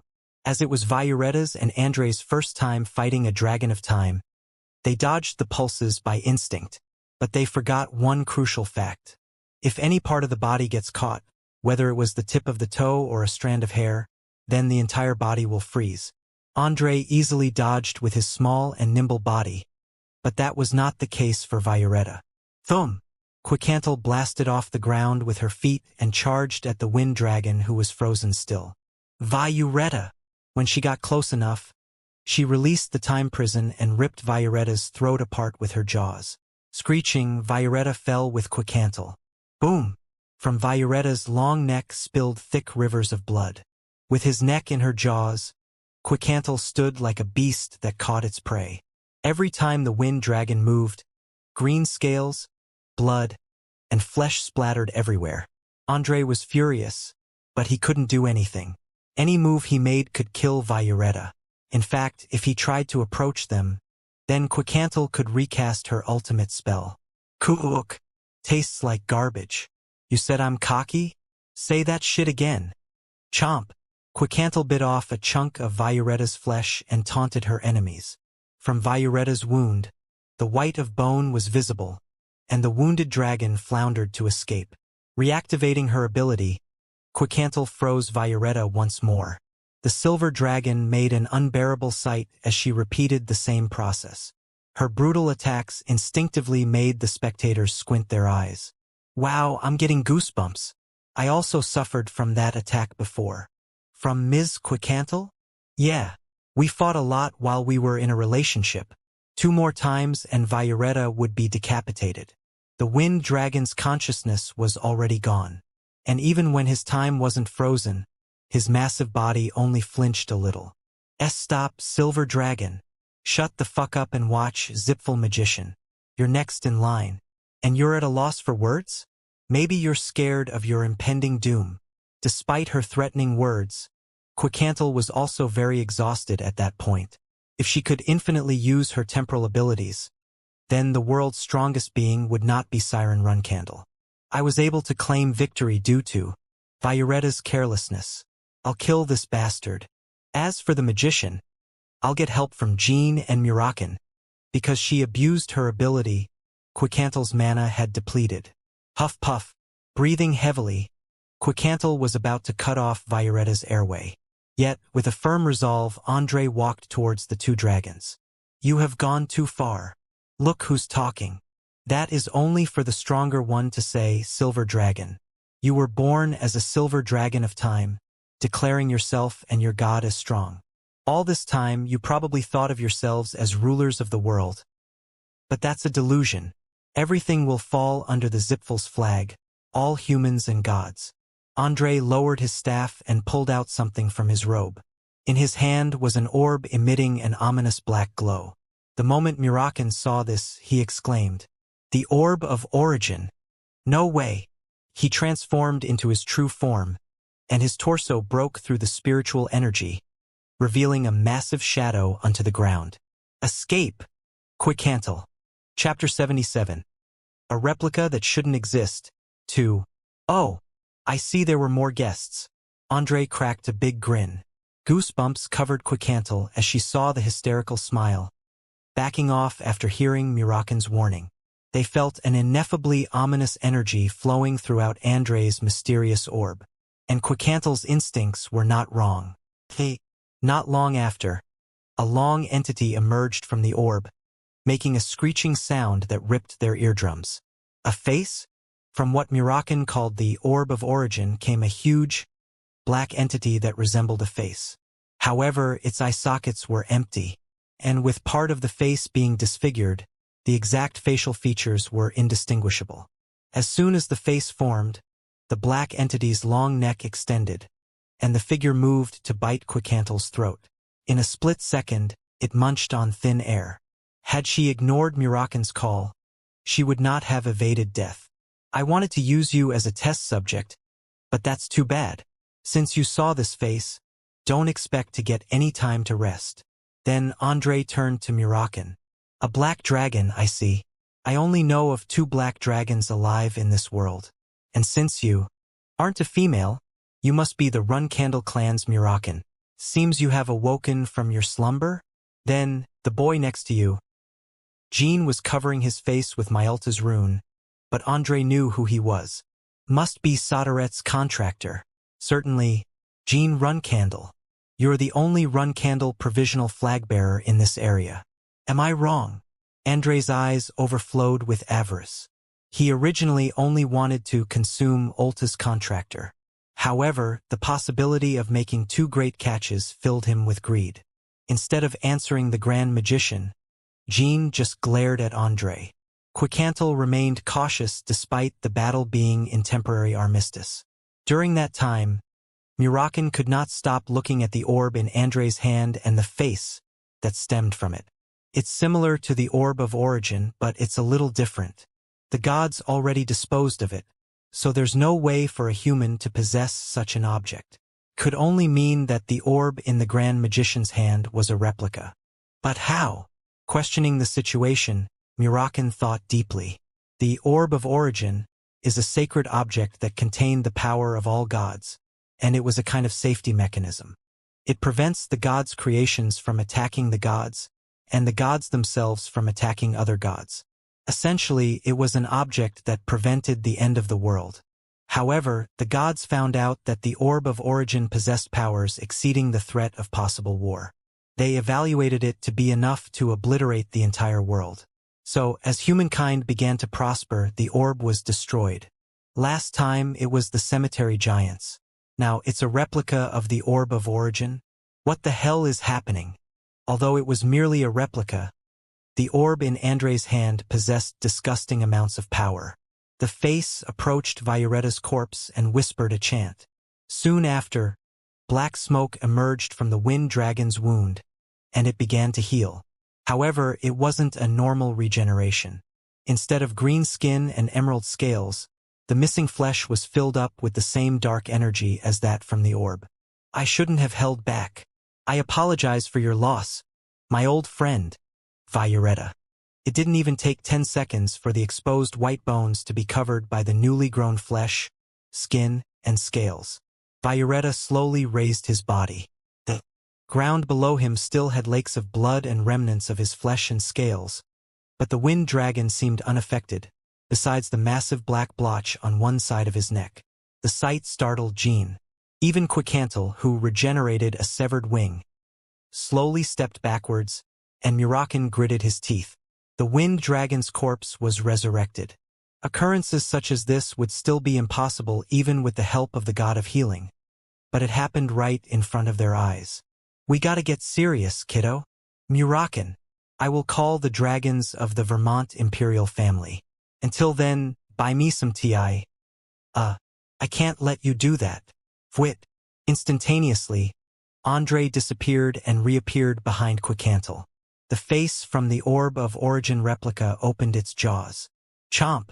Quicantle's left foot grazed the black teeth, albeit only slightly. However, Quicantle, who didn't show a single sign of pain while fighting Violetta, floundered, screaming in her suffering. Smoke emerged from the grazed wound. Quicantle backed off, limping away from the enemy. What a great scream to hear, Silver Dragon. It's a shame I cannot hear more of it. And as Murakin tried to run to her, you think you can make a difference? Murakin. Move away, Violetta. Move away? The great Murakin is asking me? Ha ha ha. I'm sure many dragons would be dying to meet you if they found out about your reawakening. I agree with what Andre said earlier. It's a shame I can't tell the others about you. Spiritual energy began to spread from Murakin's wings. At some point, all dragons feared your presence. But do you think they still do? You have gotten weak. And your contractor is still a baby. Whoosh! As he finished his monologue, Violetta released a breath. Compressed wind projectiles. The breaths quickly displaced the spiritual energy as they traveled. Violetta's breaths were definitely stronger as compared to before his resurrection, all because of the orb of origin. Violetta was elated as he watched the view before him. For overpowering an old bully felt amazing and refreshed him. I, Violetta, will go down in history as your killer. Yeah, right, crazy bastard. Although he was incomparably weaker than his past self, it was still a fact that Murakin was at the apex among all of the entities in the sky at one point. He wasn't going to lose only after one breath. Fwoosh! After resisting the breath, Murakin's body sublimed and scattered into the black smoke. Then, he approached Violetta and reconstructed his body, revealing himself next to his enemy. Indeed, it's too easy, isn't it? And a close combat fight ensued. Each time the two massive dragons clashed, the island rumbled and quaked. As space was morphed with the merging of spiritual energy and wind, Jean intently watched the fight between Andre and Quicantle. He had to read the flow of the battle. In my current state, joining Murakin and Violetta's fight is suicide. Just getting near them is already impossible. On the other hand, for Andre, there was no chance for ambush. After Andre revealed his orb of origin, Quicantle was just running away. Because of this, there was no opportunity for Jean to attack. Additionally, the main enemy of this fight wasn't Violetta, but Andre Zipfel. Killing him first would make Violetta's demise more meaningful. Andre can't cast a spell while holding that orb, probably because the artifact drains insane amounts of mana. If he was casting 9-star spells instead, then Andre would have been unapproachable. However, he was focusing on the orb.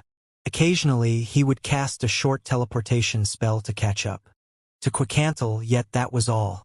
I don't know if it's the orb, but his overall physical abilities increased. At the level of a 7-star knight at the very least.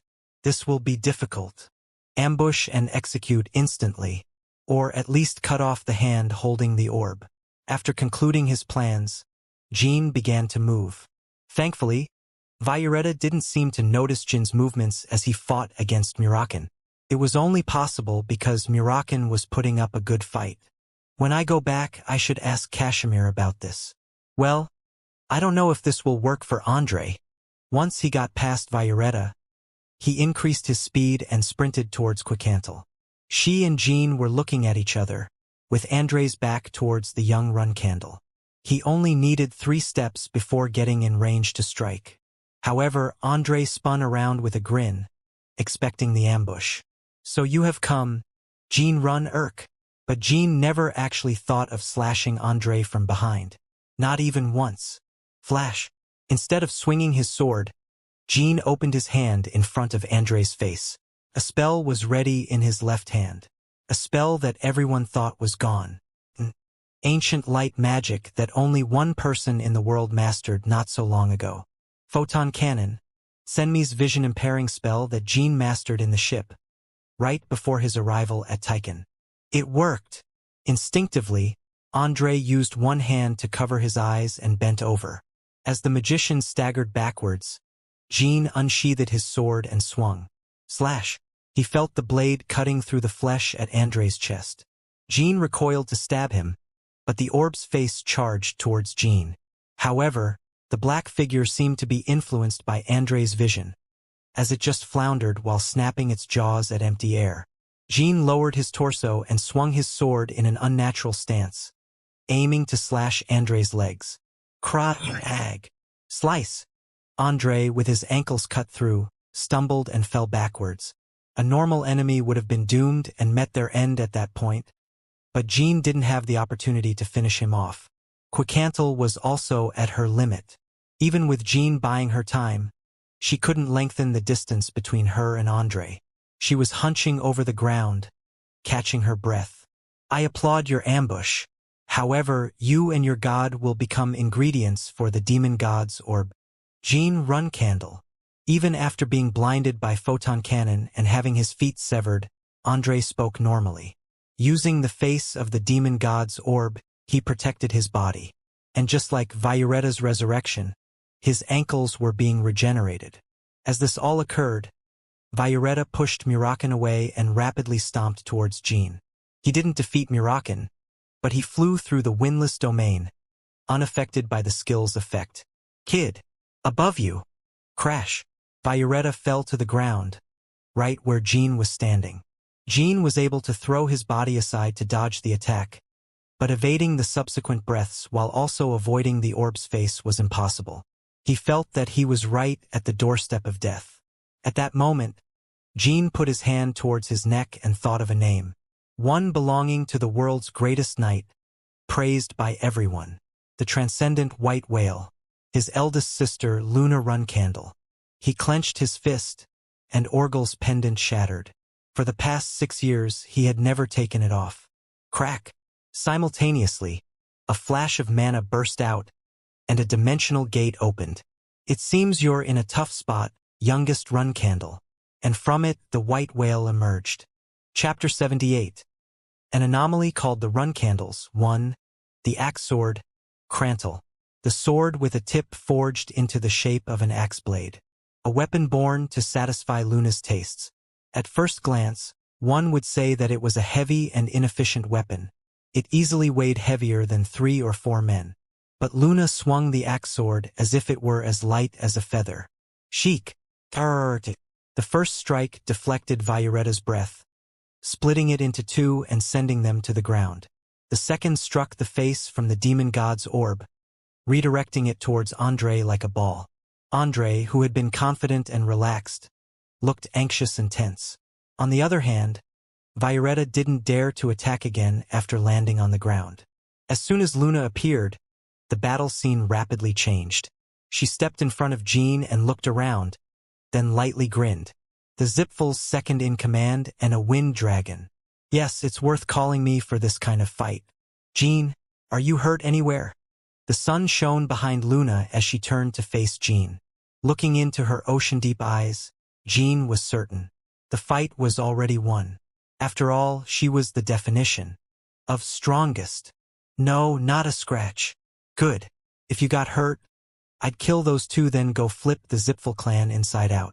Hearing these words, Jean got goosebumps, mainly because he felt the love and care coming from his sister. Also because flipping the Zipful clan inside out wasn't impossible for Luna. Anyways, I missed you. It was so boring without you back at home. I'm sure you felt the same. I think so.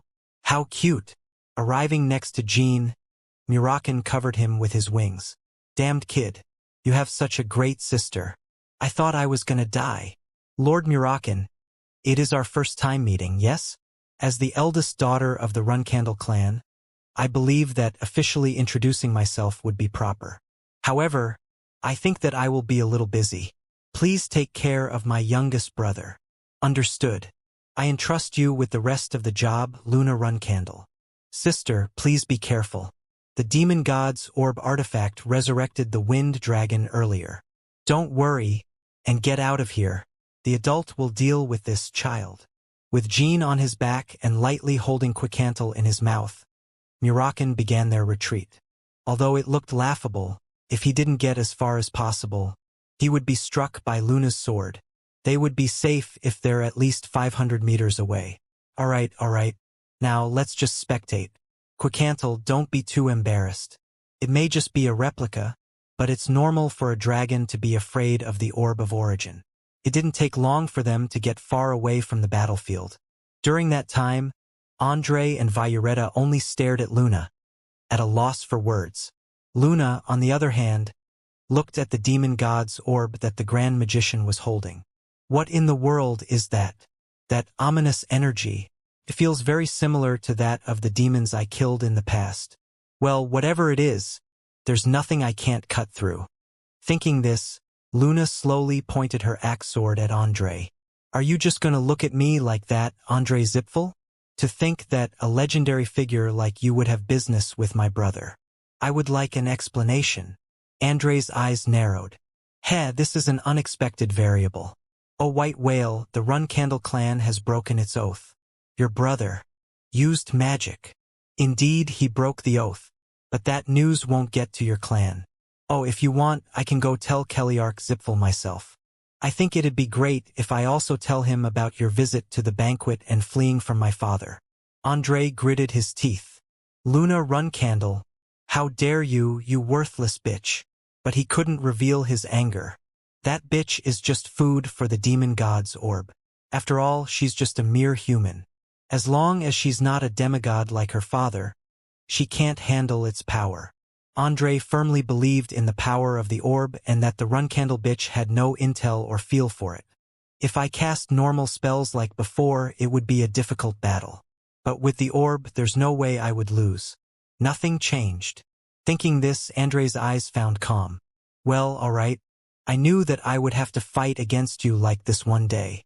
Today, we will find out if you truly are worthy of the grand name White Whale. Among all of the Zipfuls, you have the talent of making a boring speech even more boring. Just as boring as you. Shang. With a single step off the ground, Luna arrived right in front of Andre like a bullet. The Grand Magician was instantly within the axe sword's massive strike zone. And weirdly enough, amongst the Zipfuls, crackle!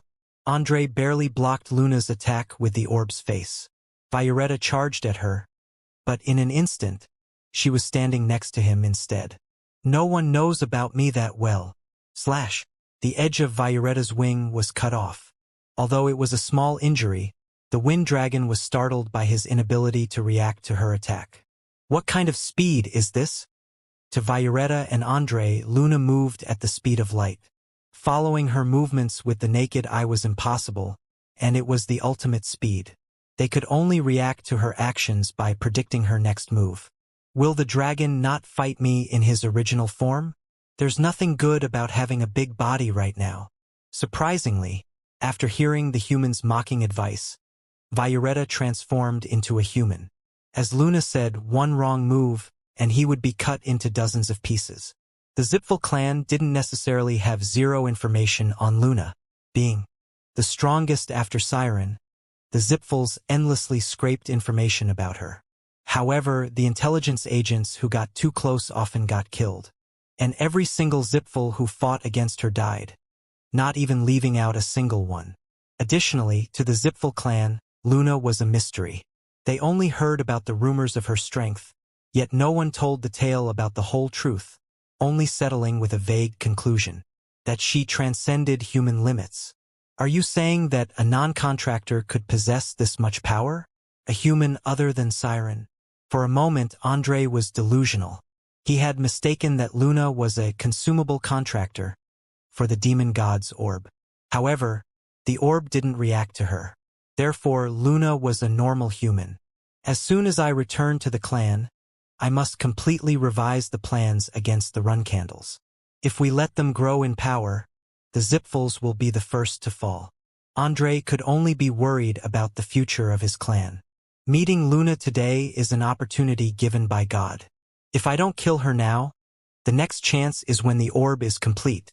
As Andre thought about his plans, his thoughts on Luna Run Candle rapidly changed. Orb in hand, faced with a person that he could never think of fighting against without it, and in a no-man's island with no witnesses. What were the chances of facing Luna Run Candle in the first place? There would never be a second chance. Violetta! Violetta nodded as he heard Andre's urgent cry. Because they have coordinated their attacks for a long time, the two could communicate their next move even without speech. Whoosh! Wind began to compress on Violetta's palm, its form loosely resembling a spear. And even in his human form, the black blotch on Violetta's neck was flickering. The power that he received from the orb during his resurrection was still being used. I show my utmost respect. I would have never thought I'd use this power against a human. You must have lived a long time. It seems you have fought against many humans. Luna was pretty relaxed. However, as soon as Violetta began to conjure power from the power he inherited from the orb, Luna knew that the dragon's movements changed. This isn't magic. It's closer to some God-given power. I can see why the aura I felt was similar to the demons. And this dragon started to use all its power to... It was to buy time for Andre, who could extract more power from the orb. With all of it thought out, Luna scoffed. A 9-star old grand magician and a wind dragon. Do they really believe some measly artifact could save their life? Baffled, no words came out of her mouth. She realized why the Zipfels couldn't overtake the Runcandle clan after so long. They had such a pathetic human as their second-in-command. This thought baffled Luna, silencing her. Then, a thought sparked in her mind. There's no way this guy is the Zipfel's second-in-command. The real one must be a figure who isn't well known. Watching from far away, Jean thought the same thing. It's so weird. Elder sister Luna is very strong. But is that really the strength of a 9-star magician? It definitely looked as if the man lacked the mana to cast other regular spells while operating the orb. The initial mana expansion would have consumed a lot of mana already. Even considering that, Jean really didn't expect Luna to dominate the battle. Either he's a fake Andre, information about Andre has been exaggerated, or the real second-in-command is a different member of the Zipfel clan and Andre is just the figurehead. It's one of these three. While the Runcandle siblings determined these facts and possibilities, Viruetta's wind spear grew massive. Wind, aura, mana, and the demon god's orb's energy. All 4 powers seeped into the spear. Do you really think that you will win with one strike using that big and slow weapon of yours, Wind Dragon Violetta? Just as Luna said, the spear continuously grew and reached a point where it no longer resembled a spear. Without hesitation, Violetta began to swing and thrust the weapon, and Luna felt a little sorry. How could a dragon become so corrupt? After dodging 2 attacks, Luna stopped in place. I'll show you then. I will take it head-on. I didn't want to stall anyways. Whoosh! Crantle let out a brilliant glow. The blade's endless light shone in all directions. Resembling the light emitted by the sun, its aura looked more sacred than dangerous. The Run Candle's third decisive killing move, Meteor Shower, the blade was slammed to the ground. And, true to the technique's name, the clouds split open as meteors began to fall. Right where Luna's arrogant opponents stood. Chapter 79. An anomaly called the Run Candles. 2. That's. Jin's eyes filled with awe as he looked up to the sky. He had heard his brothers discuss the clan's different decisive killing moves multiple times in his past life. Seeing the sky open up and an aura plummet to the ground, he was able to deduce that it was the clan's third decisive killing move, Meteor Shower, but it was the first time he actually witnessed it, as well as his first time seeing one of his clan's secret techniques. It's surprisingly beautiful and strong. Countless balls of energy fell like shooting stars.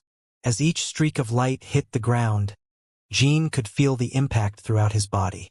He felt like he was looking at the absolute limit of human ability.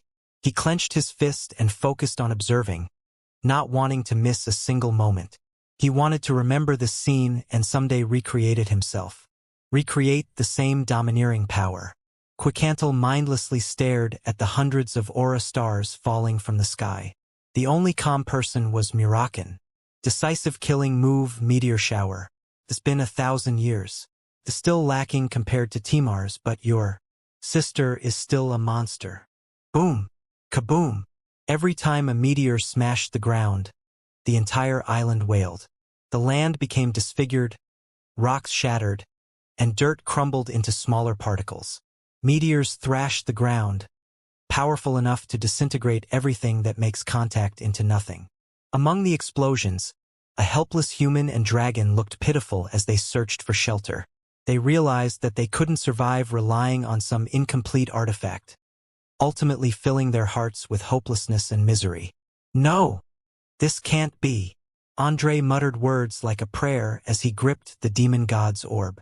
Violetta returned to his dragon form and leapt to protect him.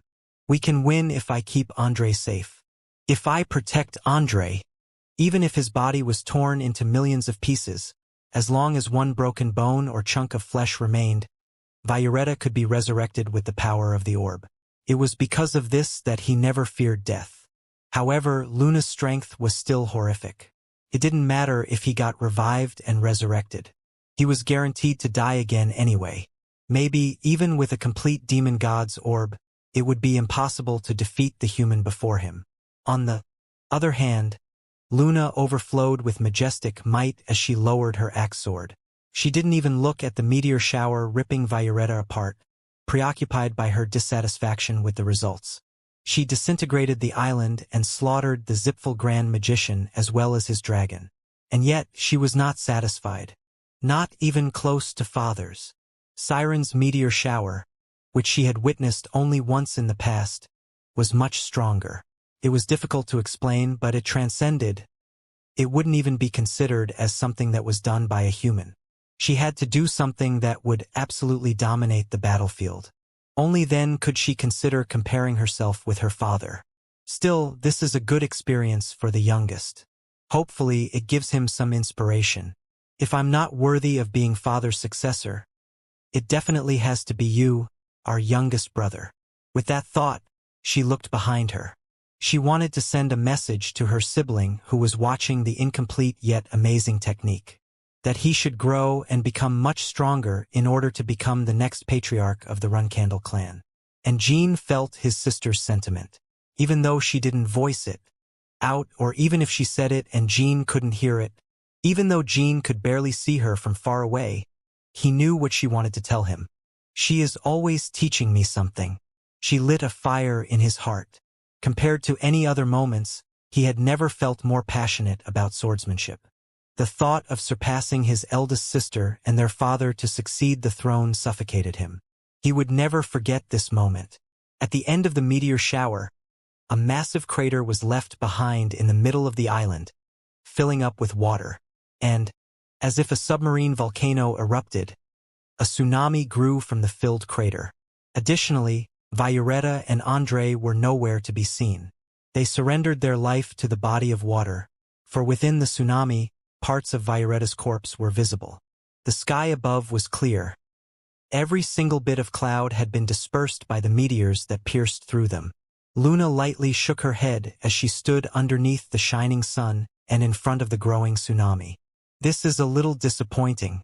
In front of my brother, it's annoying if you hold on for too long.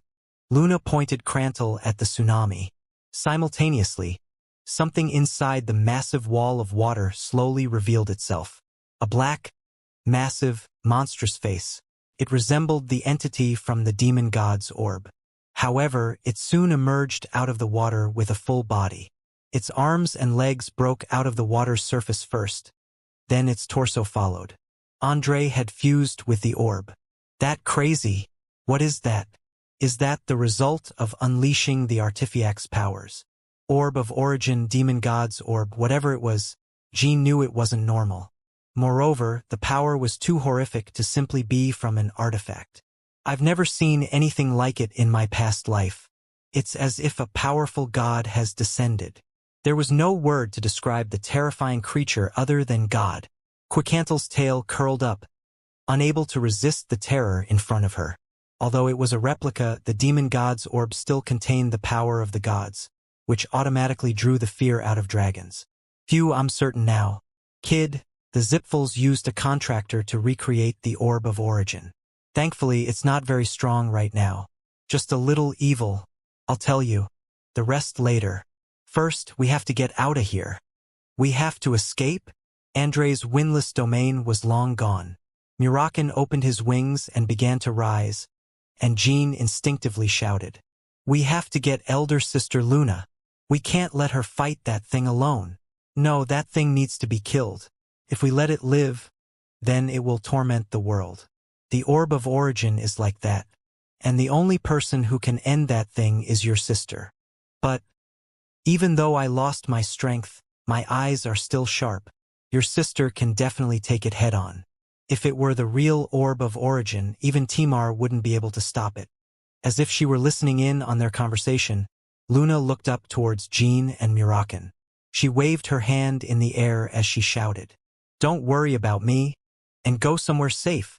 Jean still felt uneasy and thought it wasn't right for him to just escape. Yet he instinctively knew, as Murakin said, that needed to be exterminated. However, he was extremely upset and disappointed that he could only watch from the sidelines instead of help. After today, there will never be a day where I'm powerless. Jean gritted his teeth. Murakin grinned, for he was proud of Jin's hunger for improvement. "Friggin' kid. I knew you had no fear. Looking at that thing and still emitting your battle aura. Looks like you really want to kill it yourself." A strong energy, enough to sting Murakin's plated back. It was undoubtedly Jin's. An unbelievably prominent battle aura from a 15-year-old who just became a 5-star. "You will become the best, Jean Runcandle, the contractor of 1,000 years. Murakin didn't feel great about escaping as well. However, he was looking forward to Jin's future and potential. "Come on, don't be too down, and watch your sister. Watch the anomaly called the Runcandles. Today, Luna Runcandle will save the world." When she thought they got far enough from the island, Luna wrapped Crantle with aura. At the same time, Andre stepped away from the massive water wall and looked down on her. "Andre Zipfel. Your face is too disfigured for me to tell, but you're definitely making a confident expression. Since you became a monster with that artifact, you must think you could defeat me now." Okay. The monster let out a triumphant laugh that sounded similar to someone violently clearing their throat. As she said, Andre was no longer afraid of Luna. "The power of the 12 gods are currently inside me, Luna Runcandle. And what do you have? Even if your father was here, you wouldn't be able to defeat me." "Ah, the 12 gods. Unfortunately, I only have this one sword right now," she responded with a calm face. "Show me all you've got. I will gladly receive it." A belittling smirk then grew on Luna's face. "As expected, you're still delusional. If you fought me using the magic you had trained for years, you could have seen half of my true skill at most." Andre tried to respond, but held back after seeing that Crantle was dyed in red. Crimson aura? Andre tilted his head in confusion. He had fought hundreds of knights, but he had never seen any of them use a crimson aura. On that note, although you never deserved it, Crantle was set ablaze. In order to fix your foolishness, I shall show you what true swordsmanship is, and naturally you will see the flaws in your ways. You allegedly caged the entities you proclaim as gods inside that pathetic little rock, and you think that nothing can stand in your way just because you have it in your possession. Delusional. The man I've seen my entire life, who is deemed a demigod, is dominating the world. Or are you saying that your gods are stronger than him? Mind's blade, blood moon. Luna whispered, a brilliant red light emitting from Crantle. A light that swallowed the island and sky. Andre didn't feel an ounce of danger, for he trusted the orb too much. Come, with your powerless attack. Luna swung her sword, and a massive red wave of energy traveled quickly across the island. The ground soon began to rumble, and in an instant, the ground split, forming fissures. The slash of red light passed through the entirety of the island. And Luna, thinking there was nothing to check, lowered her sword and turned. I'll show you. He couldn't finish his sentence. And that became his last will. PZZZZZT. Crack. The orb hidden in Andre's chest pocket shattered. The space around him cracked like glass, and the orb's dark energy was sucked into its crevices.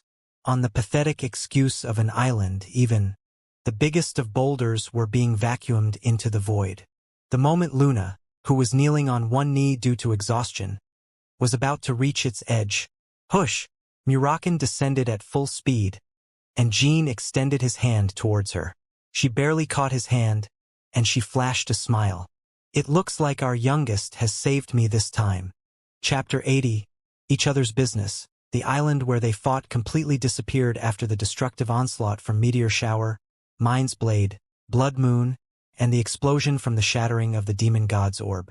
It was enough destructive power to completely annihilate the island from existence. The Vermont Empire realized this case and dispatched an investigation team. In the nearby seas, the naval security witnessed the great explosions and alerted the mainland. The dispatched investigation team were the Imperial Magicians and Vermont Special Forces 3rd Division. They could only be shocked at the devastated scenery. The obliterated island was one thing, but the eerie mana continued to whirlpool into nothingness. It was the main reason as to why they couldn't approach the remnants of the island. What the hell happened here? And the Special Forces soldiers who were tracking down Quicantle and Enya felt their hearts sink. They knew that the destruction before them was definitely related to the whereabouts of the contractor and her dragon. An Imperial magician, who was watching the scene, approached the Special Forces. Division Leader Ratch, it seems that Silver Dragon Quicantle had a battle here. The Silver Dragon's mana and the Wind Dragon's mana can be detected here. The Wind Dragon, are you sure? Yes, I think it's the Zipful's Viuretta. He was the only wind dragon who came near this area. And I can detect a human's mana, but I can't determine whose it is. Ratch placed his hand on his forehead. Why did they fight? No answers immediately came to mind. The human's mana is highly likely to be from Ulta's contractor, Enya. Maybe it's related to the thing that the Zipfuls are making? Shit. I should have kept more eyes on the log cabin. The thing he referred to was the demon god's orb. Currently, there weren't many in the Vermont Empire who knew about the orb. The only ones who knew of its existence were the Emperor, the Special Forces division leaders, and some Imperial ministers. However, none of them exactly knew its abilities and functions, nor did they know the item's name. They only had knowledge of the Zipfuls making an artifact involving the contractors of gods. Division Leader. The Navy discovered parts of a dragon's corpse on the opposite side of the island. The discovered pieces of flesh and scales were stuck to some remnants of dead trees floating in the ocean. They're certainly from the Silver Dragon's wing and the Wind Dragon's tail. The Imperial Magician verified after looking at the remains. Gather all of the remains in the ocean. Make sure you don't let it fall into that void. In the following hours, the investigation team was able to recover many pieces of flesh, bones, and scales. The Imperial magicians concluded that both dragons died from the battle, and reporting such news to the Emperor was Ratch's job. Indeed, just like you said, this may be related to the artifact that they are making. Does that mean you didn't identify what caused the whirlpool that superseded the island? Yes, Your Imperial Majesty. There seems to be many uncertainties within your reports, and you didn't even identify Quicantel's guests. My apologies, Your Imperial Majesty. Well, you probably didn't do it on purpose. If you are not able to find them, then they must be extraordinary people. Still, I believe that you can track them in the end. Ratch lowered his head. Anyway, in our perspective, we should be praying that both dragons are dead. Else they'd see it as a threat. First, let's wait for the Zipfel clan's official declaration. What shall we tell our press? Tell them to cover it up for now. If Enya isn't found until tonight, then declare her as missing. Quicantel probably just died with her. The nobles at the academy would be delighted. After Ratch left, the Emperor sat alone in the office and thought to himself, I should dispatch more of the special forces near the Zipfel clan. Too many things happened while I wasn't paying attention. ****** At the topmost floor of the Zipfel clan's Tower of Magicians, a man looking into a crystal ball spoke. Andre is dead. The man was Keliark Zipfel, the Zipfel clan's current patriarch. Although Andre was his younger brother, finding out that the second-in-command had died didn't really affect him. Unlike the world's perception of his appearance, he had the face of a young adult. Anyone who didn't know what Keliark looked like back in his youth wouldn't be able to immediately identify him on the streets. What? Your brother died? What do you mean? That crystal ball. You can't see anything inside it. It's just for decoration. Is that supposed to be another unfunny joke? Keliark? The only being who could talk. To Keliark Zipfel this comfortably was Fire Dragon Kadin, one of the God of Flame's Shinu's dragons and Keliark's guardian dragon. He was slowly cooking a meat skewer using the breath coming out of his snout. No, not through the crystal, you idiot. I can feel it. My younger brother just died. I'm not kidding. Kadin stopped turning his skewer. Chum. So you say it's true. Maybe he lost to Quicantel? Didn't he take the demon god's orb with him? He also had Violetta. Since Andre died. Then did Violetta perish as well? Either way, Quicantel should have been an easy opponent if he had the orb's power by his side. No idea. Perhaps the silver dragon was stronger than we thought, or a third party helped them. Quicantel? That bitch is strong, but not enough to fight both of them. She's definitely not enough against the orb. Chomp! Kadin chewed off a bite of the skewer. Keliark looked at him and gently grinned. If that's so, then it means that there was a third party. Who do you think it is? How the fuck would I know? Dumbass. Keliark frowned at the dragon's words. It's probably a dragon. Last time. Didn't Kinselo say that a dragon controlling the shadows killed the cemetery giants? Then it could be Misha. Very likely.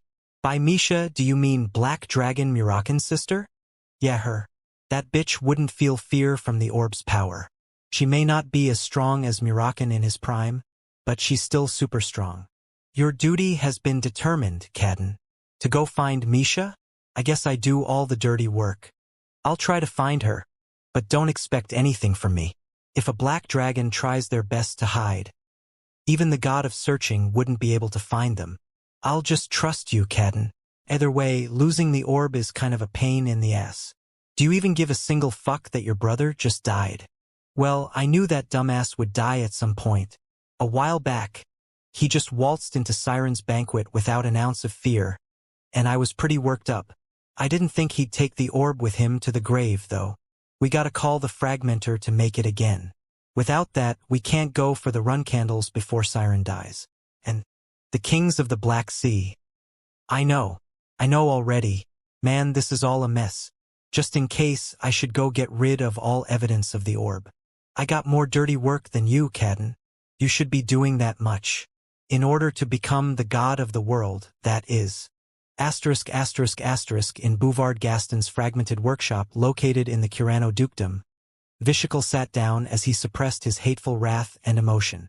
Ah, welcome, Sir Vishical. Good timing. I was craving those sweet potato croquettes of yours. No croquettes today? Listen closely, Bouvard. I came after hearing from the traitors of the Vermont imperial family. It seems that the Zipfel clan used the demon god's orb behind our backs. What? They did? Yes. In the Vermont Empire's ocean territory, a silver dragon and wind dragon had a big battle, and an island got annihilated. And because of the remaining mana, there's a whirlpool in the middle of the ocean that wouldn't disappear. It's definitely caused by the orb's destruction. Hearing this, Bouvard jumped up from his seat and shouted, "Urgh! That orb was my creation. I'm sure I warned them not to use it in its incomplete state. I'll never forgive them if it's true." As Bouvard threw a tantrum, Vishical grimaced. The day to kill this dumbass hog strays further. He has to remake the orb. The Zipfels came up with the initial idea, but Bouvard took care of the orb's creation. Thus, the orb's ownership was equally shared between the Zipfel clan and Kinselo group. Even our leader is furious. Since our alliance with the Zipfels could shatter at any moment, don't communicate with them for the time being. ******. 2 days later. Young Master Jean, welcome back. Jean and his companions arrived at Cashimir's mansion in Tychon. Kashimir and the agents of the Seven-Colored Peacock came out to the courtyard to greet them, and Gilly, who was awaiting their arrival, frantically ran to them. "Young Master, are you all right? Strawberry pie. Haha, I'm okay." Gilly had heard about Enya's plight, and never slept one bit as she worried about Jean. She turned her head towards Luna, and immediately bowed. "It's all right, Gilly. I heard on the way here, but the youngest seems to love you a lot. Please continue to take care of him." "Luna? Wait, the white whale, Lady Luna Runcandle. Ah, you must be Sir Kashimir. Greetings. I am Luna Runcandle. I can't believe that Lady Luna would come to my residence. It is my honor to serve you. Please come in. You have all done well." As they entered the mansion, Kashimir spoke before Jean could open his mouth. "Young Master Jean, I must tell you something first. Earlier today, about 3 hours ago, my daughter's guardian dragon returned." Jin's eyes widened. "Lathri returned?" "Yes, but there's something weird. It seems like Lathri has a gap in their memory for the time they went missing. For now, Lathri is beside my daughter, but it seems like they couldn't understand the situation themselves. Maybe it wasn't a kidnapping? It definitely was. Quicantle got a confession directly from Violetta." A thought suddenly came to Jean. Maybe the Zipfels are concerned about other clans discovering the existence of the orb, so they're getting rid of all evidence regarding the situation. Then, it's likely that they would purposefully erase Lathri's memories to protect its secrecy. With this in mind, Jean explained the events at the island, and Kashimir nodded as he listened. "Those are some extreme situations. I feel bad that I forced you into such circumstances while I powerlessly remained in Tychon. An artifact that swallows contractors whole. What the hell is happening in the Zipfel clan? There's only one reason to make a replica of the Orb of Origin, twerp." Murakin opened his mouth. Jean, Quicantle, and Luna nodded. On the way to Tychon, they had heard more about the Orb of Origin. They're trying to become a god in order to rule the world. Well, I don't know if things will go how they want it to, though.